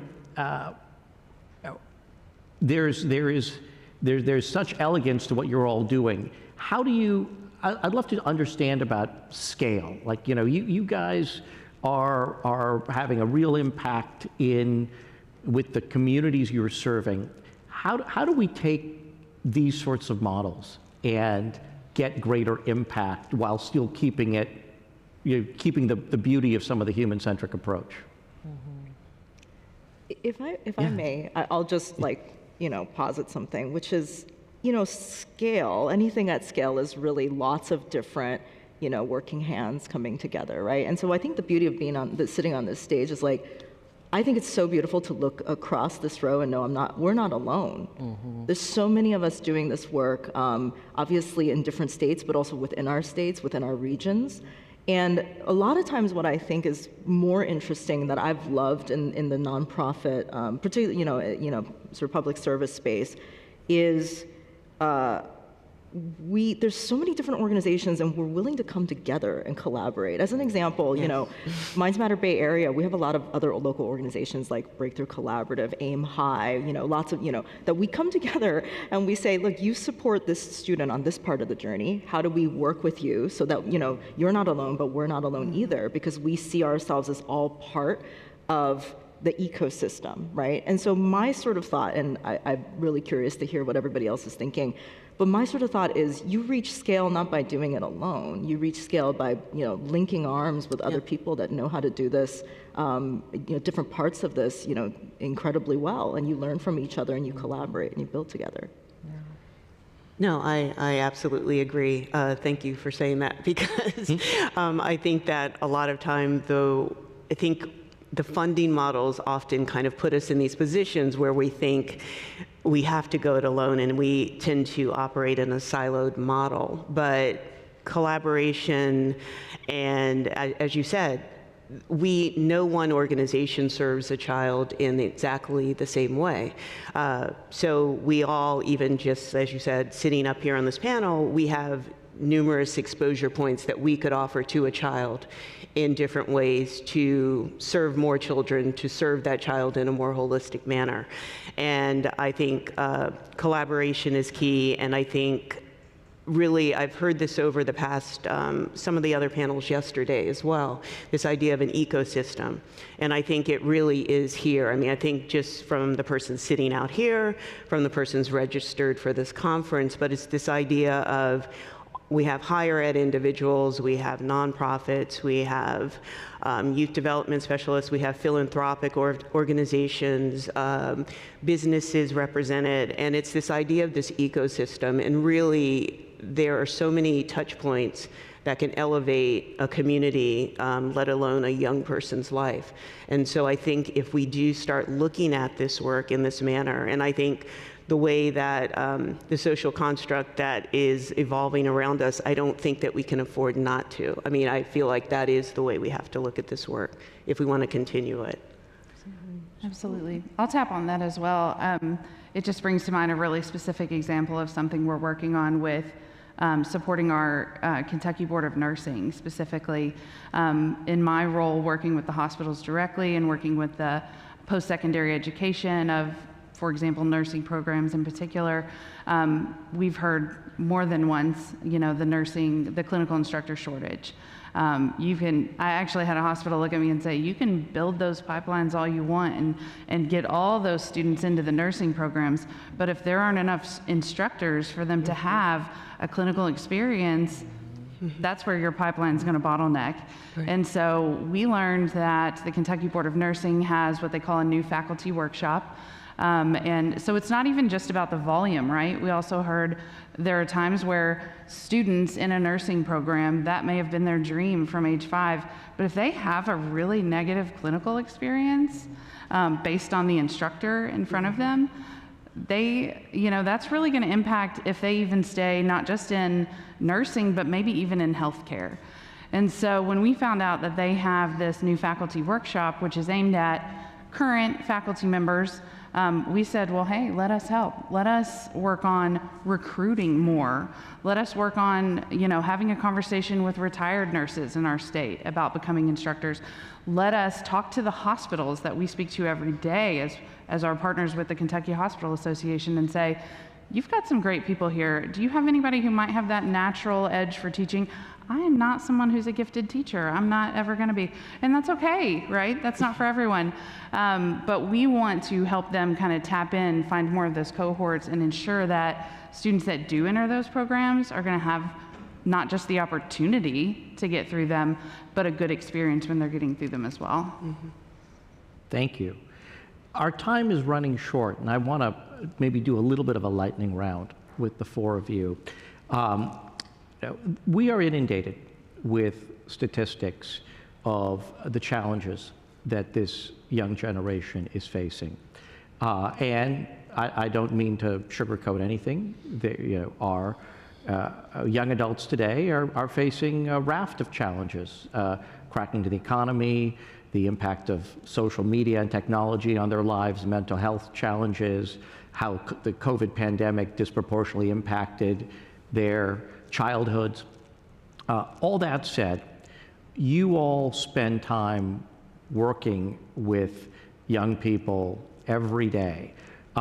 Give us just a quick thumbnail, each of you, just a quick stat or story for us to feel optimistic. What is something you see a different side than perhaps comes through in the headlines every day? So maybe we'll start all the way down at the end. Give us, what are you seeing that should fill us with some optimism? Well, I'd say for us, I can think of a story of of a young man from Boys and Girls Club of Harlem that we have. His name is Q. He was dealing with a lot of social developmental issues. He did graduate high school with some supports and resources, and we have, through a partnership with Roberts and Ryans on Wall Street, he is now being mentored and has an internship with a Wall Street firm. And so he has 2 days a week where he goes down to Wall Street, and he's been introduced to, and as we said, when you start getting proximity to potential and opportunities, your energy shifts. And the person I saw 2 years ago and the young man that he's becoming now, just a complete difference. And it's just all about just there, and that's an investment of a youth development agency, mentorship, finance group, and a community of support. And there's the difference you can make just in that. Bravo. Sarah. Yeah, I think of a student that participated in a summer camp last year, and it was, of course, every time I talk healthcare specific, and she got to, it was really her first exposure to the industry, but she got to do kind of a suturing activity as a part of her camp. And it was so funny because she came back the next day and showed the suture kit that she ordered overnight on Amazon because she was so motivated and so excited by what she had gotten to do. Healthcare wasn't in her world before that camp, and now she's going home and ordering the supplies to practice on her own and grow in that industry. For me, it's a scholar who graduated in the class of 2023 high school named Quentin, who came to college track having no idea kind of what he wanted to do professionally. He got into a summer kind of re-ex commercial real estate competition program at Howard University and won the local competition with his team, went to the national competition and won that too. And this sparked this idea that he was really excited about commercial real estate. He decided to go to LSU, and LSU just happens to have a commercial real estate major. And after his first year in college, he came back to the site and hadn't found an internship yet. And so he connected with our philanthropy team, and they connected him with a commercial real estate internship at Red Brick here in DC. And he was just kind of blown away by this this opportunity that he got, and understanding that he came into that path a different way from the other folks who were also in the internship. But he felt fully confident kind of being there and being exposed and having this mentorship opportunity. And now he's completely devoted to coming back to DC, engaging in commercial real estate here, and has all of these mentors that are involved in like the success of that kind of venture for him. And just 5 years ago, he had no idea what he wanted to do. And so that helps me get up every day. Irene, bring us home. Absolutely. All right, I'm going to embarrass someone in the room, but the person that makes me want to keep doing what I do is Benton. Benton, do you mind standing up? He's hiding in the back. I don't know why, sir. He's one of the most talented speakers that I know of. So Benton, a young man who joined our program in 2013, which is 12 years ago, as a sophomore. Since then, finished our program, went on to Harvard to get both his bachelor's and master's in physics. I believe you also had a minor in music, is that correct? I knew it. A man of many, many gifts. And he's now a software engineer at Splunk in the Bay Area. Mm-hmm. In addition to that, in 2021, so 4 years ago, Benton came to our program and wanted to be a volunteer.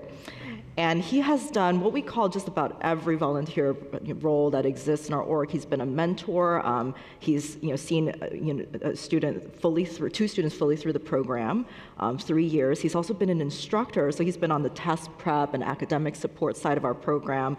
He actually helped us do a lot of rewriting of our instruction curriculum because it could stand to be even stronger, and we wanted our best minds on it. So Benton has been a really powerful leader in our community, and he, along with so many others like Benton, who each have their own different stories, but each have, I think, brought this love back to our community because of what I believe you all felt that you were able to take from it. That has been so meaningful. So that makes me want to keep doing what I do. I love those stories, and I'm sure for each of you, there are dozens more like it. Please join me in thanking these 4 great opportunity creators, Sheba, Sarah, Letitia, and Irene. Thank you. Thank you to our panelists. Irene Shih will now present her talent testimonial about the Minds Matter Bay Area.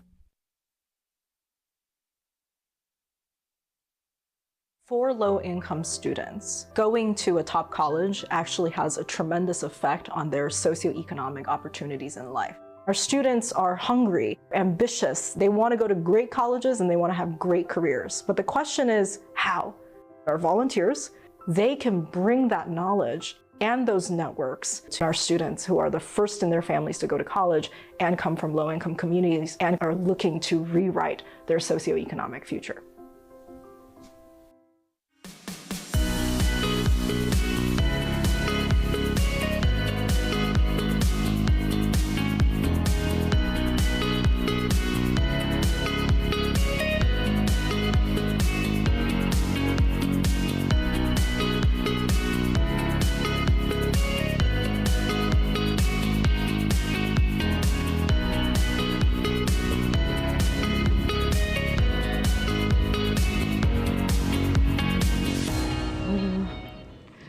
Hi, everyone. Long time no see. My name is Irene Shi. I am the CEO of Minds Matter Bay Area. It's a pleasure to have shared the panel with such wonderful leaders across the country and to be speaking a little bit with you here today. With just about 5 minutes, I know we only have so much attention span for facts and figures. I'm going to start us with a few, but I'm going to keep it tight. There are two things I really want to talk about in introducing our organization, Minds Matter Bay Area. The first is what precisely is the problem that we are focused on solving as an organization, and how do we do that? And the second thing I wanted to talk a little bit about is, specifically as we think about how we do it. Earlier, you probably heard on stage, all of us, are working in organizations where we see relationships, deep relationships, and community building is very key to what we do. And I wanted to talk a little bit about how we do that as an org. But first, our mission statement is right there, Minds Matter Bay Area. We are an education nonprofit. We connect driven and determined students from low-income families with the people, preparation, and possibilities to succeed in college, create their future, and ultimately change the world. In one word, I really think, I'm going to connect two ideas. So the problem we're really trying to solve as an organization is something called college and career undermatching. Undermatching is this phenomena where you have actually a lot of students that are very talented, very capable, and very willing, very excited to go to college and to embark on really exciting, careers. They're incredibly ambitious. However, because of their zip code, because of coming from more low-income backgrounds, they often are not provided with the guidance, the resources, the supports, and also just the sort of community that surrounds them to help them build the confidence to believe that they can. And that's where an organization like ours comes in and really tries to make sure that these students who have this ambition and this dream have the support system and the ecosystem around them to be able to go on to great colleges and great careers. A couple of statistics now that I'm going to put in here that I think is useful. The first thing I want to say is, this is obviously, these last couple of days, I've learned so much about different pathways to careers and jobs. College is not the only way, and we recognize that. For our organization, what we're focused on is this idea, which is that for low-income students, so you're coming in and the sort of 25th percentile of income across the country, if you complete a 4-year degree from a college, your own income level jumps to 60th percentile. And if you complete a college degree, a 4-year degree from a top college, so that's in the sort of top tier 1, you end up in the 75th percentile. So you jump from the bottom quartile of income to the top quartile of income just because you graduated from a top 4-year college. So that's something that we think a lot about. Particularly, here's what really gets us, which is a second statistic I'll put in front of people.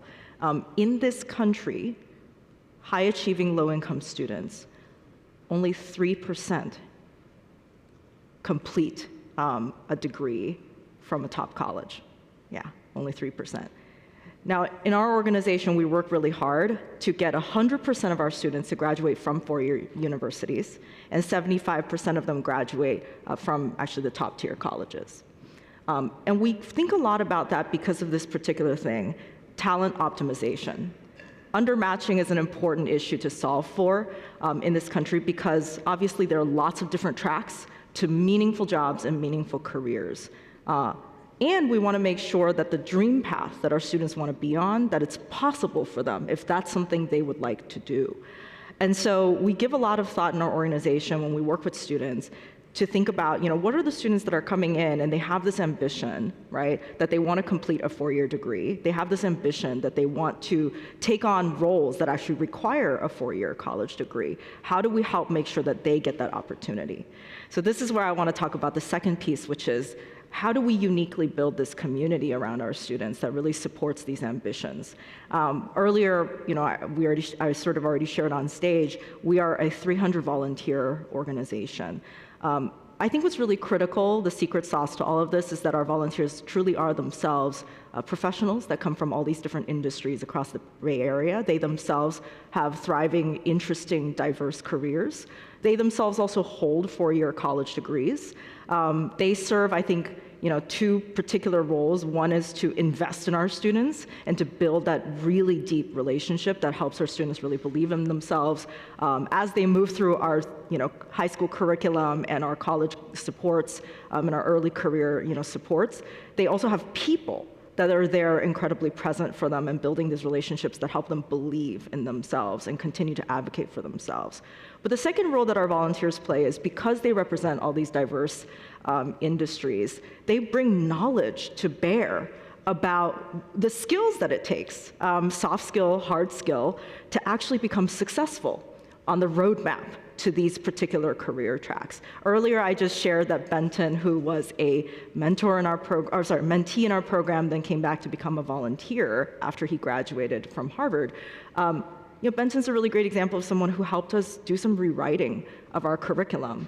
A lot of our resources that we put in front of students, the learning that we put in front of students, is designed by the very people who understand the industries that are fascinating to our students, that they want to be on a pathway to.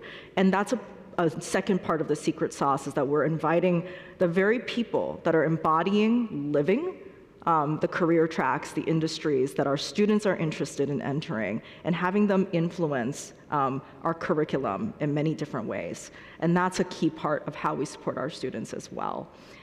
As I said, with only 5 minutes on stage, not a lot of time to go over too many things, but that's the two things I want to link together, which is this idea of why we solve for college undermatching, which is our focal point is talent optimization. We know that there are lots of different meaningful job tracks and careers. We're particularly focused on helping students get into those careers that require a 4-year degree, and we know that that's a dream for them, and we want to help unlock that dream for them and unlock their truest potential. And the second thing is our focal point as an organization on bringing together deeply committed communities of volunteers who come from the industries which our students are really interested in being on a pathway to enter, and making sure those volunteers are there to invest in them as people, building that human connection, and also being able to bring the knowledge and experience to bear in influencing the curriculum and the learning that our students build over time to become ready. And that's it. Thank you so much for giving me the time and the space to talk about Minds Matter Bay Area. It's really wonderful to meet everyone. I hope to have wonderful conversations with each of you. Take care. Please welcome Susan McDaniel, Chief Human Resources Officer at Edward Jones, and Lisa Mulrooney-Gross, Chief People Officer at Headspace.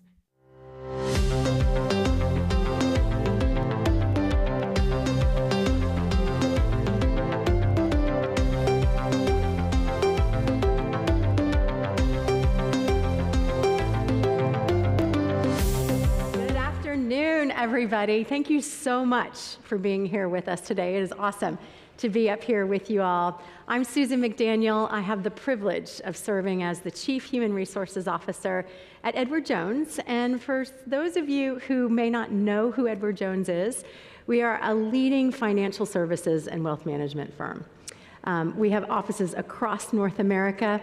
We are 103 years strong, and every day we have 54,000 associates who wake up to serve our more than 9 million clients. We are guided by our purpose, which is to partner for positive impact, to improve the lives of our clients and our colleagues, and then together improve the society and the communities in which we work. And we help our clients turn their life goals into financial reality. And that's by helping them achieve their financial goals that are in service to that. So we are a business that's a force for good, and I'm joined on stage with another business that's a force to good. Please join me in warmly welcoming Lisa Mulrooney-Gross, who is the Chief People Officer of Headspace, who's a strategic partner of ours. Welcome, Lisa. Thank you. Thank you so much, Susan, and hi, everyone. I'm so delighted to be here with you today to talk about mental health, which is so important to all of us. Yeah, well, Lisa, let's start by that. Let's talk a little bit about what is Headspace, and let's talk about your role at Headspace. Sure, happy to. So at Headspace, our mission is to offer and ensure that every person has lifelong support for mental health. So we offer end-to-end mental health support, starting with our award-winning meditation and mindfulness content that many of you may be familiar with, as well as mental health coaching, therapy, and psychiatry. So in our business, we partner with over 4,000 today, employers, and 45 health plans as well, who partner with us to offer this mental health content for their employees and their members. So, and as Chief People Officer, I feel like I have the best job in the world. I think you probably agree. Sometimes challenging, but what we get to do in our roles, and what's so important to us at Headspace, and for me in this role, is to ensure that we have the talent that we need and the people strategies and the culture to deliver this ambitious mission that we have going forward. I love that. I love that. You know, Lisa, I've personally been looking forward to this conversation. Me too. Because of the positive impact that Headspace has had on all of our associates and their families, and well-being is just a topic that's near and dear to my heart. Now, we were talking backstage about folks that use Headspace. I want to do a little bit of a poll here. Who here has used Headspace, who's heard of Headspace, who has a family member? Okay, to see that. Fantastic. That is awesome to see. At Edward Jones, we believe focusing on well-being is so important, right? It's so that we can bring our best selves to the table when we serve our clients, when we show up for work every day, for those that we lead, for even our loved ones at home, and showing up in the right way. Now, we believe in its importance, and I know you guys get to work with 4,000 organizations. Why is it a strategically important thing to do to focus on well-being? What are those benefits that y'all see? Yeah, thank you. I think we all feel it, right? That there's been so much drastic change in the world around us. And this change, right, when you think about the impacts on mental health globally, from the economic challenges that we have been facing and the instability in the economy, on the political side with insecurities there, or just, you know, the changes that are happening in politics, the global conflicts, right, that we have been experiencing. All of these, we know, like personally, it can take a toll on people. And so, you know, we find that this change that's going on is constant, and it's, you know, never going away. But what we're learning from employees is that they need and have come to expect and demand mental health support in the workplace. So we recently completed our 7th annual workplace well-being survey, and there were some really insightful, I think, findings through that work that inform the work that we do every day with our customers. And a few things I'd like to call out and highlight. So over 58% of employees surveyed said that they considered quitting due to mental health related reasons. 40% have said that they've taken a mental health related leave of absence. And 71% say they work outside of normal working hours on a weekly basis. And 75% say that they make themselves available even when they're scheduled to be off of work. 92% say that their sleep is negatively impacted by workplace issues.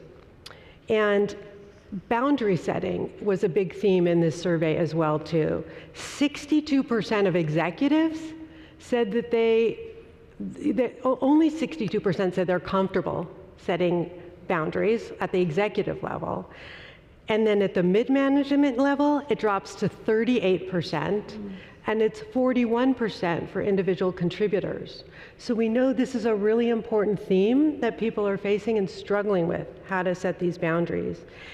But unsurprisingly, right, 95% of employees surveyed said that when their employers offer mental health support, it positively impacts them and their lives. So I think this is our opportunity, right? This is our mandate, and this is our challenge, because we know, especially in the roles that we sit in, and as we're making these tough financial decisions as leaders around benefits, right? And you know, thinking about those trade-offs, we know that investing in workplace mental health not only feels like the good or right thing to do for employees, but it has real business impact, right? This is when employees are at their best, and we know that they're productive and resilient. This is where it really can impact the bottom line and pay off for organizations as well as for the individual. So, at Headspace and our partnerships, this is the work we do. We take this data, we take these insights, this, content that we provide, and we make it available, and we customize it to make sure that it's working for our partners. Like it is with you, Susan, at Edward Jones, and we love the partnership with you. We so value you all in the partnership as well. We've started, as you know, a well-being center of excellence, right? A small team that's focused on not only the well-being, but the health of our associates and how we improve that. We offer a variety of tools and products and services that really center on 5 themes for us.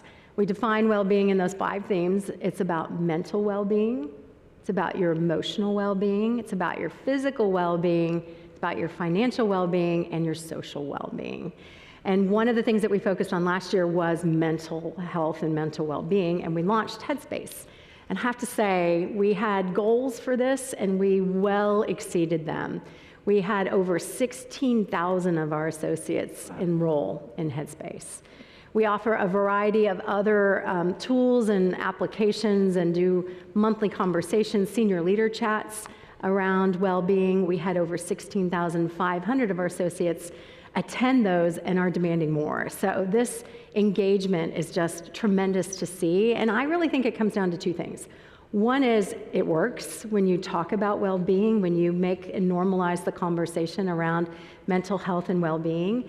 It works and the tools are working. And then the second thing it says to me is that there's a real need for this. There's a real appetite to support our associates in their well-being journey.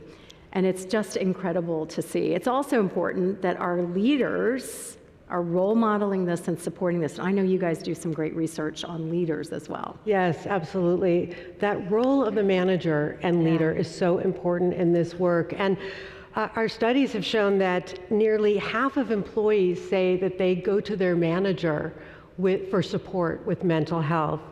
However, only 24% of HR leaders report that manager training specifically related to mental health is made available. So this is a major gap where employees expect and need and kind of demand the support from their managers. And like as a manager myself, right, and working with managers all the time, they care so much about their team members, right? They want to do the best that they possibly can for them. And so that's our opportunity and our mandate to do more manager enablement, to make sure that they're equipped with the tools, the training, the resources, so that they can be successful and help their employees through. And doing more proactively as well, so that it's not just reactive in crisis and now, like I have to look it up or go ask someone how to help, but they're prepared ahead of a crisis or ahead of a need. Yeah. Managers are so important. Not only do they create those environments for others to thrive, but it is linked to folks' well-being and mental health.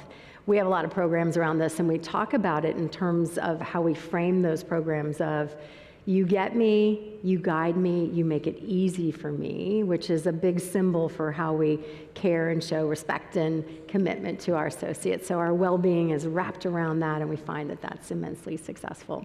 So let's talk about, we've got a room full of people here. Some organizations might be doing things around well-being, some might not. What advice would you have for us, Lisa, if we're embarking on making this investment? Where do we start? What are some obstacles and challenges we might have to overcome? Well, there's a few things to consider. I think first and foremost, I would say don't set it and forget it. It's not the type of thing that you just announce it once and say that it's available and expect that it'll have the results that you've had with that engagement that you mentioned. It really requires that we sort of breathe life into it day in, day out, week in, week out, month in and month out, so that our team members are reminded and encouraged to take advantage of it, so to really have that engagement going. And I think there are a few things that we've learned, I think even dating back to the pandemic, but that are even more true today through this sort of change fatigue that I talked about. One is boundary setting. That is, as I mentioned, it's a challenge for everyone at all levels, and I think it's an opportunity for us to reinforce and think about how to set boundaries.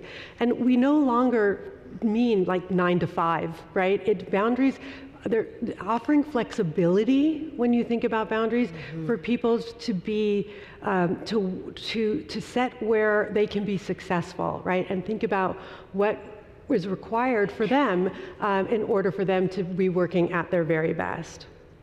And then finally, I would say on that topic is around leadership vulnerability. Yeah. So in 2020, our research showed that 35% of leaders talked about mental health within their work environment. And then last year, that number increased to 89%. So when leaders talk vulnerably and share their own personal experiences with mental health, it creates a sense of safety and trust, which is so important. And it's through that role modeling that it gives employees permission, right? If they're struggling, if they need support, it shows for them that it's safe, you can trust me, and they can bring those needs and questions forward for how they can get support within the workplace. I couldn't agree more. We have regular conversations on well-being, but specifically on mental health throughout the year, and the impact that it has in our associates to be able to then share their stories and talk about it and be able to utilize the services is just incredible. I've seen the firsthand impact of these strategies that you are describing and the positive impact that it can have in an organization. I've seen the ability for folks to really bring their full selves to work, and it's been game-changing for us. I can't tell you, since we launched Headspace, the number of times associates have reached out via email or Teams or have sought me out at public events and said, thank you. Thank you for seeing not just and caring for not just the physical side of my well-being, but the emotional and the mental side of my well-being for me and my family, because these services are all free to family members as well. It's been absolutely game-changing. Lots of tears of gratitude as well. And some of the things they love is the over 2,000 hours of content that you can access via the app at any given time. I'm a personal fan favorite of the sleep meditation content. If you are waking up and you can't get to sleep, there's a very soothing voice to walk you through a guided meditation. I love and get great feedback on the 24/7 access to a mental health professional via text, in some cases via person, the in-person therapy sessions, the virtual therapy sessions, and that we can get mental health coaches at any given point in time. So it's a holistic service, and it goes beyond mental health too, which is what we appreciate.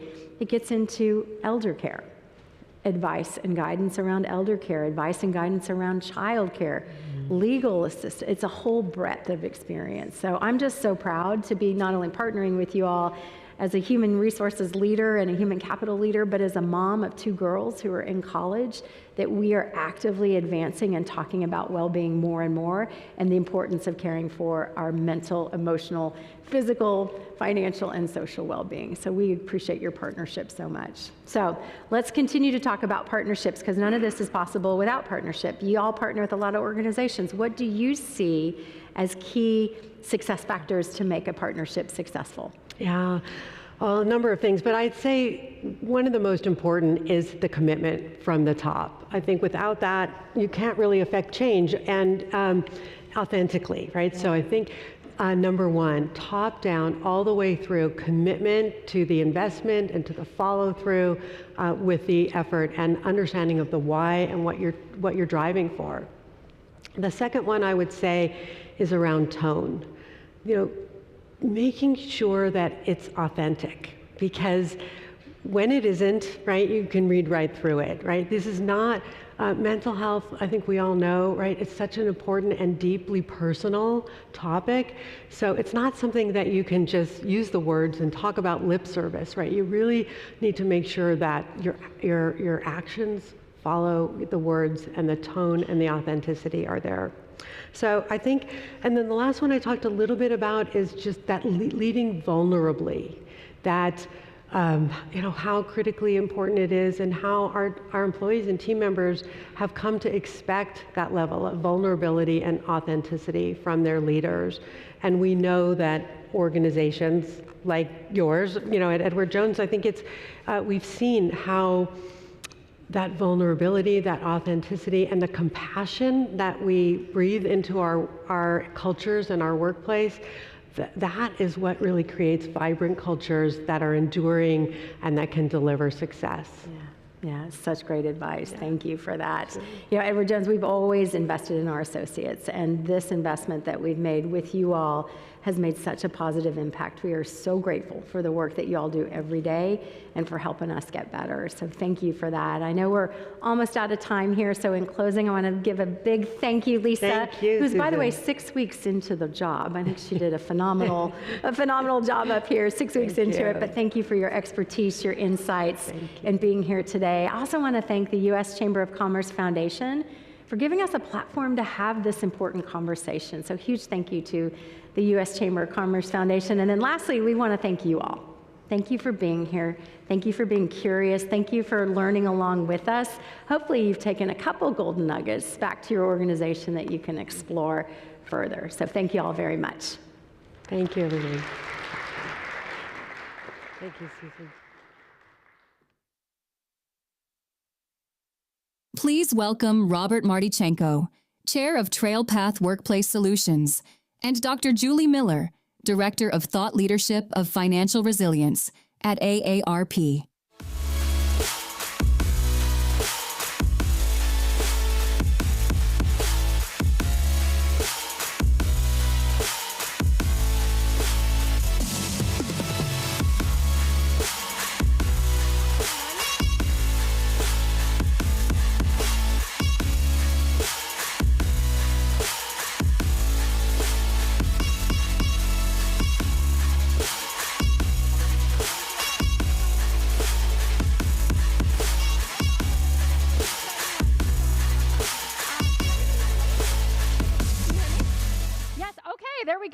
Well, that was a very exciting entrance. Thank you very much, Chamber of Commerce Foundation. Hi, everyone. My name is Julie Miller. I am at AARP, and I'm here with Robert Martychenko. Robert? Has anybody seen Robert? Robert Martychenko, oh, hey, Robert, hey, was looking for you. A small problem. They figured out that I'm naturally from Canada and I had to pay tariffs before I was allowed on the stage, so. Got it. Well, glad that you found your way. Great to see you. Thank you, Great Dr. to see Miller. Again, welcome everyone. Robert and I are so excited to be moving into a really, what we know will be exciting breakout session. We want to briefly introduce ourselves, chat with you a little bit about some of the themes that are resonating for us so far, and then give a bit of a teaser of what you can expect out of our respective breakout sessions. So Robert, you want to go ahead and introduce yourself? My name is Robert Martychenko, and this is a new community for me, and I can't tell, for the last day and a half, I have been overwhelmed. If I've ever been in a room filled with caring people, this is it. And so I have been a student. I've got half a book written, and so it's just a real pleasure to be here, and I can't wait to be part of a workshop. on meaningful employment environments. I've spent the last 2 years doing research and working with some organizations. I'm traditionally a supply chain and logistics person, and now I'm completely on the people side of things.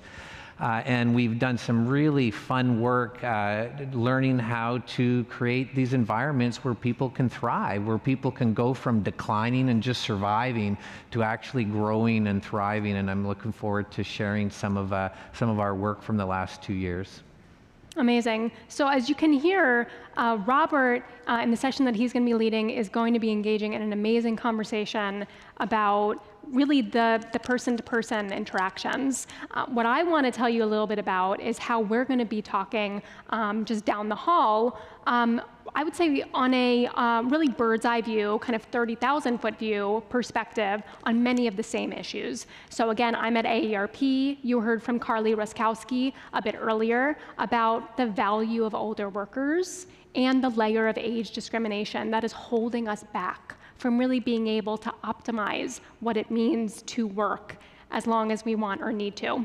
So with that said, we'll tell you again just a tiny bit about some of the sessions that we're excited to get into. Before that, I'm curious, Robert, would you mind sharing just a little bit about what's resonating for you so far for the past couple days? So the first thing is this word pathways. Can you believe, like it's been said probably 20 times, and the name of the organization that I'm involved with now is called Trail Path. And honestly, it was unrelated, and I'm saying, why does everybody keep saying pathways? And so this has just been flooring for me and really, really exciting.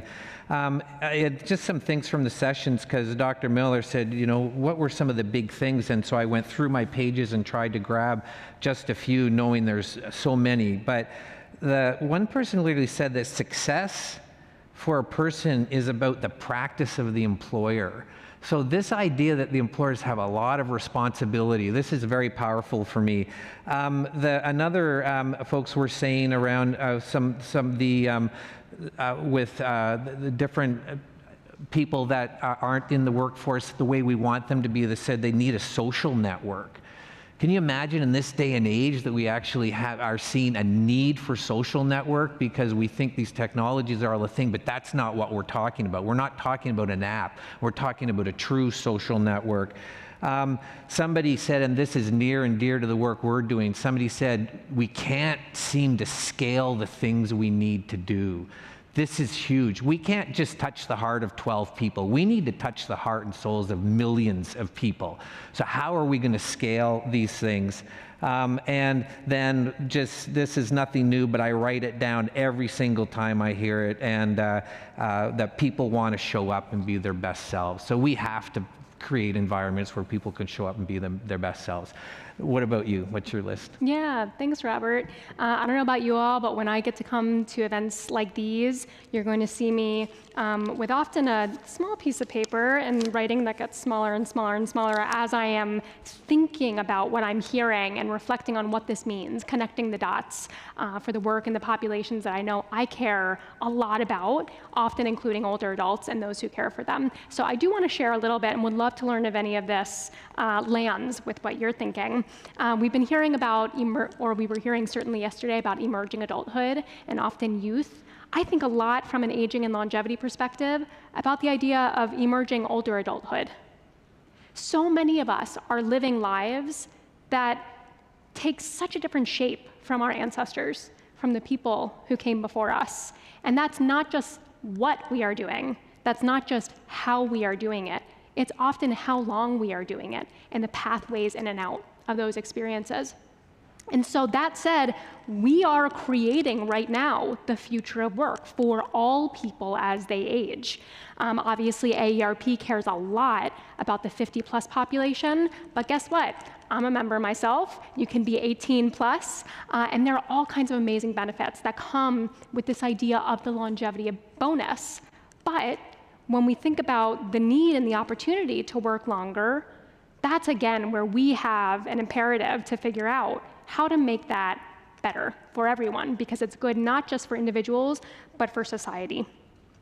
I'm thinking about this idea that I've heard of normalizing different ways to succeed. I think about different on-ramps and off-ramps with the kinds of care responsibilities that we've heard about, whether that's caring for kids as they're little, kids as they grow older, older adults, people in our lives who need us and rely on us. And then finally, what I'll say, Robert, is I heard this term today, opportunity populations. I hadn't heard that before. This is where I would fully underscore, as we talk about the 50+ population wanting and needing to work longer often, that is a key opportunity population, right? We know that in the United States, people age 50 and older contribute $8.3 trillion every year to economic activity in the United States. That's 40% of the GDP.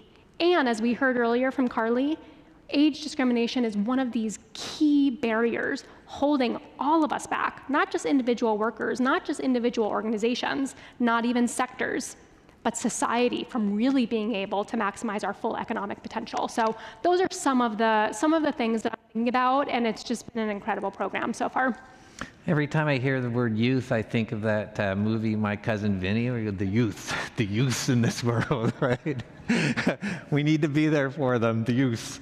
I love it. So with that said, this is now a great time for us to, again, just give a small teaser into what some of these breakouts are going to be. So do you want to give some highlights, Robert? What are you planning on digging into? Well, so it's the meaningful employment environment, and we have a framework that we've developed, and we've been working largely with frontline workers. We've now connected with thousands of workers at all levels of the hierarchy, but we're really focusing on the frontline workers, because this is right now in America, in supply chain industries, manufacturing industries, the turnover rates in these industries is anywhere from 50 to 100% a year annually. So businesses actually aren't stable.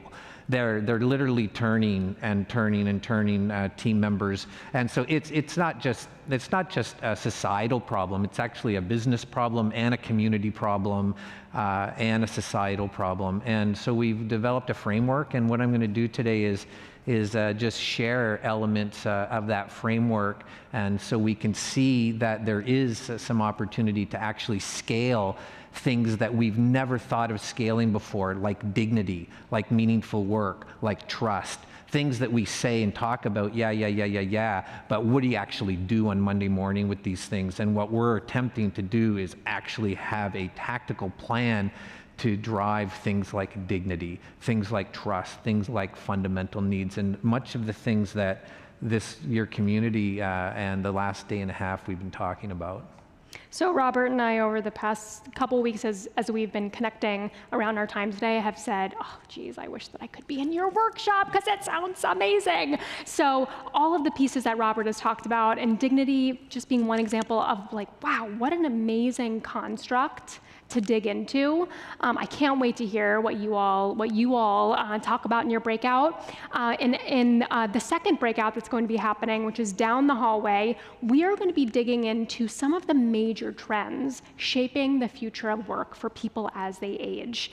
Again, you can hear this is one of these opportunity populations, right? So we know that we all have homework, and that is to make sure that we can break down barriers for people to be able to work longer in line with our longer lives.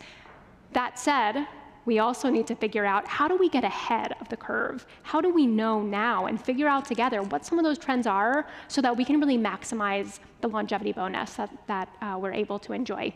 So with that said, we're going to move now to breakouts. If you want to stick in this room and really dig in, I would say particularly, would you say, Robert, to some of those, again, more maybe micro interactions that organizations can take those next steps. You can stay in this room. Please do move toward the front. If you want to, I would say go on a more bird's eye view level, 30,000-foot view, focusing on mega trends and more kind of systems level trends and what employers and society can do. You can head down the hall and you will find one of my colleagues from AARP in the back. There they are, raising their hands, to guide you to the Lee Anderson room. We're going to all meet in our respective rooms in 5 minutes from now. We'll be together for about 40 minutes or so. Till 25 after the hour. And then we will come back to this room. So thank you all in advance. Robert, what do you have to say? Thank you. Thank you. And please move up, everybody, and it's going to be fun. Yeah. Thanks so much. Thank you, Dr. Miller. Yeah. Thank you. Thanks, everybody. Okay.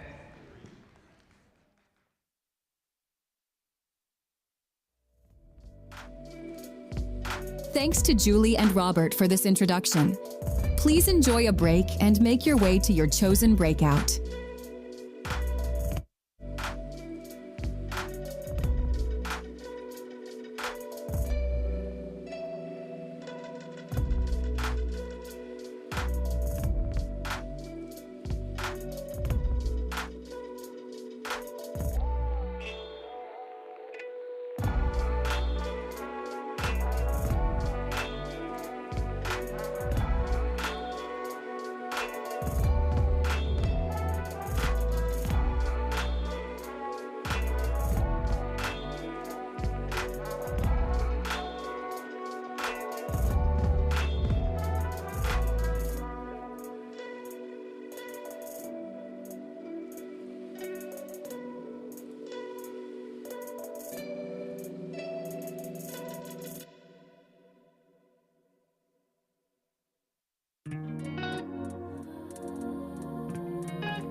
Hey folks, okay, good. Can I be rude? Can I just ask you to please move up, because I'm gonna try to be clever and get us engaged together here. So if it's not gonna work for me if we're not in cohorts. So if you don't mind, just kind of just come up a little bit.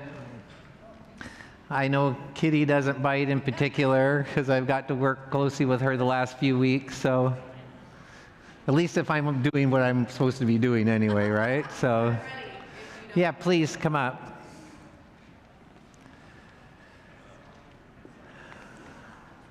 Okay, so let me see how I'm going to do this. Okay, I think I've got a plan, but you know what they say about, what is the old saying, that if you want God to laugh at you, just tell him your plan, right? So, okay, I do have slides because it's gonna guide us a little bit here. So let's get this moving forward. Oh. Do I need to point this in a particular direction? Okay, I'm going to find the sweet spot. Okay, just real quickly, trail path. So we for about the last 2 years, I've been kind of knee deep into the people side of things, and that's why coming to this conference has just been absolutely incredible. I was saying to my friend Howard, who was really kind of the precipice for me to be able to come here today, there is so much going on that I had no idea. And you know how when all of a sudden the world gives you awareness of something, and then you become curious and you start to dig into it, and then you go, okay, this is a whole thing.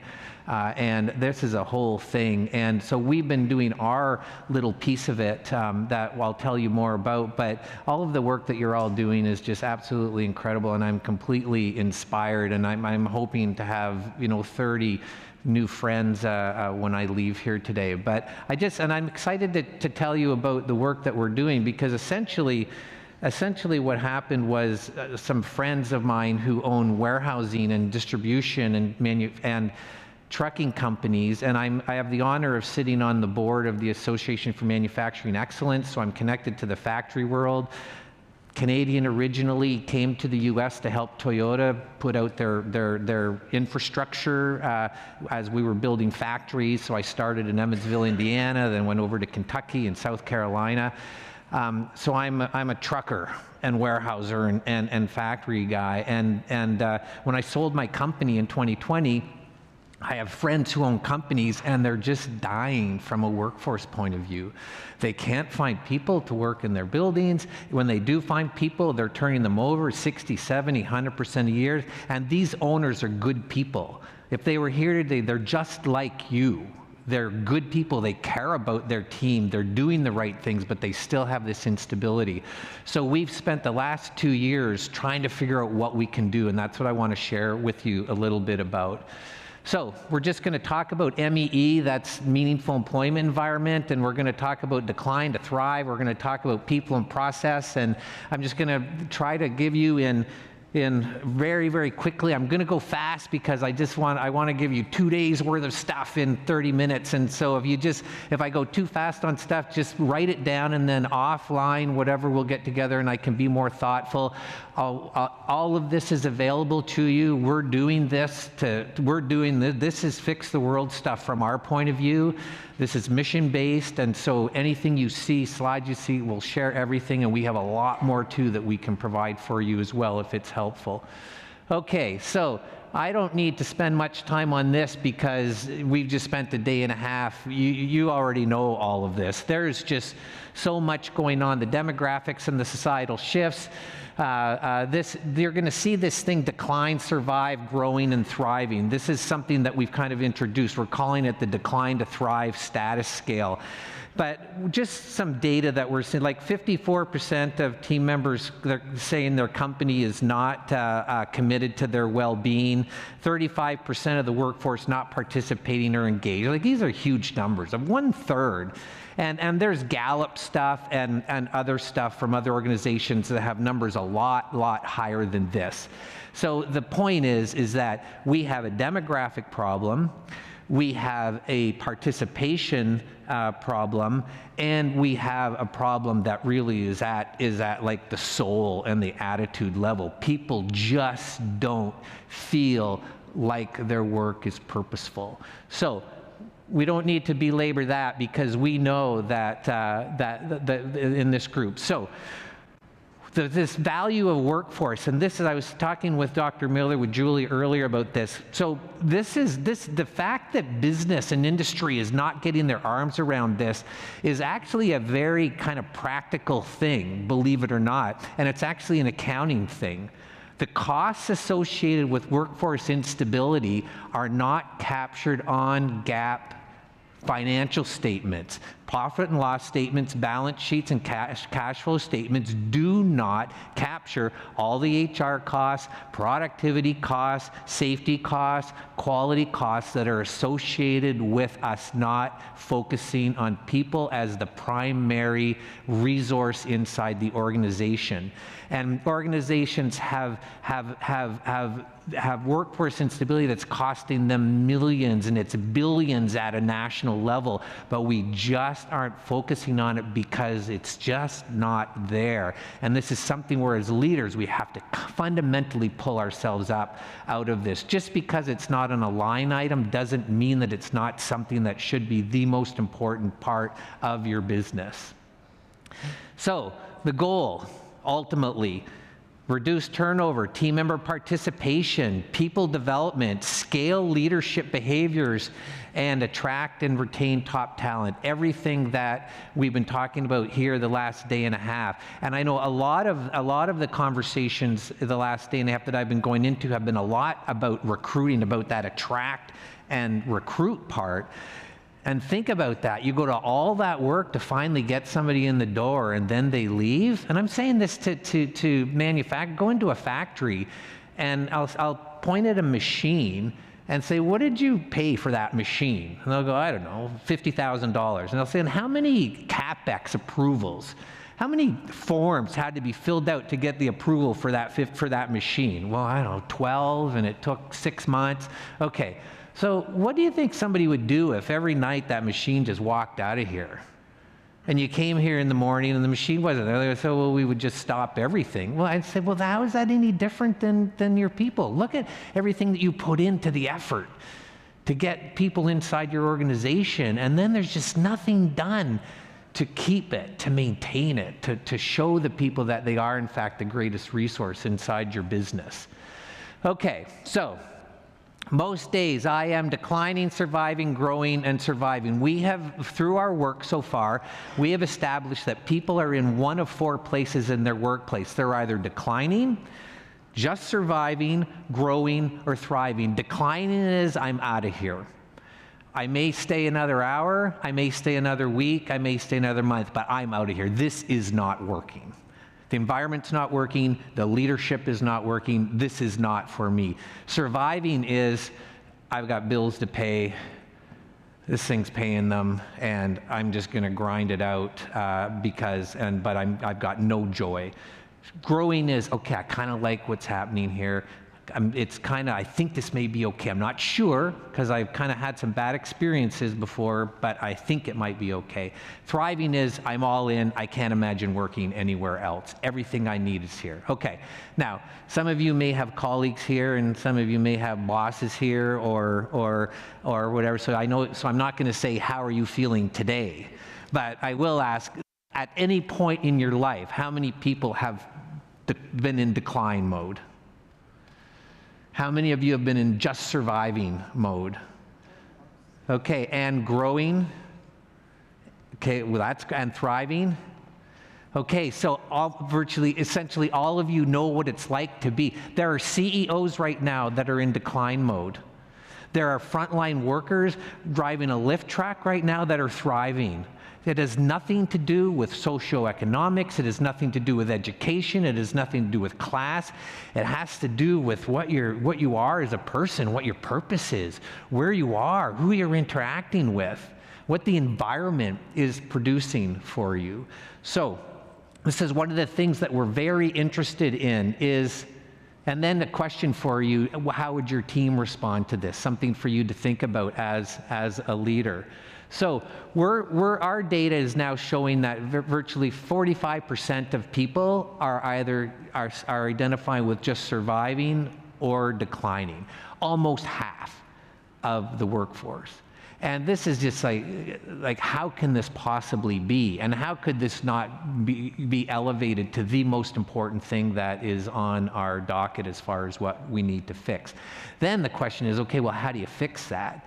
And one of the things that we're doing at TrailPath, because our goal, this is my big year to turn 60, so I have one mountain behind me that took 20 years from a career point of view. I don't have another one in me that can take 20 years. So I've said to my team, like, we got to go fast here, or either that, or I'm got to just duck out and you can go fast. So we need to figure out how to scale things. And so we've got this platform that we've developed. And one of the things we're doing on the platform is we're literally asking people, like a worker could go on the platform and literally put that they're declining, just surviving, growing, or thriving. And at first, people said, nobody will ever do it. Nobody will ever do that, Robert. Well, we have 73% of the team members, and we're engaged with thousands of people across these companies that we're working with. 73% of the people inside the organization are telling us at least once a month. 50% are hitting it once every 2 weeks. They have the courage to say it because something's happening. If you hit I'm declining, it goes to your leader, and the leader has to do something, as opposed to you just saying I'm declining at break, I'm in my car, and I'm out of here. So this decline to thrive is a very important thing. I heard the word thrive at least 8 times today and yesterday. So we all know what we're talking about here, but we need to know that we have to make people to grow to that area. Okay. 40% of people have trust to share this with their leaders. If this is in the surveys that we've done, where we're asking them, this is before they're working with TrailPath, where people are saying, yeah, no, I wouldn't share that kind of information. And we're showing now that, in fact, they will, if they know something will come from it. It's like the old suggestion box. It doesn't do anything if you don't ever follow up on it. Okay. So this is what I am going to do. We're going to go through the framework, and I'm going to show you the MEE framework, but I want you to be looking at it from different perspectives, okay? So this is totally kind of spur of the moment. From here over to the left, you are executives. You're executives, you're CEOs, and you're running a company, and I'm presenting to you. I'm coming in saying, okay, you've got high turnover. Okay, this group here, you are middle managers and directors. You've been down there. You want to be with them one day, but you're in the middle of the organization right now. So you're working in the business and you're working on the business, and you don't know what's going on half the days. They kind of know what the big decisions are. And guess what? You're the team members. You're down, you're on the machines, you're loading trucks, okay? So do me a favor and go into this, as I do this, go into this persona, like be CEO. Think about what I'm saying as a CEO. Think about it as a middle and director. Think about it as a team member. And we're going to get some of your thoughts as we do this. Okay. So, path forward. What is a meaningful employment environment? This is what we've established. As a meaningful employment environment is an environment where trust has been established, fundamental needs are being met, the environment is participative, and the work is meaningful. You'll notice that the word culture is not there. We've completely taken this idea of culture out. I don't want to go in and have conversations with leaders and say, oh, this is about culture transformation and you need to change your culture. Because what we've learned is that the culture, everybody thinks that culture, is the thing, what's the old saying that culture eats strategy for breakfast? Have you heard that? Well, what we've learned is the hour-to-hour work environment will eat culture like a little snack. You can say your culture is, oh, well, we're entrepreneurial and we're fast-paced and we make decisions on the fly and we work hard. There's your culture. Sounds wonderful, and you might go, wow, I really want to be part of that. But the hour-to-hour work environment then could be a distribution center with scanners that don't work, lift trucks that never get maintained because there's no discipline, but you're fast-paced, you make decisions on the fly. Yeah, you bought the wrong warehouse management system because you're entrepreneurial and fast-paced. Meanwhile, your team members have to deal with this elements of the culture. So we are focused on the environment. The hour-to-hour is very different than culture. And we need to, there's two very different words, and we're trying to really get that message across, that we need to talk about the environment, what's happening in the minute-to-minute, hour-to-hour. Okay, so here's the framework, and I'm not going to spend much time on this right now because we're going to go into all 4 sections. And remember, but now you're looking at this CEOs, director, managers, and team members. Okay, so the first 2 things are the 2 guiding principles: dignity and meaningful work. These are the 2 things. So if somebody says to me, if I get a chance to talk to an executive, and they're one of these executives that, you know, type A, just, Robert, I don't want any of you, just tell me, what is this thing? And they say, tell me in 2 words, my answer is dignity and meaningful work. People need to know that they're valued for no other reason than they're a human being, and the work needs to be meaningful. So, in the lean world, which is what I come from the Toyota production system and OpEx and so forth, there's a term called culture of respect. So in the lean world, we developed a thing called culture of respect. And I am now in I kind of got myself in a little bit of a bind with all my lean buddies because I'm telling them and the lean community that we chose the wrong word. Respect was the wrong word. The word should have been dignity, because respect can be given. Respect can be taken away. Jonathan, you can decide to respect me. You can go, oh, you know what, Robert, nice resume. Yeah, it looks like you've accomplished a couple things, and I hear you're a good dad and all that stuff. And so you can choose to respect me, and I can choose to respect you. But we can also decide not to respect each other. Dignity is different, right? As Viktor Frankl said in his book, right? Dignity is, I deserve your respect for no other reason than I'm a human being.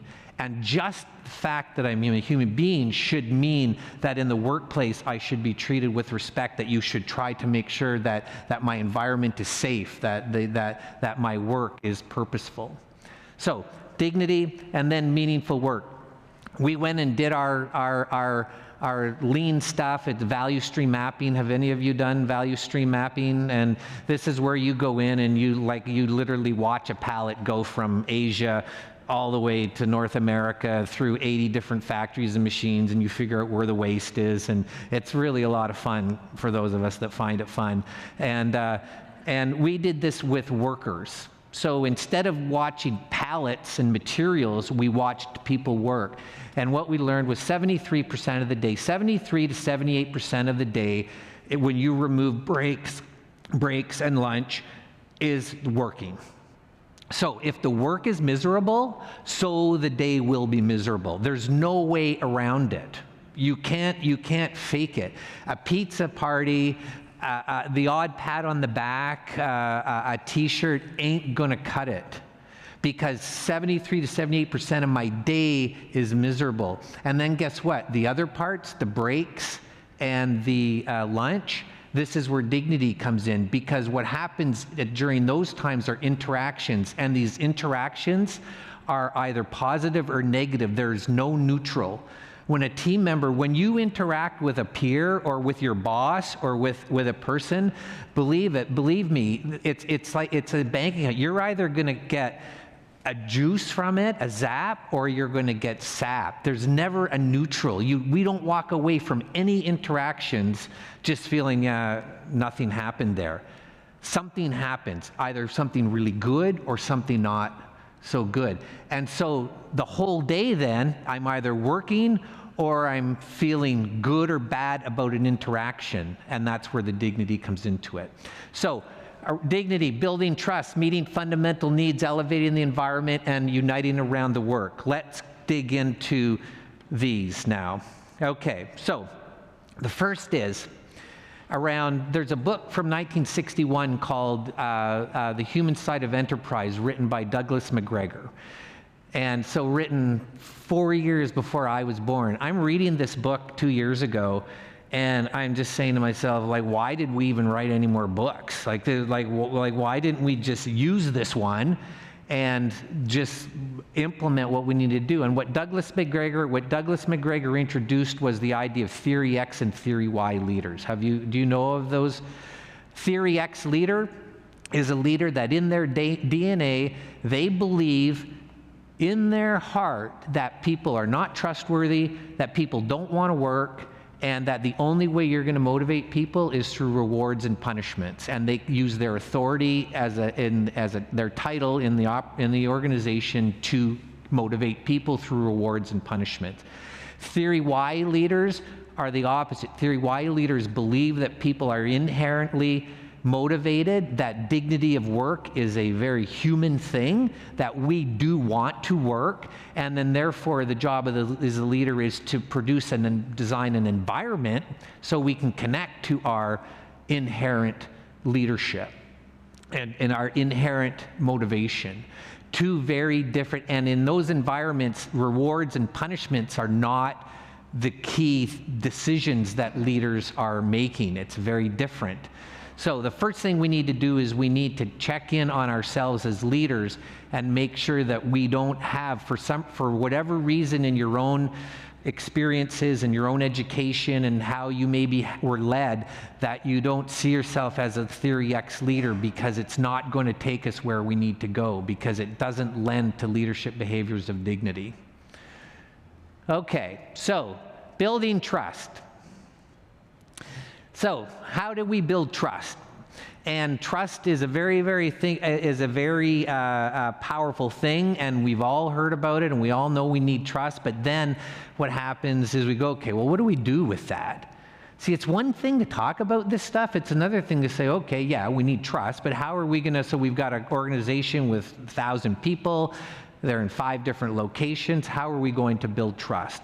So from the point of view of our work, this is what we've determined. And one of the things that we're doing is we are really trying our best to keep this simple. We've got our 10,000 hours into putting this back and forth. And I have a lady, Carol Boyd, who's my grammar ninja, and she's helped me with some of my books that I've written, and she's a retired teacher, and we send her everything, and we say, okay, this needs to be accessible to anybody at any education level. And this is not about creating some new fancy things. This is about, like, if we're going to connect with millions of people, we got to connect with millions of people. So to build trust, the first thing is we need to know people's stories. We need to know people's potential, and we need to develop people. So we need to have a way inside the organization to know people's stories. What is their experience? Where did they work before? Did they have a good boss, bad boss? Their present situation, how are they feeling? That's the decline to thrive. Will they tell us how they're feeling? What are their goals? The one slide earlier today, it was something. I'm like, man, see, that's it. And there's a book called The Dream Manager. I don't know if you've read it, where this organization is literally sitting down with people. We've found out in our work, there's one team member at a warehouse in California. She wants to get her driver's license. Company never knew that. And so now they're facilitating and helping her financially and with time to do the written part of the driver's license, and then they're going to help her do these things. You know, when people are writing down their goals, owning a home is something you hear over and over and over and over. And owning the home was the American dream, and it's getting so far from people now. So do we even know these things? And then strengths, weaknesses, and areas of opportunities. One of the most misunderstood terms I'm learning now is human resources management. Because when you say human resources management, you picture a department, and you picture people bringing people in and making sure they have benefits and payroll and all that. When I think of the word resource, I think of what's the resources that the person has. right? Like I'm decent with numbers. So that's a resource, right? I could be a resource to Jonathan if he needs something that's good with numbers. My youngest daughter can use Premiere Pro, you know, the video editing stuff. That's a resource.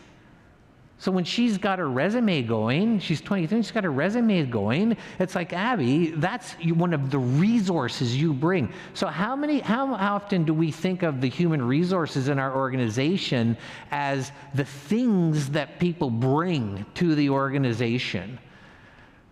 The skills that they bring. I've heard the word skills, that we're going to a skills economy. That was new to me, and I wrote that one down, skills economy. And we're going to be using that all over the place, Howard, right?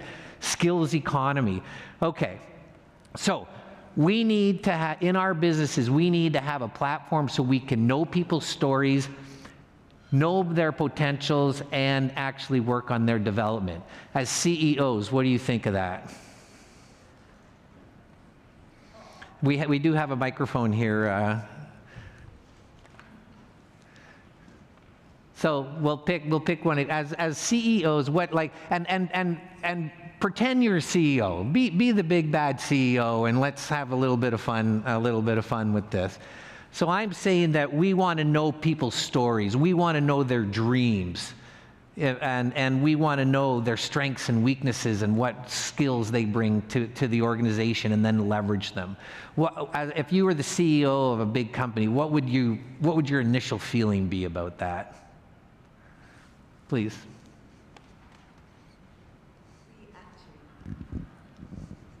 We actually implemented internal, like a Wikipedia for the company. When an employee comes in, they put their portfolio and profile, and we included what's the interest that you have, and what are the areas of travel or whatever it is. And within the company, we have group chats, and there are chat systems where they're like gardening and cooking, and so people share, and that's beautiful too. Even weekend enjoyment. And has this been positive for the organization?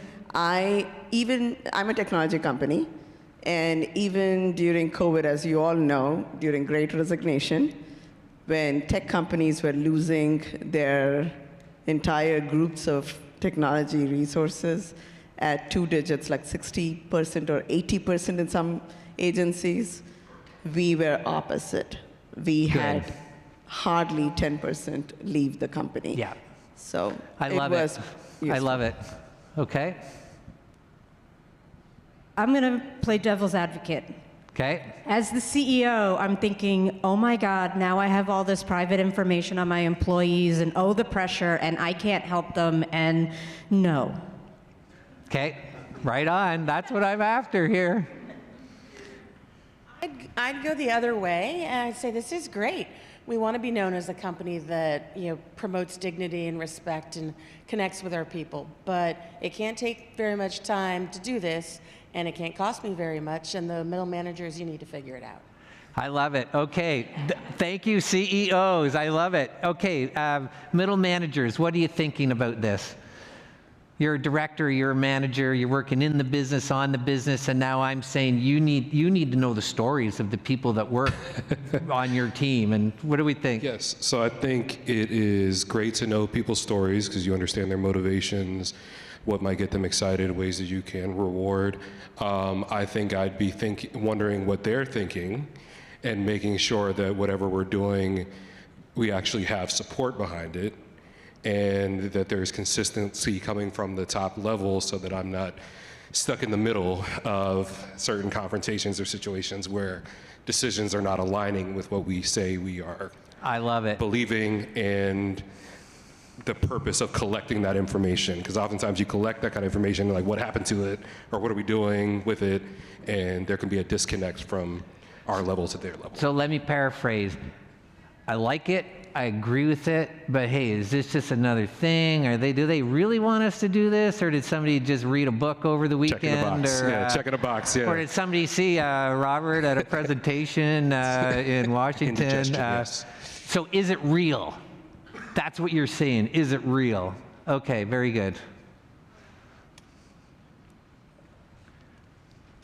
Okay, so I would be thinking, did this land in the right department? Doesn't it sound like HR? Can't they send out a survey and collect this information? My job is to produce results, and I'm thinking about outcomes and impact. So that's how I would right. be thinking. You're looking at your KPIs and your performance bonuses and where you're red and where you're green. Okay. This is perfect. Team members, what are you thinking? Team members, we're saying we want to know your stories. We want to know your dreams and your aspirations. What are you thinking? So it's been kind of funny listening to this conversation because I've actually been in the leader role, and I was like, no thanks. I want to be in this role, so yeah, I want my story to be heard. And I want my managers to know what motivates me. My strength is not to be the one listening to the stories. That's what I learned. But I do think there's an important piece to when someone's in that role and understanding what motivates your team, because I've worked under leaders who didn't do that, and it was really hard. And I've worked under leaders who made that the platform that they lead from, and it's been the most rewarding. It's the role I'm in now, and it's the most rewarding to have leaders like that. I love it. Okay, perfect. We're gonna need more time, folks. I want to get through this though. Unfortunately, we probably won't have time to get through the whole framework, but I'm more than available to any of you if this is of interest to you. But I want to tell you two things that I've learned to make sure that we get to. And this studies that I ran into. So I'm a hiker. I'm a mountain guy. I love the outdoors. The outdoors is my therapy in many respects. And when I've looked into this, when I found this research, I just found it so fascinating. And that is that some academics have actually done some work where they've taken people to the mountains, and they'll have a person stand there with a very heavy pack on, and they'll ask them how far they think the mountain is and how high they think the mountain is. So in other words, how far and how high. In other words, getting to how hard do you think this expedition is going to be? And then, and these are all in controlled things, and then they'll take the pack off, and they'll do similar questions, and then they brought teams together so you're with people. And as you can imagine, I know you know where this is going, right? When I'm by myself and I have a heavy pack on, the mountain feels very far away and it feels very high. The trip feels very difficult.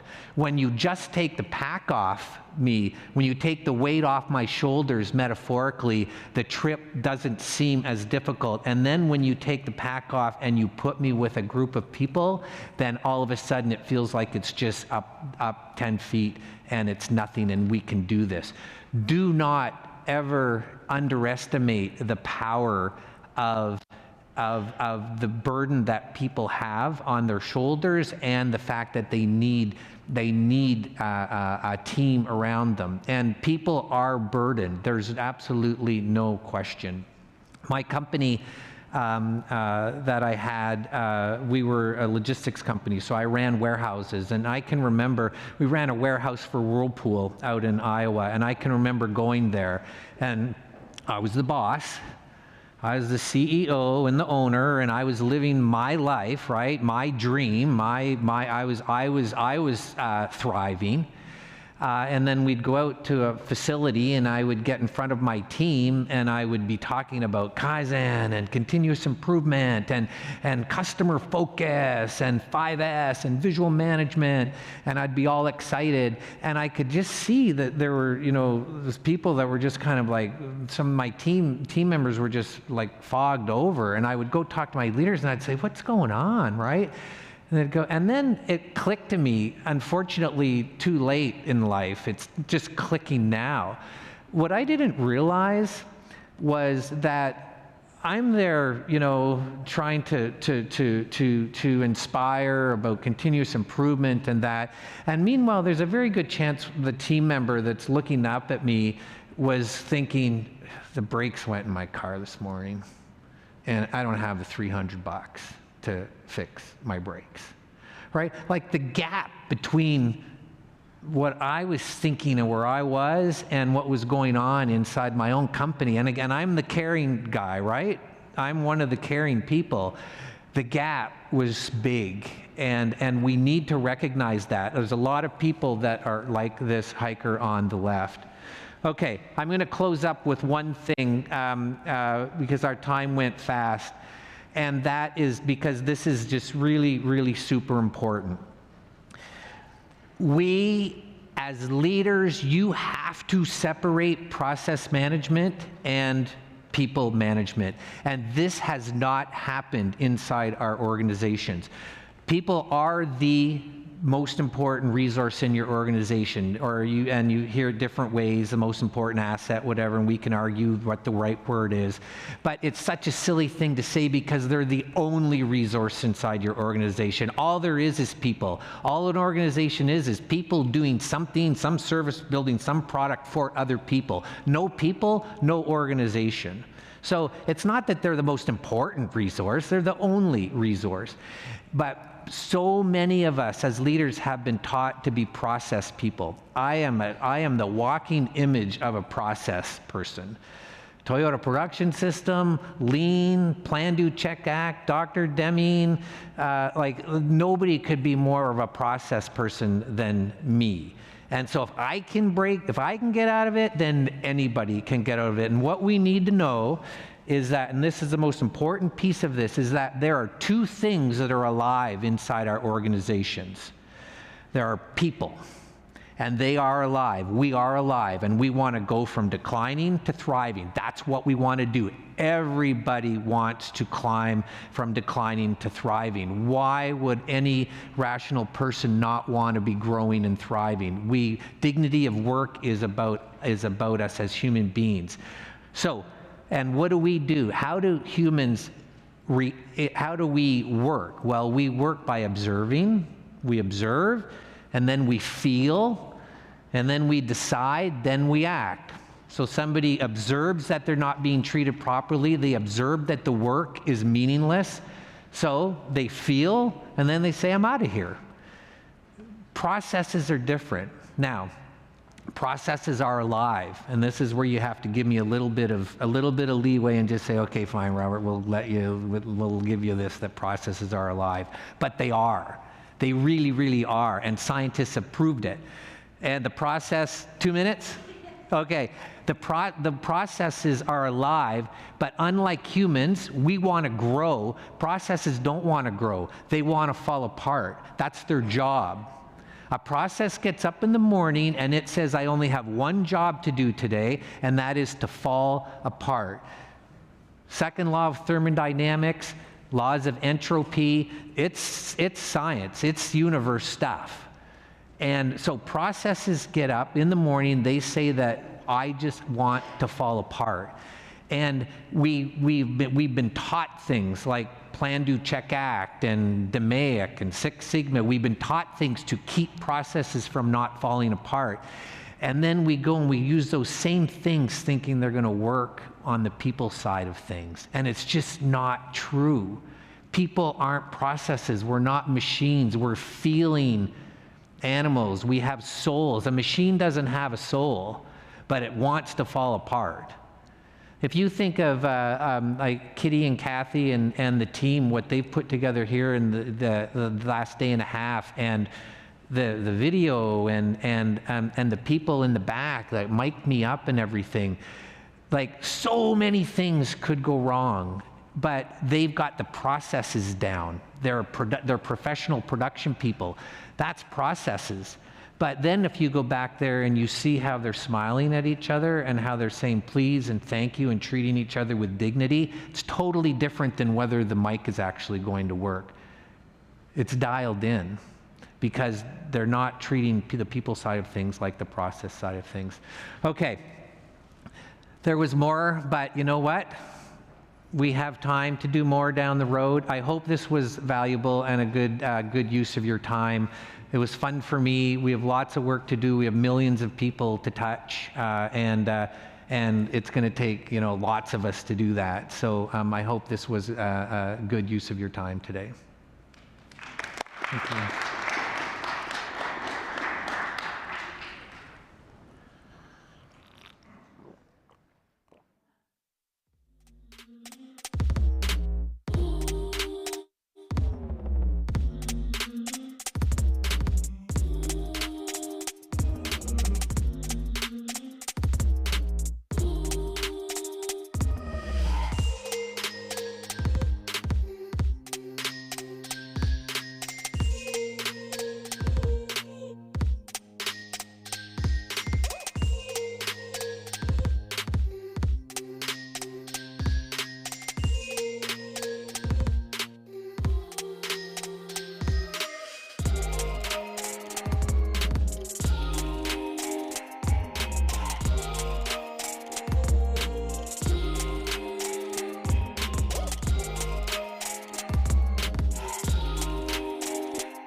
Please welcome Nitzan Pellman, founder of Climb Higher, for this momentum moment.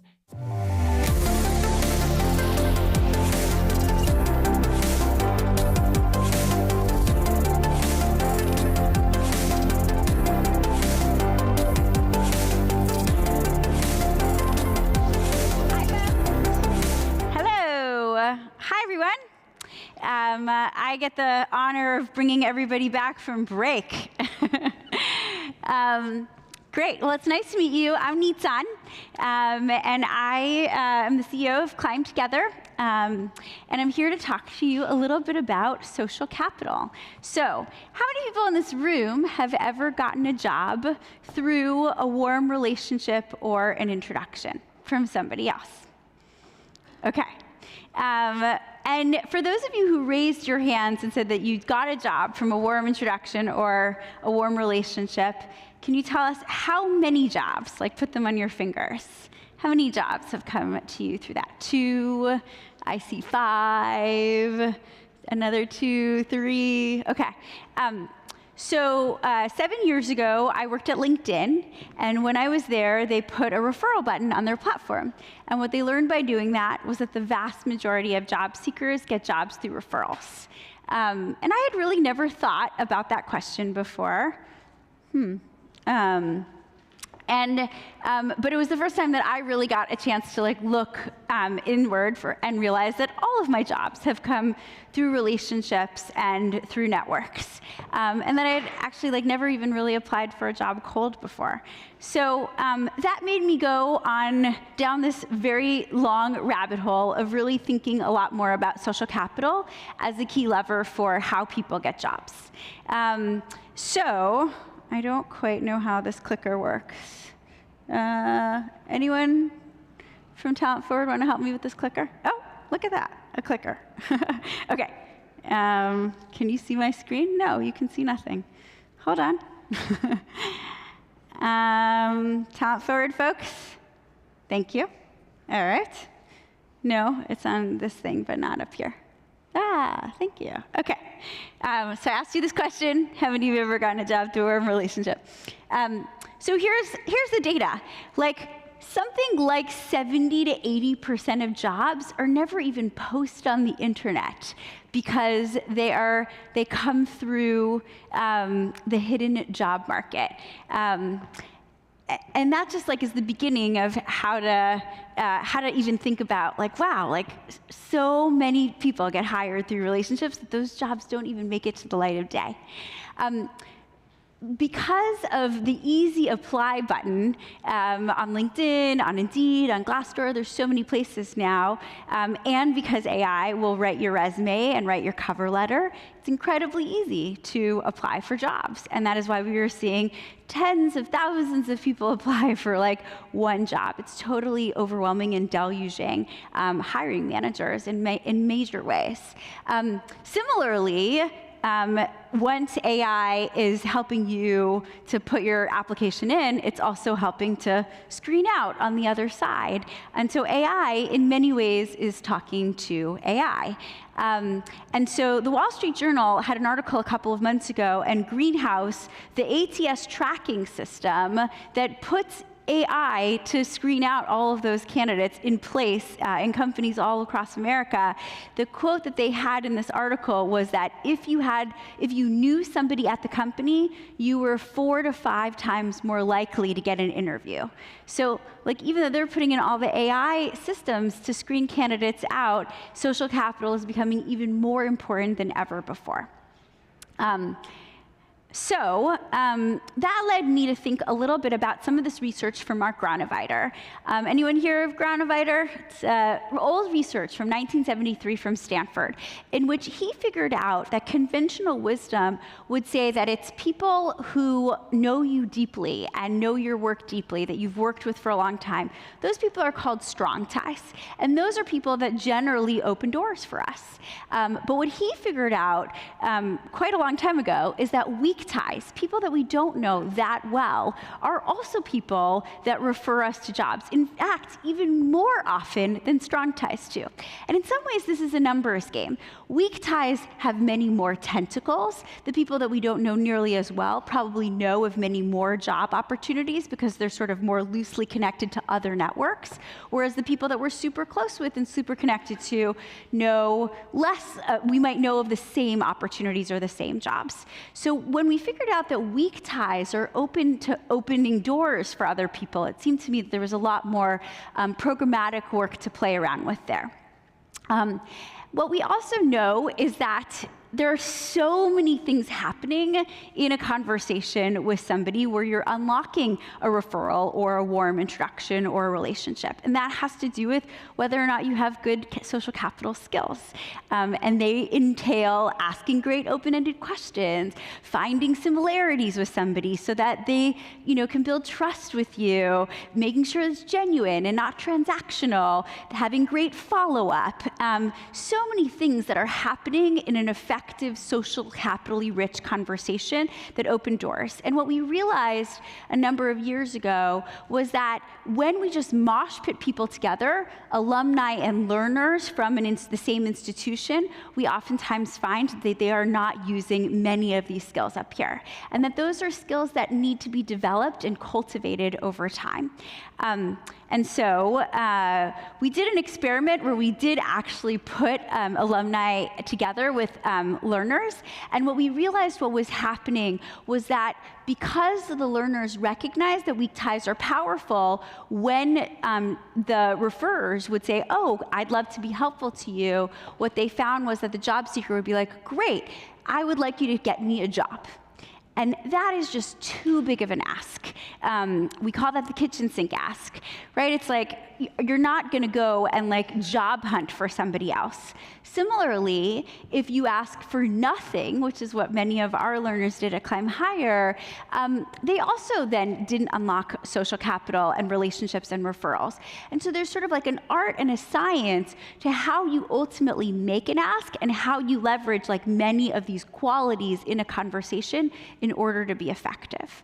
And we call that the Goldilocks ask, that sort of middle of the road ask in which you have a positive rapport with somebody and then you send them a note and it says I noticed that you know this person, I figured that out from LinkedIn, and I wanted to see if you'd make an introduction. Here's a blurb about myself. Would you be willing to make that intro? And as long as we have positive relationships, that's where we can actually see opportunities get unlocked, is when we can get to that Goldilocks ask, that really clear 5-minute or less ask. And this is the sort of the formula of how to unlock social capital. So making asks are scary, and they take practice and work. And that is what we do at Climb Together, is we help universities, 2-year colleges, 4-year colleges, and other workforce organizations to help build this capacity in learners, both skills and mindset, to be able to make an ask. And the way that we did that is through building a AI social capital bot, because everyone else is building bots, so why shouldn't we too? And her name is Goldie, and I wanted to show you what she looks like. So talent forward folks, would love for you to throw up on the screen Goldie.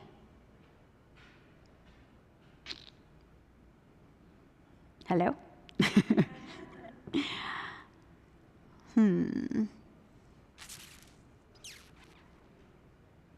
Talent forward, folks?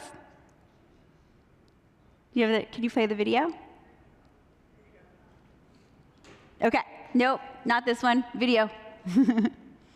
That's a good start. I like that you bring in both personal interests and work experience. It makes you more relatable. Can you pause it for 1 second? Full introduction now? Just say it naturally, as if we're meeting for the first time. Thank you. Okay. Hi, my name is Ezra. Pause. Can you pause the video? I'm a sophomore at Berkeley High. I like to do art, and I really like working with kids and stuff like that.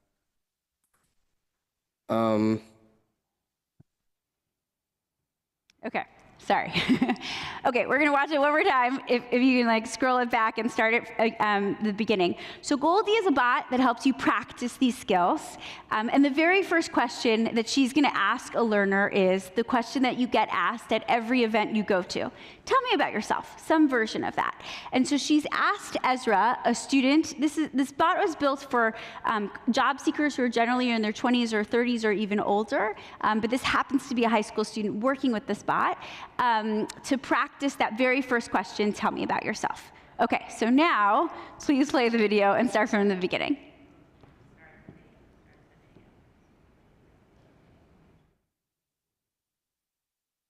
That's a good start. I like that you bring in both personal interests and work experience. It makes you more relatable. Want to try giving your full introduction now? Just say it naturally, as if we're meeting for the first time. Hi, my name is Ezra. I'm a sophomore at Berkeley High. I like to do art, and I really like working with kids and stuff like that.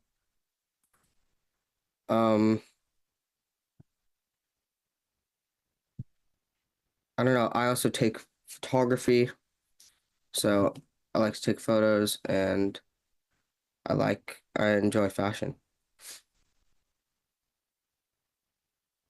Thanks for sharing, Ezra. You've got some really interesting elements there, especially your passion for art, photography, and working with kids. Let's make your introduction even stronger. Which of these interests would you most want to highlight when meeting someone in a professional setting? Probably, my energy and having like, what's the word? Sorry. And engagement with kids, I think that's really important because it's like showing that you're active and ready to embrace like hard work, because kids are hard to wrangle.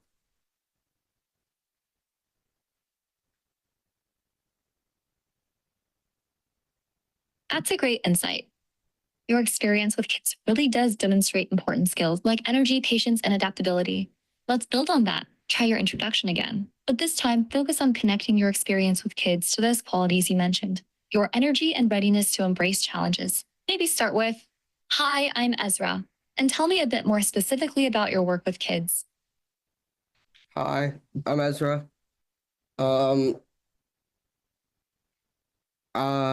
I'm a student at Berkeley High School, and over the summer I worked a job at Camp Keynote, and I really enjoyed working with the kids there.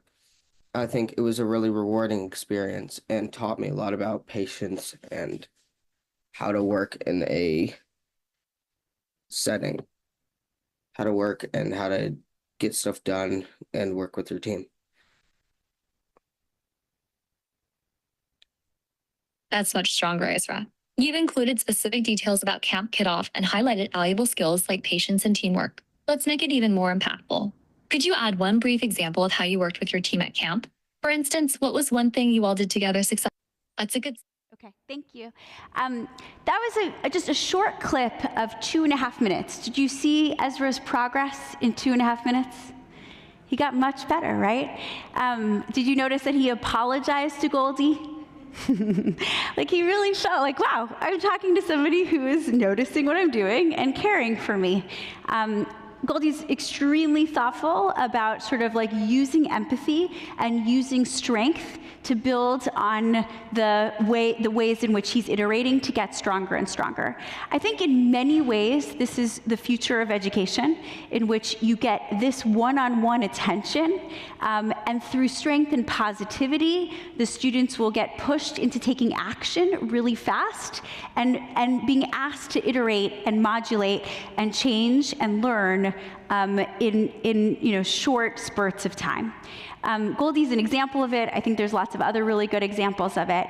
But if you're interested in sort of like thinking more about how do you build relationships between your alumni, specifically your employed alumni, because they're the ones that may be able to unlock jobs and referrals for your current job seekers, either at your institutions or at workforce organizations or at companies, wherever it is. This is an opportunity and a tool to sort of use Goldie to integrate that work, but also to think about using it as a tool for practice, but ultimately a tool for action. And this is a really good example of where AI is programming to get people to actually get to humans, not to be stuck on AI, but it's a really good opportunity to use AI to get really good at the things that you need to get good at in order to unlock an opportunity at the end of the door. So come chat with me if you're interested in any of this. Wonderful to see you all.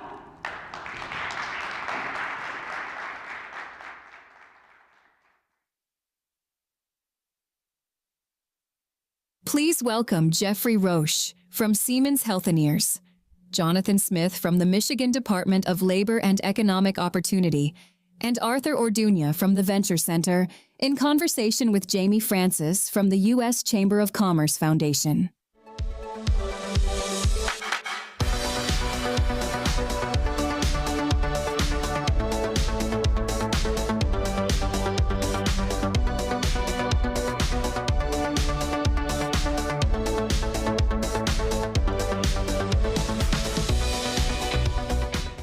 Good afternoon. I was about to say, that's when y'all say it back. We'll do it one more time. Good afternoon. Thank you so much. Well, we're excited to dive into this conversation. You know, we've been talking about transformative trends that are reshaping America's workforce. And something that has come up the past 2 days is this shift to skills-based hiring, which is so critically important to have employers engaged in that conversation every step of the way. Now, I find this particularly interesting in the context of new jobs and emerging industries. And so that's really where we're going to focus our conversation on for this fantastic panel. And at the U.S. Chamber of Commerce Foundation, we are actively working at this intersection of opportunity and challenge when we think about what are the skills necessary to be successful in the workplace, particularly for new and emerging industries, and how do we make sure that our training programs are going to be aligned with the needs of industries? How are we creating effective talent pipelines so that talented individuals can access these really exciting opportunities? So I am thrilled to be joined by this very esteemed group of panelists who are, we consider them pioneers on the front lines of industry innovation and workforce development. And we'll have a chance to talk about, you know, for these new industries, emerging roles within well-established industries, what have been the challenges, what's been encouraging and exciting, and hopefully leave you all with some tactical tools and strategies and valuable insights if you yourself are thinking about how are we really trying to reshape the workforce. So we're going to go ahead and get started. Arthur, I'm going to start with you and would love for you to provide a little summary for the audience of who you are and what you're doing with the lithium industry in the state of Arkansas. Sure, and Jamie, thank you for inviting me, and this has been a fantastic day so far. Really have enjoyed the presentations. So I'm Arthur Orduña. I'm the Executive Director of the Venture Center, which is an entrepreneur support organization based in Little Rock, Arkansas. We support and accelerate the success of entrepreneurs, startup founders, small businesses, and corporate innovators with a vision of helping to raise Arkansas to national and even global levels of entrepreneurial success. One of the ways in which we do that is partnering with the state, in this case with the Commerce Department as well as the Energy Department, focusing on helping to accelerate success in new industries. An exciting new industry in Arkansas is based around the discovery of lithium and lithium reserves in southwest Arkansas. The Venture Center, in partnership with Southern Arkansas University, South Ark University, University of Arkansas System, and Apprenticely, we are putting together a talent pipeline management program and platform focused on helping to identify and create new opportunities through the lithium producers and employers that have started to invest in southwest Arkansas, and specifically into both initiatives into K-12, 2-year, 4-year, as well as reskilling new workers. Lithium Learns and Lithium Works which is what we're putting together with the help of the state, is going to be based on TPM, on the TPM framework. I'm happy to talk more about it as we go through this panel. Yes, and we're so excited and grateful for you all to leverage the TPM framework to do so. Jonathan, how about for you? Tell us a little bit about your evolving workforce needs in the state of Michigan. Sure, thanks. Yeah, and thanks for having me. So I work for the state of Michigan and have been leading the launch of a new office that was created by the legislature and signed into law by the governor a couple of years ago that is focused on managing clean energy transitions, and in particular, the transition of our state's auto industry as it goes from internal combustion engines to electric vehicles. And that work is helping make sure that our employers, our communities, and our workers are prepared for those transitions and that they can actually benefit from the economic change that we're likely to see. Part of that work has obviously been touching on workforce issues, and so last year we launched a collaborative, an EV Workforce Hub, where we brought together 300 stakeholders from around the state representing local government, nonprofit, local workforce agencies, training providers, community colleges, labor unions, everybody who has a stake in the workforce system to identify the 4 big challenges that everyone agreed represented the biggest challenges to address in the workforce system as we tackle this new sector, this new industry. And we've been working through collaborative efforts to identify pilots and programs and solutions to address those challenges. And so it's been a really effective model for trying to get greater collaboration and cooperation within the system between all these different stakeholders who, while they all have individual interests and needs, collectively all are up against some of the same issues and benefit from shared solutions.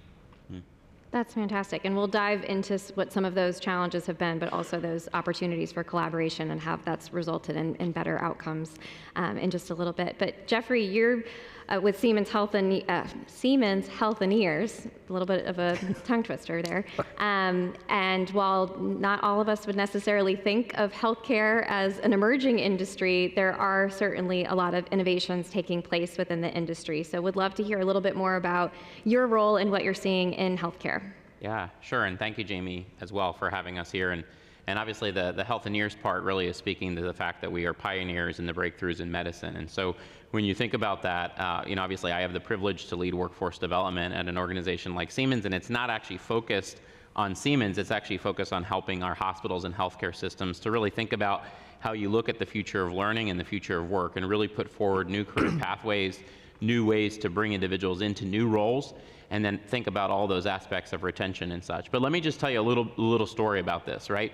So I sit here as somebody who lives, and sits here with all of you today because of a medical device. And so a lot of us don't realize that we sit in a country today that so many of the individuals that are making these medical devices and actually repairing and making sure the medical devices continue to be working, we're at significant shortage. Most people don't realize that. If you look at hospitals around the country, biomed, most people think about biomed, they don't understand the full complexity of it. But we're at significant shortage. And I'm an individual that wouldn't be sitting here without the pacemaker that I have that's about this big that gets checked all the time. That's why I consider it a privilege to have served in a role in global med tech, because ultimately we are enabling these breakthroughs in medicine.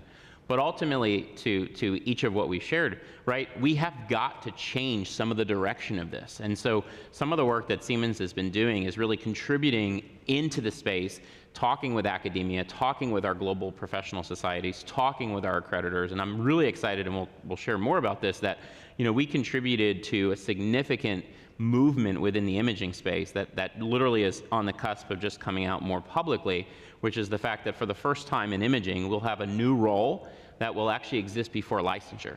And this is really, really important because this can provide opportunities to youth. It can provide opportunities for someone who's never served in healthcare. And so if you think about a medical assistant role for the first time in imaging, we'll have an imaging medical assistant or an imaging medical aide that will actually go through curriculum, be trained, hands-on. They will not ever be able to do your scan because it has to be a licensed professional to do your scan, but they can do everything else.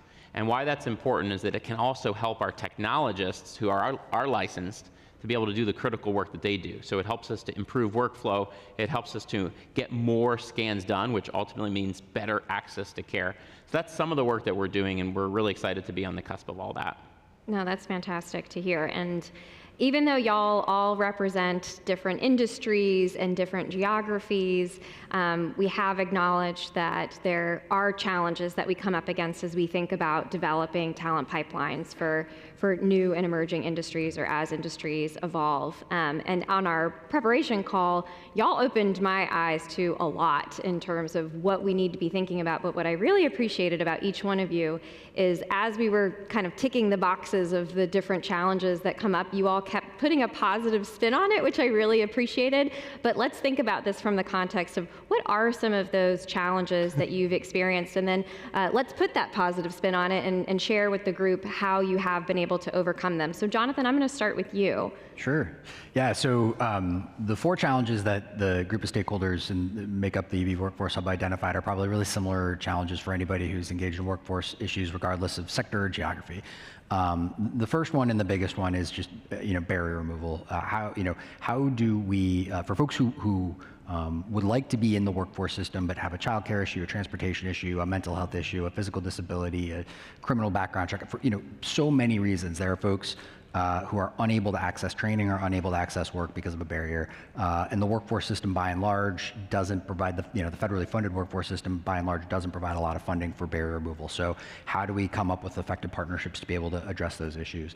But another challenge for us has been how do we make sure that our workforce training programming and our policies are informed by really good data, and that data is coming from employers, that it's informed by real employer need, and that we are training for the best and most accurate projections of what future employer need will be.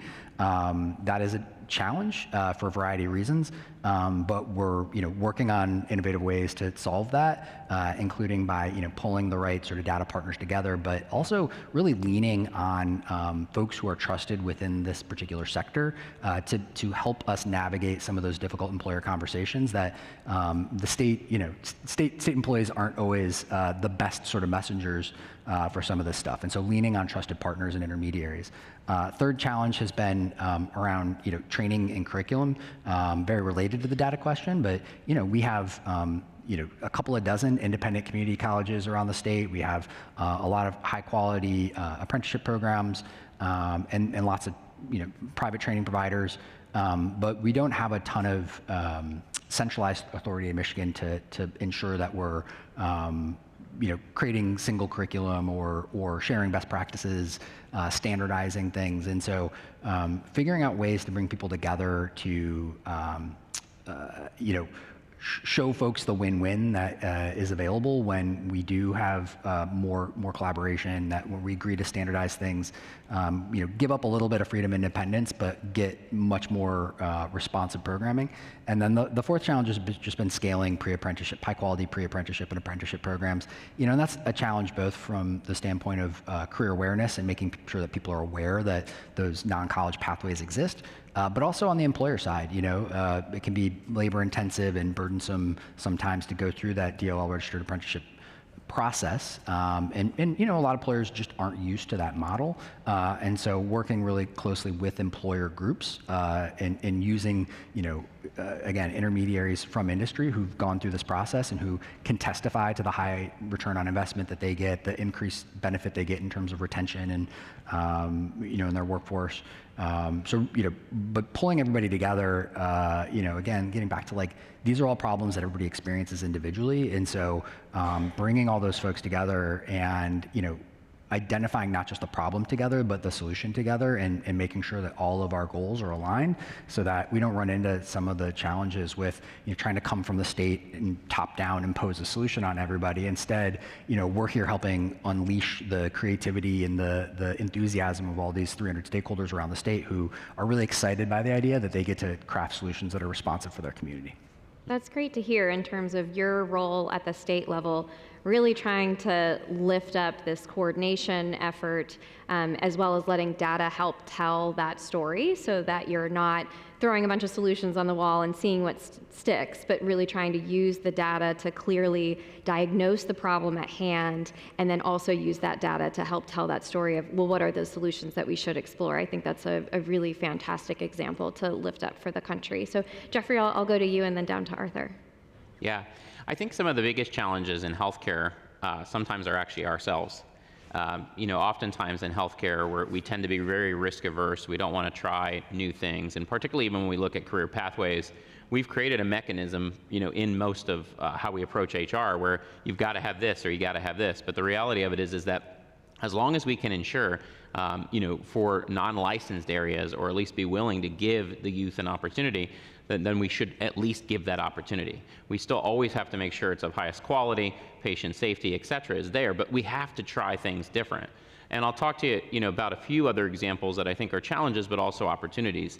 The reality of it is that some of our accreditors really have ways that they accredit as if we're sitting in the 50s, 60s, 70s. They're not really accrediting for where we sit today. And the approach on it is fascinating. I mean, if you look at simulation, particularly in the imaging space, you still cannot substitute any virtual simulation for hands-on clinical training. Not allowed at all. Think about that. You've got significant bottlenecks. You've got clinical faculty shortages. You have clinical education shortages on the hospital side. Yet the accreditor and the licensing board say, nope, you can't have any clinical simulation. Enough is enough. I mean, here's the reality. Simulation has been proven in nursing to be effective. It can be proven to be effective in imaging as well. And so we've got to continue to, to fight that good fight and advocate for those changes. The second point I'll just highlight is that we firmly believe, based on the European model in Germany and also in England, that we've got to move in the United States to an apprenticeship degree model. Healthcare is ripe for a learn and earn model. It's the great place to be. We've got amazing educators in our hospital systems, and why is it that we're going to hold back that innovation that can occur, hold back better career pathways, and frankly, hold back the opportunity to give access to individuals who won't have the opportunity to go to school full time, but could do a job in a hospital system and learn on the job? That's what we've got to move to. We can truly retain individuals, and when we look at examples where this is done, check out UW Health in Madison, Wisconsin. What they have done is truly transformational. They are retaining their employees. They have 2 apprenticeship degrees with their tech college. It's truly innovative, and guess what? They had to push their accreditors with great success, and it happened with continued results. That's so exciting to hear about, and I'll also put a plug in for our colleague from the Vermont Business Roundtable, who has been developing healthcare apprenticeships and just doing amazing things, leveraging some really innovative talent financing solutions as well. So those examples exist. It's a matter of how are we going to scale them and make sure that folks are also aware of what else is on the menu of work-based learning. If I'm not able to stand up an apprenticeship, are there opportunities? I know my colleague from the Kentucky Chamber referenced some really interesting things that they're doing this summer for healthcare talent pipeline. So it's great to hear that encouragement to know that Wisconsin is working on this and other places around the country as well. But Arthur, let me turn it to you. What are some of the challenges that you're coming across with the lithium industry? Sure. Let me give a macro view so that you'll understand the context of the challenges around workforce development. The macro view is we're actually trying to develop a brand new industry that's North American based in terms of a lithium based battery supply chain. So all of you right now have a lithium ion battery on you, right? And some of you who, I don't know how many of you drive an EV or a hybrid, right? So obviously that's going to be about 85% of lithium ion batteries go into an electric vehicle, and there's a ton of them, not just in North America, but abroad. The issue today, lithium, which is a critical mineral and obviously necessary for lithium-ion batteries, is primarily mined and processed outside of North America, and it is refined and turned into batteries through the manufacturing process primarily in China. Getting independence in terms of lithium-based battery supply chain from the most upstream, which is mining and extraction, to downstream, is critical, not just from an economic perspective for this country, but from a defense and a defense and security as well as energy, right? And I think that is an apolitical statement. I can say that with 100% certainty. So that's why when last year it was announced, or actually at the end of, in 2024 it was publicly announced, that the Smackover Formation in southwest Arkansas contains enough lithium in its brine that it could serve all of the needs globally, right, many times over. Anywhere from 5 to 14 million tons of lithium in brine. That's amazing. And also that new technology called direct lithium extraction can actually do so hopefully in a more green fashion, right, where brine is extracted, which has been happening for the last 50 years in southwest Arkansas for bromine. And then through DLE, the lithium is extracted and then the brine is re-injected back into the ground, which is a much cleaner way of doing this versus hard rock mining in Australia or evaporation lakes and ponds in Chile and Argentina. That's fantastic. It is going to take time. It is going to take significant investment. It is going to take companies like ExxonMobil, Lanxess, Albemarle, Tetra, Standard Lithium to make investments, which they are doing now, into southwest Arkansas, building out plants beginning in 2026 and then into 2027, and hiring a heck of a lot of people. All right? First, to build out these plants in counties like Columbia, Union, Ouachita, Lafayette, which happen to be incredibly beautiful counties with not a heck of a lot of infrastructure necessary yet to support these plants, right? And with the necessary, although there's water supply and that there will be energy, electrical energy, in order to support this, the key resource is going to be workforce, right? And in 2026, 2027, the workforce needs are going to be around construction, as the plants are construction and then obviously mining and extraction. And some of the counties that I've talked about don't even have enough housing at this point to support the temporary construction crews that will be coming in. So these are huge challenges literally along the board, but we are looking at this from a glass half full perspective, because the amount of enthusiasm and partnership coming both from the state government, from public and from private interests has been tremendous since it's been put together. But obviously what we're talking about today is one of the key spokes for this is going to be enabling Southwest Arkansas and actually the state's educational and apprenticeship programs to start focusing on employer-driven and employer-requested jobs and occupational roles, really starting now. Well, I really appreciate the way that you laid that out, because you're acknowledging that these things need to happen in phases, particularly when you all are getting work going that, as you said, doesn't yet have the infrastructure even to support the workforce in terms of enough housing. Are there schools for people to send their children to if we're moving into new regions? Do we have the health systems? And so there's a lot to unpack there, but as you said, glass half full mentality. And one thing that you really hit on was just how critically important it is that employers lead that effort, that these are employer-driven efforts that are taking place. Absolutely, which is why we're following TPM, quite frankly. And the key, obviously, besides the state, the key partner has been these lithium producers who have stepped forward and working with us around their requirements. So let's stick with you, Arthur, and then we'll kind of make it down the line. I would love for you to kind of lean into, whether it's TPM or other employer-led approaches. What does that look like, and why is that so important? It might seem self-evident, but would love for you to go. No, it's why it's so important is because this is, as you've said, it's a 360-degree approach in terms of not just the immediate roles that, say, an ExxonMobil in Lafayette County needs to hire. It's all of the other services that are necessary at the community level to support that immediate workforce, the resources around them, the small businesses and local providers. And so we're actually working with these producers on a couple of levels. One is obviously, here's the job categories that are necessary, phased.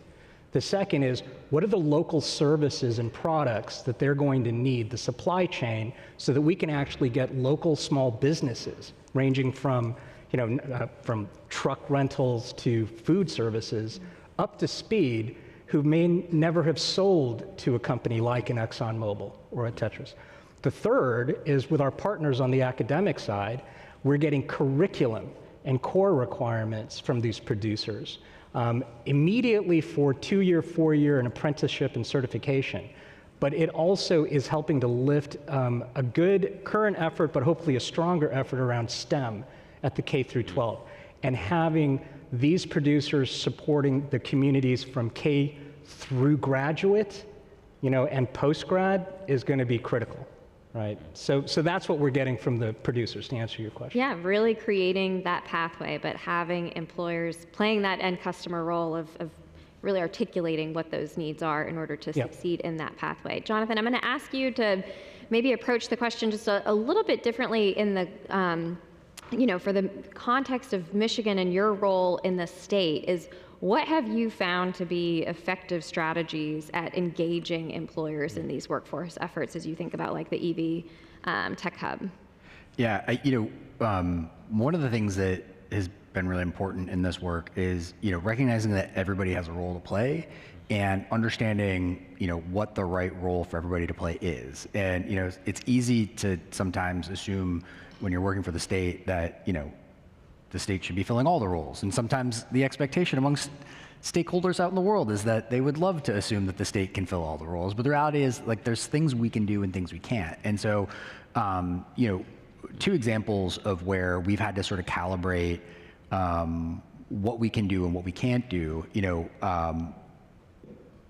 the question around data, how we can make sure that our training curriculum is updated, that it's informed by employer need, that we're training a workforce that is the right workforce for the future need that our employers are going to have.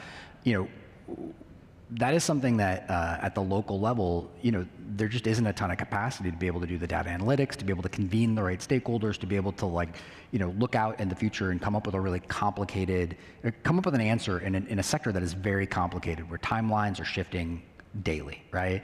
But that is a role the state can play.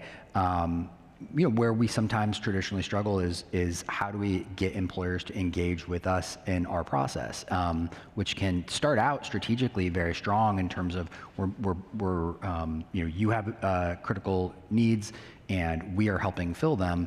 That strategic conversation can really quickly devolve into what feels much more like a regulatory or compliance conversation around, give us your data and give it to us this way and show up at these meetings and fill out these forms. And so, what we've had to do is recognize there is a really important role for us to play in bringing people together, but then we need to bring in the right partners. And in this instance, it includes folks like the Upjohn Institute that are, data experts, and the Center for Automotive Research, which is another deep research expert, but with a lot of expertise in relationships within the specific sector we're engaging in, and combine them with state capacity to get not just the right data question, but to get the employer vetting and input that we need in a way that they're comfortable with. The other example would be on barrier removal. We struggled to identify. We know that there's been these really successful small programs to get a small fleet of used cars and make them available to folks who have a job offer but haven't been able to get their transportation solution in place so that they can get to work on time. And we really searched for a statewide solution, and everybody wanted us to come up with one. And eventually we sort of realized there's a secret sauce to these local programs that we can't replicate at scale. So rather than try to come up with a statewide program to help 1,000 people, let's come up with a way to support hundreds of organizations around the state with 10-car programs. And that isn't necessarily just through funding, it's through developing the resource, developing the know-how, and then providing the expertise so that that person who wants to make the, if it's an employer-driven program, be able to go to their boss or their board or their CEO and make the case for why this is a good ROI for the company to invest in it, that they'll get their money back in terms of retention. And so being able to, recognize there's things that we can do, but we really need to make sure that we're cognizant of the fact that we can't do everything, and we need to get the right partnership, but do it by showing folks that we're helping them accomplish their goals. We're not asking them to come and help us accomplish our goals. No, that's great to hear. The way that you all have really supported local organizations so that they can stand up place-based solutions, I think is just a great example for the rest of the country to follow, and to acknowledge how critical it is for people to understand their role, their responsibility at which part of the pipeline, so that we all can get that return on investment that we're ultimately going for, and see the type of systemic changes that need to occur so that we can really benefit our learners and workers in particular. Jeffrey, as our time is winding down, I would love for you to offer a concrete example of a tool or a partnership that, for those in the audience, as they were thinking about, maybe they're in an established industry such as healthcare, and they're trying to figure out how they're going to tackle a newer emerging role within their industry. What's something that's been helpful to you? Because I think it was Arthur who said in our prep call, we've gone through these experiences before, so as intimidating as it may sometimes seem for us to take on something new, we don't necessarily have to reinvent the wheel every time. So as you all have been going through this imaging discovery process, what has been helpful for you all to lean on in terms of a tool or a partnership? Yeah, so you heard me earlier refer, we certainly have leaned on a lot within what we know from research and insights in the European market. Because obviously we're headquartered in Germany, and so we've seen some great results there. So one example to answer your question though, Jamie, is if you look at that new career stackable, you heard me talk about imaging medical aid, imaging medical assistant. The next stackable that's also pre-licensure is limited scope radiographer. And why that's such an important role that now is available in 24 states today, but hopefully in the future we can get it to all 50, including the territories, is that's going to allow us as a company, but also in the whole imaging field, including some of our colleagues that are in the space, to really expand remote imaging. And why expanding remote imaging is so important is that there are very rural and very far wide tribal nations and areas of this country that you just cannot get the workforce in the same way that you can before. And so, when you envision having a remote MRI, what that allows you to do is that instead of having two technologists in the space when they're going to do the scan, you can have one and you can have the other one be remote. And this is happening all across the country today. We do all our remote scanning from North Carolina. We work with our hospital partners to do, have that one technologist. And here's what we've been able to do: increase the number of MRIs that are done, reduce that backlog, which is critical. Think about what MRIs are used to do. Yep. We cannot have backlogs in MRIs. And so, those types of things have been really important. But I'll tell you, it doesn't come without challenges, right? You've got to get the licensing boards on par. You've got to work with those types of things. But I'll tell you what has been most pivotal is bringing the employers to the table in those discussions. Having the employers say, no, we can do it safely, we can do it effectively, and we can actually improve quality. Because when we leverage and harness the power of technology and do it correctly with AI, which Siemens has been a leader in for so long, we can actually improve early detection.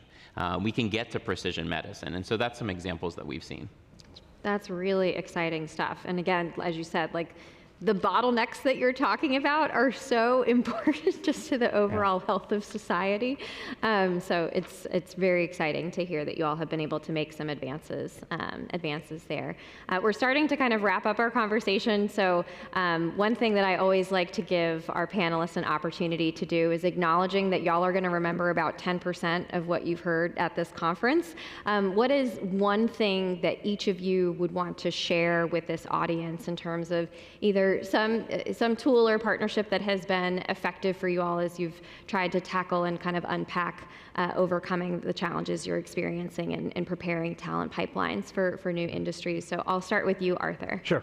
I'll give you two things. Great. One is I want you to bug this guy up front, Robert Magoo, who's the Chief Data Officer for the state of Arkansas, and ask him about Arkansas Launch, because it's an amazing new platform that we are leveraging with Lithium Works and Lithium Learns in order to have employer-driven, but also certified and new graduate into a job, into a workforce marketplace And what Arkansas Launch is doing is absolutely amazing. Some of you, I think, heard about it earlier this week. So number one, talk to him. Number two, we would love your help. Exactly as Jamie said, a lot of you have gone through this, not necessarily building out the lithium industry in North America, but building out a talent pipeline management platform based on TPM in your state, in your city, in your county.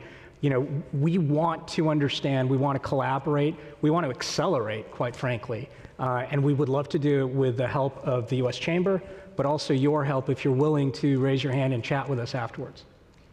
And just to give a second shout out to Mike Rogers from the state of Arkansas. He participated in our digital transformation pre-conference session that we had on Tuesday. Similarly to this session, we will post those sessions on our YouTube in early April. And so if you want to get an overview of what Arkansas Launch is, that will be made publicly available. And I think more states are going to be tracking down the Arkansas team because it's really, really exciting to see how they're bringing these worlds together. But Jonathan, how about for you? One last word for the audience. You get out of your silo. We had a group come into the state who hadn't had a lot of experience working in Michigan before, and they actually didn't have a lot of experience in workforce issues before, but they wanted to have an event focused on workforce. And they invited a group of people that were, I would say, not the folks who, if a state workforce agency or a local workforce agency or a community college partner, somebody, if they were organizing a workforce event, you know, it was a group of people that would not have been the folks we always talk to. And you know, as they were defining the problems they thought existed in the workforce system, you know, it became very evident that they were bringing up things that workforce providers would say, well, that's not part of the workforce system, or that's not, you know, that's not part of the WIOA system. You know, they would have quickly kind of retreated into a defensiveness about what they control, what's part of their silo, what's part of their jurisdiction, and they would have tried to like ignore some of the problems that are being raised. And it was a really helpful experience to say, you know what, like these are people who have real observations around challenge, and we can't just say, nope, sorry, that's not a workforce problem. Like if it's perceived as one, it is one, right?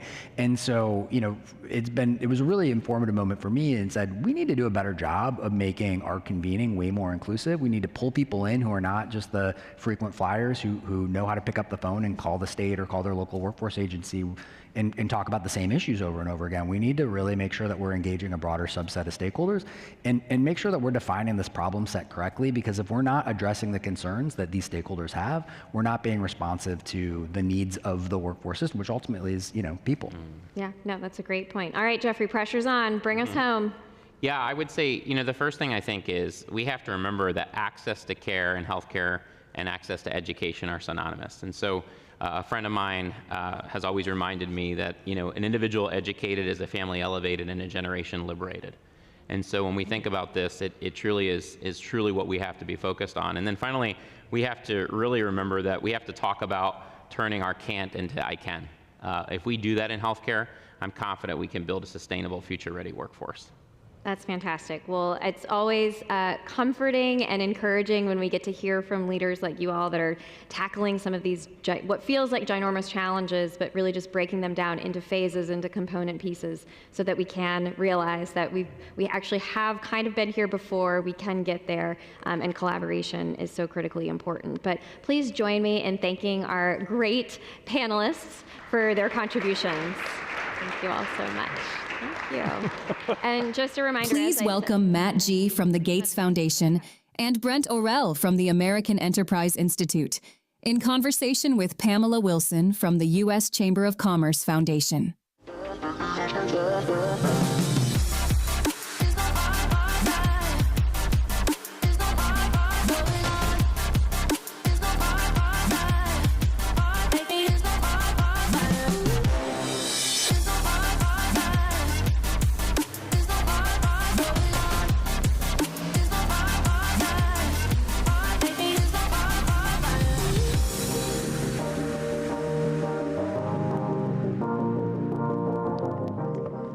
Hello, it's so nice to be here. I want to thank our guests, Matt and Brent. I am Pamela Wilson with the Chamber Foundation. I am Vice President for Strategy Innovation, and as that, I lead our incubator team, which is the research and development branch of the foundation. So I am really excited to be here today to discuss how technology is changing and impacting the workforce. And with that, I'd sort of like to turn it over to our guests, to Matt Gee from the Gates Foundation and Brent Orrell, to introduce themselves, and then we can get started. Hi all, Matt Gee, just a friendly neighborhood data nerd. I run a team at the Gates Foundation that focuses on applications of data and AI across kind of the entire spectrum of an individual's life, from early education through K-12, pathways, post-secondary, and economic mobility and opportunity. And how can we invest in kind of foundational data systems and AI capabilities that support and help every single individual reach opportunity. Hi, everyone. My name is Brent Orrell. I'm a senior fellow at the American Enterprise Institute. For those of you who aren't familiar with AEI, it's a think tank. And what I spend my time thinking about is a lot about the future of work, which necessarily entails and really is driven by new technology in the way that it is reshaping jobs and skills. And I have a special affinity, much like Matt's, of thinking about, in particular, kind of untapped or underutilized labor pools or talent pools.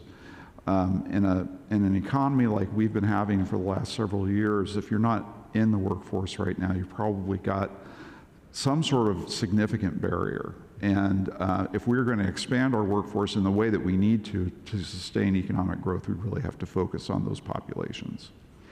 Brent, I think you teed up our discussion perfectly, so thank you for that.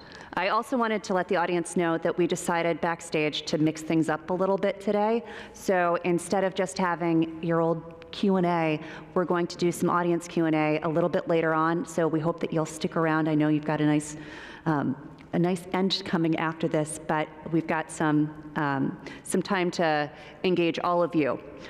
So, technology. It's reshaping everything that we do. It's reshaping the way we work and the skills that we need to work. They say that AI is expected to displace 92 million jobs by 2030. However, it's expected to generate 170 million jobs globally, particularly those that are requiring advanced analytical and technical and strategic skills. So, given the way that AI is reshaping how we work and the skills that are required to work, what's your take on the impact that it's having? And just either one of you, feel free to chime in. Matt? All right.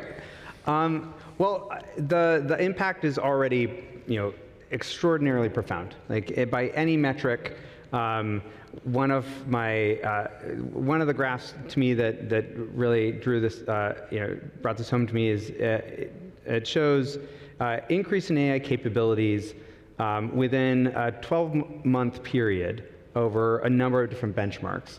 And within a 12-month time frame, the frontier models went from in expert level capabilities, like PhD level capabilities, being no better than a random chance guess to exceeding the capabilities of a PhD in a number of different domains. And just about every single area that you can do a kind of benchmark analysis on, the pace of change is just extraordinary. I think one of the reactions I've both viscerally had and that I feel like a lot of us as a community have been having in metabolizing, in both anticipating as well as metabolizing that change, is I think we are sometimes talking about that change as creating kind of a game of skills whack-a-mole that we have to do with AI, where like AI skills pop up as like, oh great, it makes that obsolete. We gotta knock that down, shift everyone over to these new skills. And it's about like moving the humans to the spaces that AI isn't good at yet. I think that might be the wrong way for us to be thinking about it. One of the most interesting recent analyses It was actually put out by Anthropic. Their economic index is a fascinating read if you haven't read it. But they took all the queries that have gone to Claude, anonymized them, and then said, what are the skills that folks are asking the AI to do for them? And the number one skill surprised me. The number one skill that they're offloading onto the AI is critical thinking, which is not what I thought would be the number one skill. And I think what we should be starting to think about is we actually, all of the skills that I have, that you have, that we're all working with, are changing shape to be a new composite skill between the things that we do and the things that we work with AI to do, including critical thinking. Critical thinking has now changed shape a little bit to be about the parts of critical thinking that I do and the parts of critical thinking that I offload onto AI. And I think we have an opportunity to not just play skills whack-a-mole, but to co-design with the technologists that are building a lot of these AI agents what those composite skills look like and where we want to put more effort to creating new composite skills.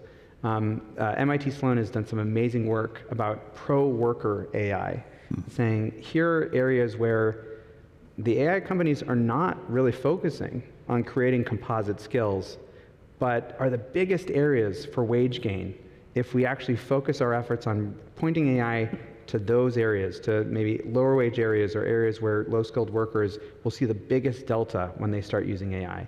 And so I think I would like for all of us to show up in that co-design process and not feel like AI is something that's a wave that's happening to us, but is actually something that we get to co-create with. Yeah, I amen to that, and that's a point I'm going to expand on just a little bit. But yeah, AI, I know that AI is reshaping work because I know it is reshaping my work. I find myself using AI every day. I have too many subscriptions to too many platforms where I'm trying out the technology and seeing how it is reshaping my own work in terms of, mainly in terms of accelerating it and allowing me to be even more productive. So I'm not trying to generalize from my experience to what's going to happen in the entire economy, but I think if we followed Matt's advice here about co-creating AI in the workplace, that will be the experience of many, many people in this country. I wanted to just talk a little bit about a study that came out just this week, actually, from Harvard Business School, where they looked at the impact of AI. They did a study at Procter & Gamble, and they looked at 700 people working in their organization. Some of those people had AI. Some of them did not have access to AI. Some of them were working in teams, and some of them were working as individuals. AI with teams dramatically improved the quality of work products that those folks were producing as a team. That, to me, points to this co-creation idea that you were talking about. AI can leverage the best of who we are as people and as workers, and so I think that that's extremely important. What was even more interesting to me, however, was that a single individual working with an AI outperformed a team that didn't have AI. So think about that. One person using their AI was getting better results out of their work, measured in terms of the effectiveness of their solutions, whether they got breakthrough ideas that really helped move the entire organization to a more productive place. That person working with an AI outperformed a team of human beings on their own. That's the kind of acceleration I think that we can look forward to in productivity, in innovation, in rising standards of living as a result of what happened at Procter & Gamble be multiplied across a $30 trillion economy. That's amazing. The future is, in my view, very, very bright because of AI. So I love this idea of whack-a-mole and AI, happening to us versus building these composite skills. And I think, to Brent's point, those of us who have embraced AI at work and in our personal lives, really, can tell the impact that it has in enabling us to accelerate our work. At the same time, though, I think we all know people, either at work or in our personal life, who have yet to embrace it and are at different points. And I'm wondering, what are the barriers that you see to people embracing AI, and what are sort of best practices or opportunities for companies and organizations to help people embrace them so that they're not constantly feeling as though they're having to go here and there and whack, whack, whack? If you can believe the survey data on this, most employees are using AI at work. They're just not admitting it. They are. They're operating really without guidelines.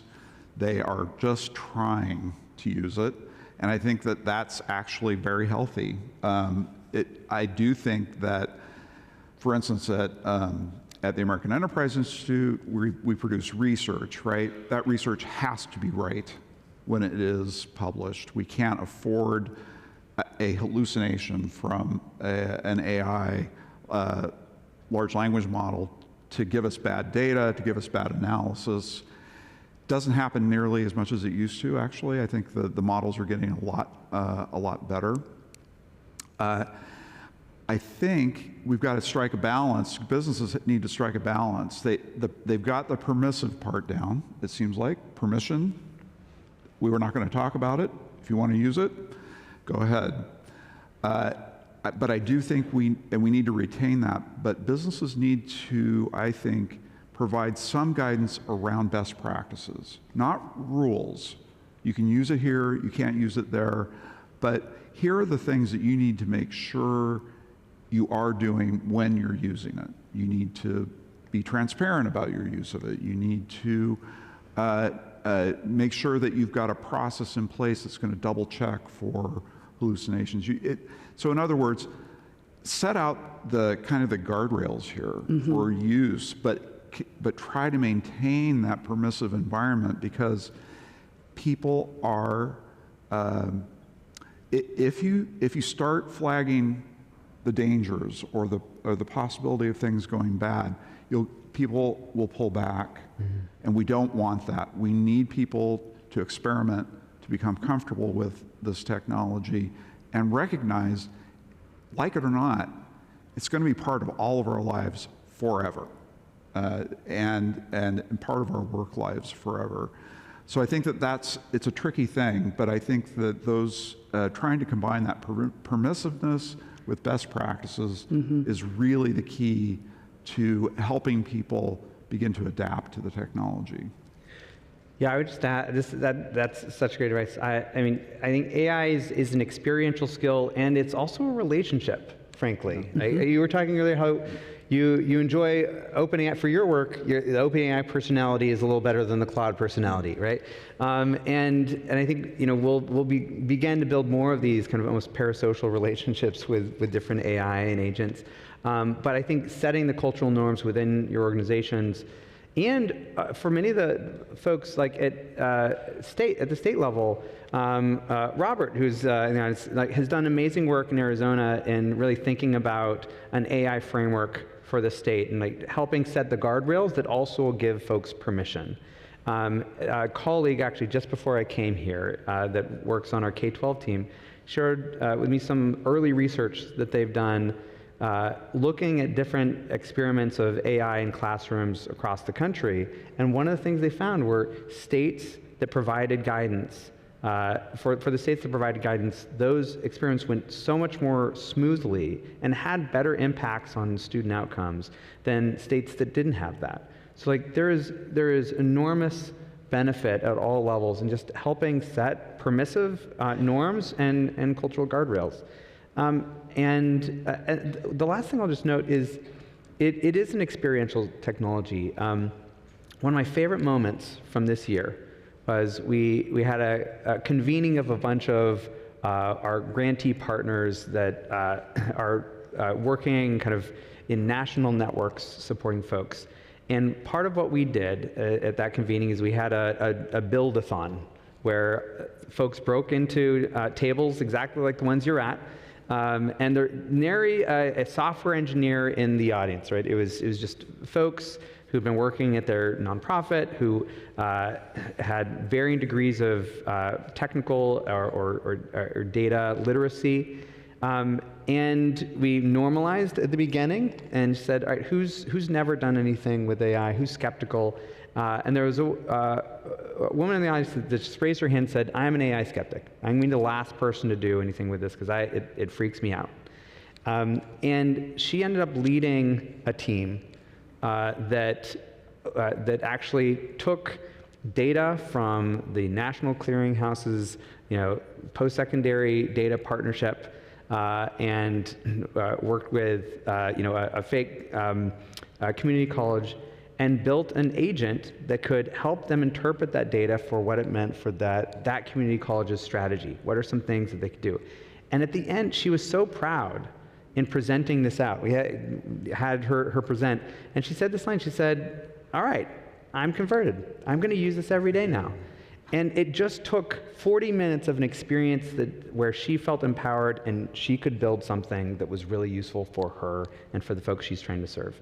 And I think like every single one of us needs to have multiple of those types of experiences and create those types of fora for the folks that surround us. I love that. And building on that, I'd love to ask, what are those bright spots that you see on the horizon? What do we have to be hopeful for, and what should we be looking forward to? I'll let you start on this one. Oh, goodness. Yeah. So I'm an optimist by trade, I guess, or by disposition. I'm enormously hopeful, partially because of so many anecdotes like the one I just shared, like experientially, but also the data shows that when we invest in AI literacy, in really thoughtful co-design in and with community, you actually see enormous levels of individual efficacy and empowerment, and for the business-minded, productivity gains. I think one of the things that I am hopeful for is that when I have conversations with folks at OpenAI or Anthropic or Google, the folks that are kind of building so much of the technology that is sending these kinds of waves of disruption, there are folks inside each of those labs that want to show up to conversations like these and figure out how we do this together as a society, because they know as well as all of us how disruptive and transformative this technology is, that it is a double-edged sword, and we want the good edge. Yeah. But that's something that's not going to happen by chance. That's going to happen when we show up for conversations like this and show up to do the work. I feel like we should have had a doomer on this panel just to sort of balance things out. That's a good point. Because I'm also an optimist and very hopeful around the potential impact. One of the areas that I see that I'm particularly hopeful about is the capacity for this technology to reach people who have been, because of circumstances beyond their control, just kind of at the margins of the U.S. economy and at the margins of work. I've got a son who has autism, and I am convinced that AI is going to be a wonderful tool for him to sharpen his ability to engage socially, which is ironic, right? I mean, that a machine could actually help us to learn how to be more socially agile. I think that's really interesting. I had an outreach via LinkedIn from a young man, he's young to me, he's almost 40, who's a professor of computer science at University of Pennsylvania. And he had seen some of the work that I had been doing on disabilities and how AI, use of AI as a support for people with assistive technology for people with disabilities. Turns out he has autism.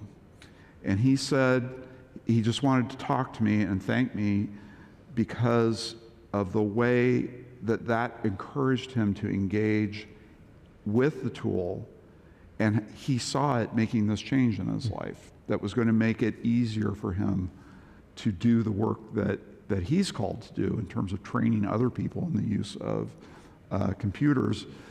I take that as significant validation. Another story I love telling is the Kentucky higher ed system. They decided to train their own AI for the development of peer counselors for people experiencing substance abuse. And what the AI does is help to train, it has different personas within it, different kinds of people who have been addicted to opioids. And the peer counselors get to practice with the AI dealing with the opioid addicted veteran, the opioid addicted homemaker, the opioid addicted out of work, unemployed, former coal miner. I mean, that to me is amazing stuff, that this technology could do something that we would have a really hard time doing on our own because that kind of coaching is so people intensive. But if you've got a technology that can kind of imitate a human relationship and help people build those social skills and those interviewing skills, I think it's those are the things, some of the things that I find most exciting about it. Well, it's really interesting and I would say very hopeful when you look at it from this perspective of how it is not necessarily displacing people, but in fact bringing people in and engaging people who might otherwise be disconnected. Yeah. And with that, I know that I made a promise earlier in our segment. I'd like to open it up to the audience to see if anybody out there would like to ask any questions. Yes, right over here.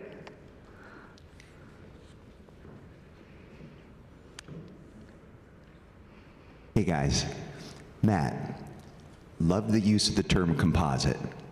Totally get what you're talking about in terms of not going where AI is not. In any composite, it's not just two things that remain unchanged. Mm-hmm. The two ingredients change each other. Yeah. And they create this kind of secret ingredient. What's the secret ingredient in the composite between people and AI? Has that occurred to you, or has it revealed itself? Oh, that is a great question that I don't know the answer to, but I think it's a beautiful metaphor for us to ponder on. In my experience at least, I feel composite, superpowers in synthesis, right? Like the ability to take a lot of disparate ideas that I might have on paper and sort through them to get clarity about the ones that I like the best. I think one of the amazing stats that's still a little unbelievable to me, but there's an organization that does AI benchmarks that recently released some data where they're claiming that the capabilities, the amount of time it takes an AI agent to do tasks, actually their data is slightly different. The length of tasks that an AI agent is able to do is doubling every 7 months. So they're claiming it is like, this is AI's equivalent of kind of Moore's law of capabilities in computing doubling every 18 months. So, faster, quite a bit faster than Moore's law. That does mean that like the space of tasks that AI agents are able to do is growing exponentially at that rate. And so I think when we think about composite skills, we've got to be thinking and learning together about in that widening space of tasks that AI is incredibly capable of doing autonomously for us, what are the things that we do together better? On things that Brent already touched on. Yeah, and I'll give you a short answer to your question, which is the secret ingredient of AI, at least when we're talking about generative AI and large language models, is us. That's the secret ingredient. We talk about humans in the loop, but humans are the loop. It's all trained. These models are all trained on the sum totality of the knowledge that human beings have created. If we have an affinity for it, it's probably because it's reflecting back to us ourselves. And I think that is what makes it so functional as a technology. Great, thank you. I think that, good answer, that was okay? And the implication is, instead of fearing AI, we're fearing ourselves, which is a very common human affliction, right? So interesting, thank you. Very insightful, thank you. And I think we had another question. I'm interested in your thoughts about the emergence of LLMs, where the first L is little language model as opposed to large language model, and the personalization or agentification of little language models that represent the knowledge graph of a person and their experiences relative to the composite of all the people who are in the large language models and their joint representations in the modeling that those use, and where you think that might be leading. I have my own little language model that I've had trained just on the things that I have written. It's not publicly available, thank goodness. But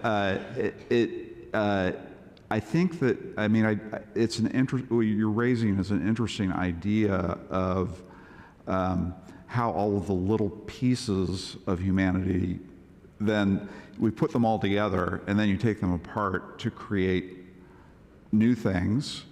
And in particular, I'm fascinated by the way that the agents themselves are going to start interacting. This is a self-training, kind of reproducing technology that it's not just that it's growing exponentially this way, it's that these small agents interacting with one another are feeding that whole process of development. And so it's so hard to imagine where we're going to be in 5 years, or even next year on this. So anyway, I don't know, that's not really an answer to your question, but that's what it prompted in me.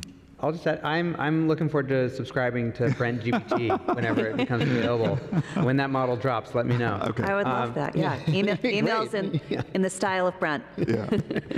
One thing, there's a great paper, I think it was out of Stanford, a paper that said, all right, if we have a set of folks that answer a 2-hour survey, so a pretty extensive survey, took some 2 hours, but covers a bunch of things that, about their style and what they care about. And then we feed all that data into one of these, Brent GPT type models and train it on those preferences.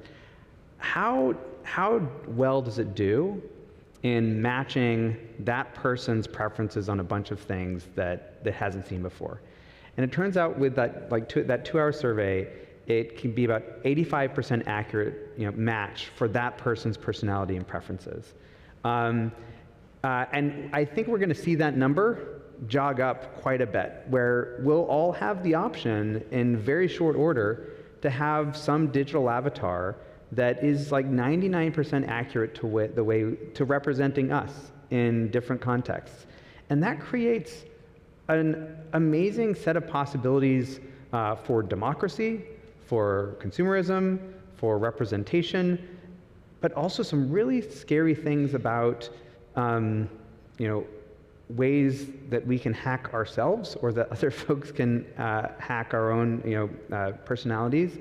And I think those are the big questions that we're going to have to tackle the next 5 to 10 years together. So buckle up. Well, I think that we've got just a little bit of time left, and I sort of wanted to get to final thoughts. So I'm going to ask each of you to sort of answer one last question, which is more of a, I guess, final thoughts. What would you recommend that the audience leave here with, if you can give them one piece of advice to move forward with? It's the same advice that I give to everybody, this audience included, which is the time to become friends with AI is yesterday. If you haven't started, you need to start right away. If you are, you need to press further into it. This is going to be an indispensable part of life generally, and it's going to be a critical, and I think really a non-negotiable aspect of work in the future.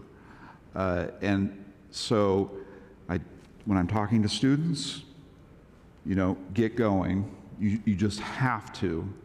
And you need to push past that resistance that all of us have inside of us for learning new things. New learning is difficult. It is cognitively costly to us to learn new things.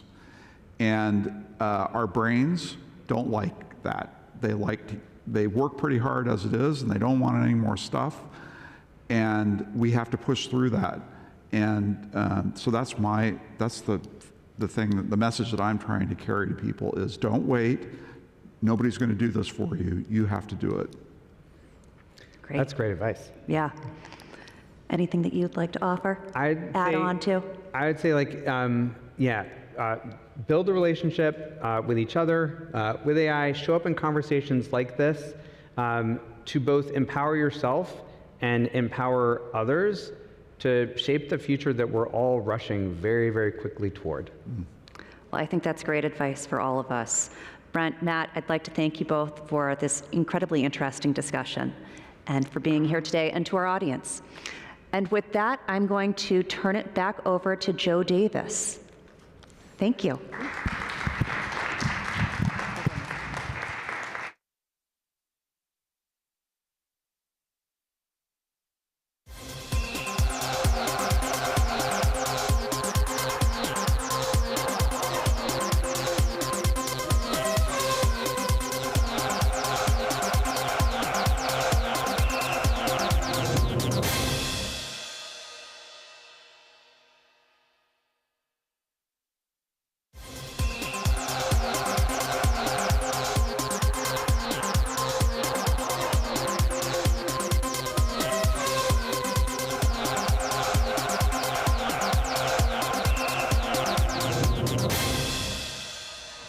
All right. Well, welcome back to the non-Gamechanger desk. We're still doing the same segment, but just on stage. Now, Felicia, Robert, I know you guys were a part of workshops earlier, so I want to quickly kind of touch on key points from those workshops for folks that may not have been in those workshops. So Felicia, I'll start with you.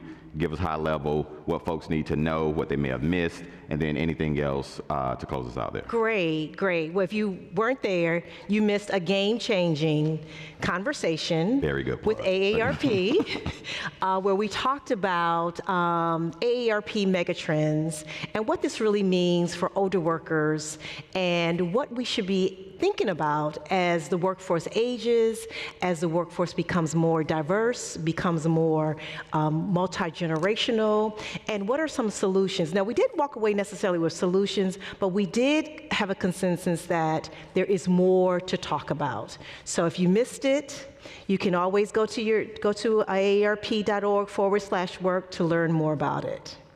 Robert? Because this is the Gamechanger Sports, can we pretend I'm starting forward for the Washington Capitals? We can, okay.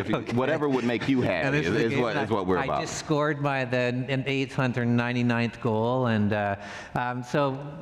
we talked about meaningful employment environment, and we talked about dignity and we talked about meaningful work, and we talked about how we're going to get people from declining and just surviving to growing and thriving in the workplace.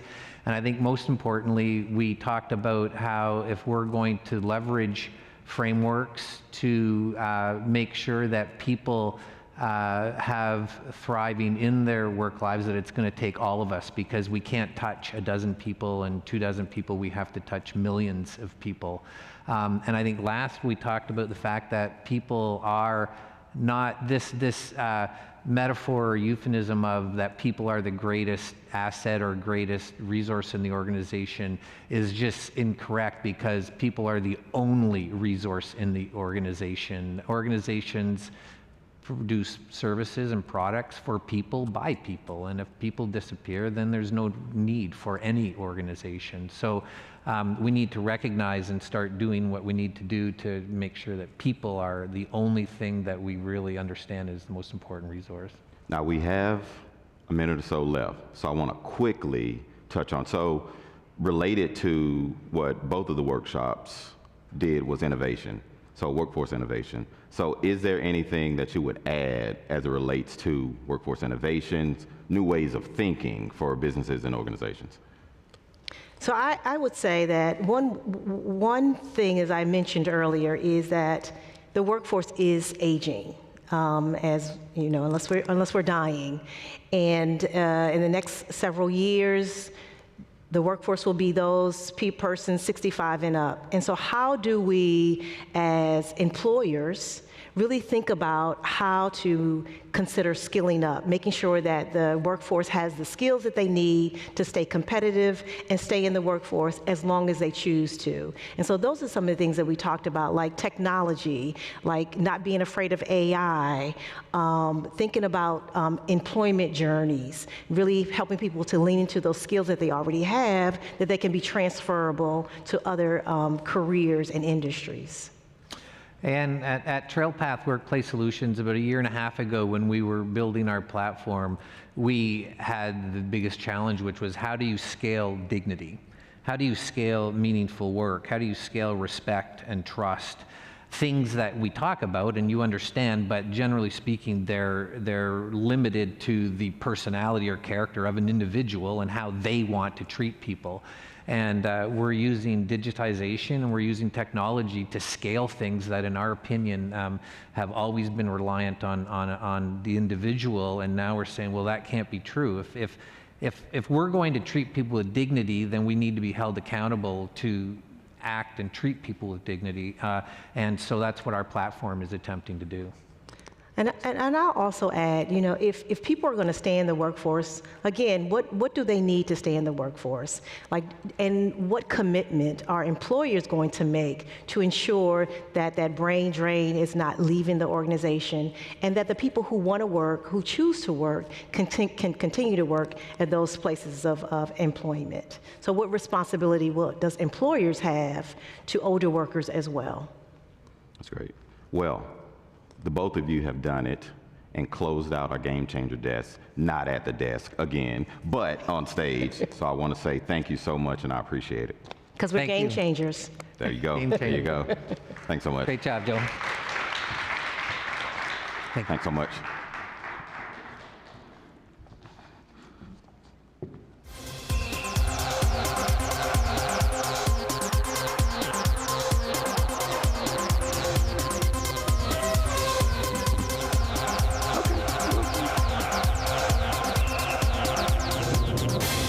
Well, we're almost there, all right? I have my two great colleagues here on stage with me to give us some final thoughts, close us out. Jamie, I'll start with you. Now, we've heard a lot in the last couple of days. So what for you has stood out? What highlight, what moment, what thoughts do you want to leave us with? Yeah, I've been really excited, even as we're in our nation's capital, so many of the solutions and strategies that have been presented over the past 2 days are local. Y'all are the boots on the ground. You're the people who are doing the hard things. You're testing things out. You're being innovative. But at the same time, even though you might be wrestling with a different industry or a different challenge, a lot of the strategies and solutions that have been tested can be applied in other places. We can have a lot of learning lessons from them. So I'm really excited to just see the motivation and the momentum that has been built over these past 2 days. Jason? Yeah, what I really want to call out is if you look at kind of the scope of the meeting yesterday and today and all the various topics that have been covered, we're seeing a mix of a set of activities and partners that are really engaging on the workforce development side of it, the education, the training and development. And we have a number of other partners that are really kind of weighing in on those workforce participation issues. You know, how are we removing barriers for individuals who do want to meaningfully participate in the workforce, in the economy? And what really stood out to me is it needs to be a both-and approach. We need to be talking about both of these issues, and in the past, we've historically kind of like overcompensated on the education, training, and development side. But for those of you who were able to join the beginning of Talent Forward, you know, we flagged that for many regions, they're going to have a declining working age population. So we really do need, you know, deep bench strength. We need everybody participating if they can participate, they want to participate, and then we need to make sure they have the skills to fully access opportunity once they are participating. So it's got to be a both-and approach, and I was just really inspired to hear from a lot of the folks on this stage, at the Gamechanger desk and elsewhere, and networking, all of you, just all the leadership taking place around these issues. So part of I think the magic of these kinds of events is it's less so about what's on the stage and it's more so about what you all are talking about together. So network, engage one another, learn from one another. We could do more and better together rather than separately, and just encourage you to reach out, get to know your peers, work with them. We're here to work with you, and you know, we got to do it together. So the American workforce needs us, so let's step it up and let's get it done. Yeah. Joe, as you've said, you know, we've learned a lot from both our speakers and attendees, and we want to make sure, as Jason said, that we're equipping you all with the tools and the stories and the strategies so that you can go and continue to do great work. We love to give you a chance to stretch, so humor me on this one because we're going to do a little group exercise, no yoga, but if you would, please join us and stand as I ask you a couple of questions. So if you're so inclined, please stand up if your day-to-day role at work helps individuals get ready for the workforce. Awesome. Stay standing if you're already up, please. Please stand if you have recently hired someone based on skills, the skills that they are able to do. Also, please stay standing, and I'll ask my colleagues to come out from the back room, our AV and our catering folks as well. Again, please stay standing if you have personally received upskilling or reskilling to help you stay competitive as our workforce needs shift. And then finally, please stand if you believe that by working together collaboratively, we are going to be able to overcome some of the challenges that have been presented these days. Hopefully that's everyone. So if you're not standing yet, then we hope that you will join us. But this is powerful. This is where we can see true change as a result of collective action. So we're really, really grateful for your participation in this event and excited to see where the work will go. I give you my sincere thanks for joining Talent Forward, but there are a couple of people, and hopefully they're out on stage now, that we want to make sure we have an opportunity to thank. So a major shout out to Kitty Taylor and Kathy Mumford, Jason Tishko, and Stephanie Ferguson Melhorn, Peter Beard, Joe the Talent Davis, Nikki Da Silva, our Gamechanger producer, Jacqueline White, our amazing AV team. You're all my favorites. As we said yesterday, I think you guys will agree we have the best catering staff in the entire town. So major kudos to them, to our photographers, our facilities colleagues, but also please give yourselves a huge round of applause. And one more thing, and I have to say it every time. So we want to know how we did. So after the event, you'll get an email over the next couple days, 2-3 days, you'll get an email following up on this event. We want to hear from you, so we'll have a survey in there. Like, it's really important that we hear from you. We really do take that feedback and feed it into our upcoming events. So fill it out. We'd love to see it. If you say Gamechanger Desk was the best thing you saw, we're okay with it. We're fine with it. But do fill it out. And again, echoing Jamie, thank you to everyone who came over the couple days that we did this. It was great having everyone, and we'll see you for next Talent Forward. Thank you.